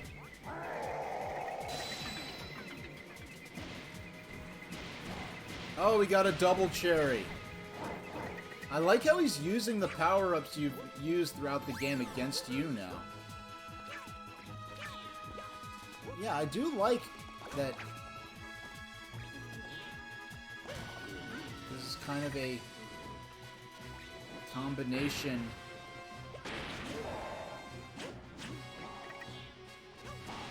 Oh, I see. Oh!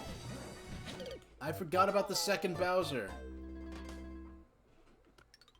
Oh yeah, I made it to the end. Hey, Tundex. I hope you weren't sitting there too long. But no, like the last worlds, 7 and 8, have made me really strongly... I've always advocated... There's been lots of, like, people saying, oh, this is just a lazy, you know, cash-in, and then people accuse this of being a lazy cash-in. Like, it's a low-effort game because it's not a free-roaming 3D game like Odyssey. But the last two worlds, and I've always advocated for Mario in the face of that criticism, which I feel is kind of unfair. But these last two worlds especially... Oh, he's using the... I love how he's using the different power-ups from throughout the game to this point against you. And at the top, I'm guessing either something's going to happen, or at the very least, there's going to be a proper boss fight. Either something interesting is going to happen or it's going to be a proper final boss fight. And I like the lack of... Oh, I did get to hit at least one checkpoint. I just want to run ahead. And I'm actually looking on above my monitor trying to see what's up ahead. As though that would get... Oh, I see. I see how this ends. At least this phase of it. Oh, no.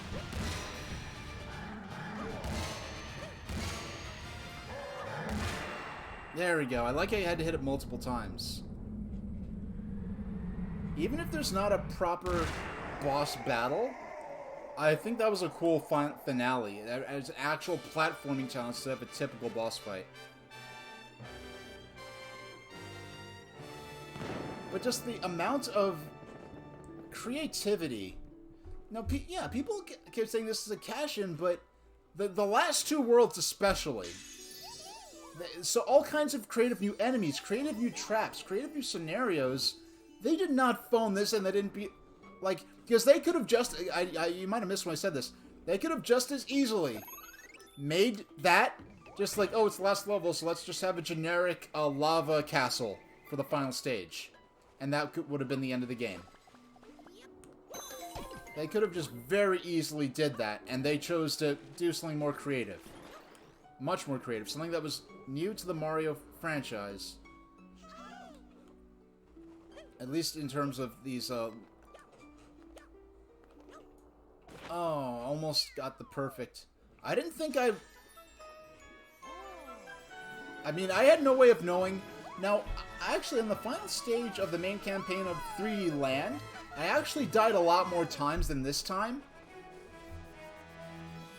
Oh, come on. It would have been nice to be 3D, you know, a Super Mario with the hat on.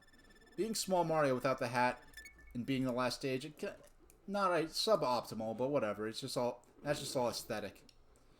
So, absolutely hype music here. I spoiled myself for this track, the ending theme.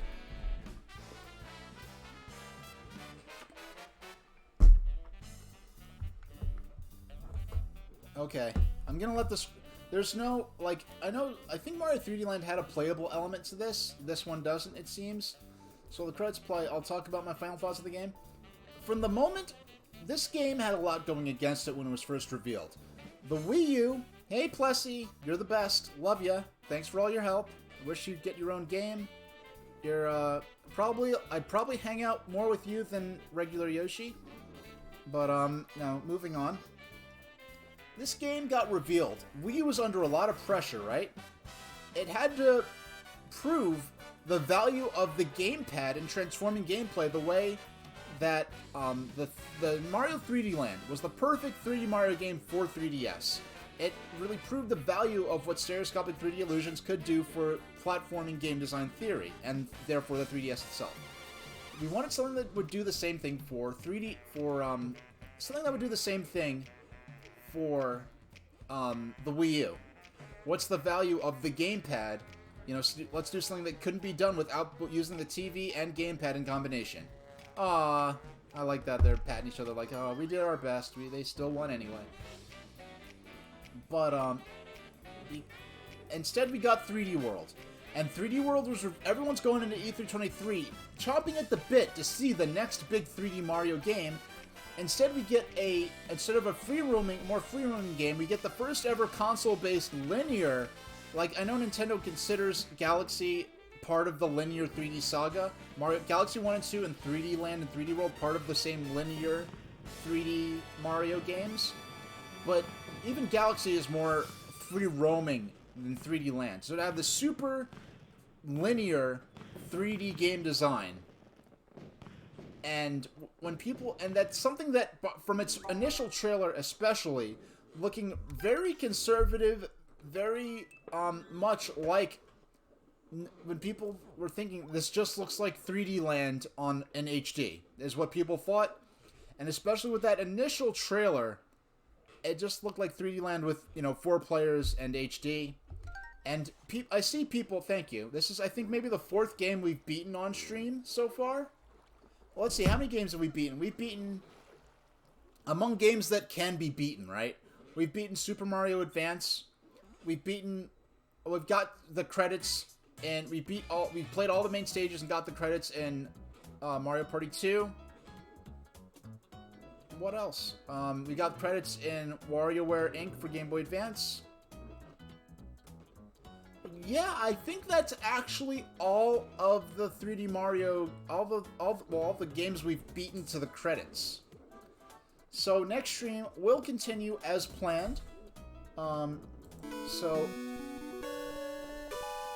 gonna turn down my a little bit. Okay. So next stream will be. Excuse me, that is not. I left Monday. It needs to be Wednesday. No, actually Thursday. I thought I had this ready. I forgot. I changed the date. I forgot to change the day of the week. Because it's Monday already. So Thursday, the 11th, at 8 o'clock Eastern Standard Time, we'll be playing Game & Watch Gallery 4 for Game Boy Advance, which I have never played before. I played maybe one of the Game Boy or Game Boy Color Game & Watch Gallery games on PC emulation like more than 15 years ago, which is kind of crazy to even... Anything in my life I could say, oh, that's 10, 15 years ago is kind of bananas at this point. So we're going to be playing maybe an hour of that. Then I'm going to go into... And we're going to do a critique, which should take maybe 20 to 40 minutes, probably more like 20 to 30 minutes, of a Cheddar video accusing airships of being a design disaster. And I'm going to refute that and we're going to watch the video. We're going to critique the mistakes they make. Lots of bad information, mistaken information in that video that I'm going to be correcting. Using information I learned from... I've read many books about airships. Now, really quick, I'm going to be switching to my webcam real quick. Where's my webcam? Actually, we'll just switch back to 3D World real quick. But I have a book by P.W. Litchfield, the former president of... I know this is reversed. The previous president of... Well, the former president of Goodyear, called Why Has America No Rigid Airships? Where he goes into the history and theories of airship flight and makes a case in the 1950s for America to build a fleet of rigid airships, which didn't happen. But there was a point where flying boat technology and smaller fixed-wing aircraft hadn't quite developed to the point where there was a gap that rigid airships, if America had them, would have been very useful in. But that, eventually there were no rigid airships built, and fixed-wing aircraft caught up with it, as they eventually would have anyway. So the era of large, transatlantic airship of like the R-100, of the Graf Zeppelin. There was at least one crossing in a non-rigid blimp in I think the 60s or 70s by a Navy blimp called the Snowbird. But as far as the large flying cruise liners, that era ended, right before World War II. And so I'll be doing like a 20 to 30 minute critique of their video using sources like the book I showed you. And I'm going to edit that section of the stream down into a video that I'll put up on YouTube. And so that'll take 20 to 30 minutes, tops 40 minutes. And then we'll go back to more Game & Watch Gallery 4. And then next week, I haven't decided when I'll be streaming. I have to look at my schedule, if I have any appointments or jobs lined up. And I will be doing a dual stream of the arcade versions of Fantasy Zone by Sega and Twinbee. Those both being keystone titles in the shoot-'em-up genre. And then sometime to come, before I get back to Paper Mario, which I'll be dedicating my time to for probably a few weeks as I finish. Now, when I was doing Paper Mario before, I was only doing maybe 2.5 hour streams. Now that I'm able to reliably stream for 4 hours at a time without getting physically exhausted, I'll be able to make those streams go on for a lot longer. So we'll probably be able to finish Paper Mario a lot quicker than I was previously. And so let's see. So that's 4 streams, and we got now. Bowser's Fury. I enjoyed Bowser's Fury, but I find linear 3D Mario better suited for streaming than free roaming 3D Mario, which Bowser's Fury is. I enjoyed what I played of Bowser's Fury, but if I never played it again, I wouldn't really feel like I was missing out. Yeah, I'm not gonna do a raid. There's no one I see, yeah, there's no one really... Yeah, I'm just gonna go ahead and just end the stream there. So thank you very much for watching. I'll see you Thursday at 8 o'clock p.m. An evening stream again. I know which some of my viewers will appreciate. So 8 p.m. EST, we're doing Game Watch Gallery 4 and an airship history lesson. So that's it for now. And thank you much for watching. Thank you for whoever for Mechakong for doing my first ever channel point redemption. And we got a follow from someone as well. So thanks to everyone who watched and isn't gonna follow and is gonna move on, because I'm gonna go back to more retro type stuff, as you see. So for those who are joining me specifically for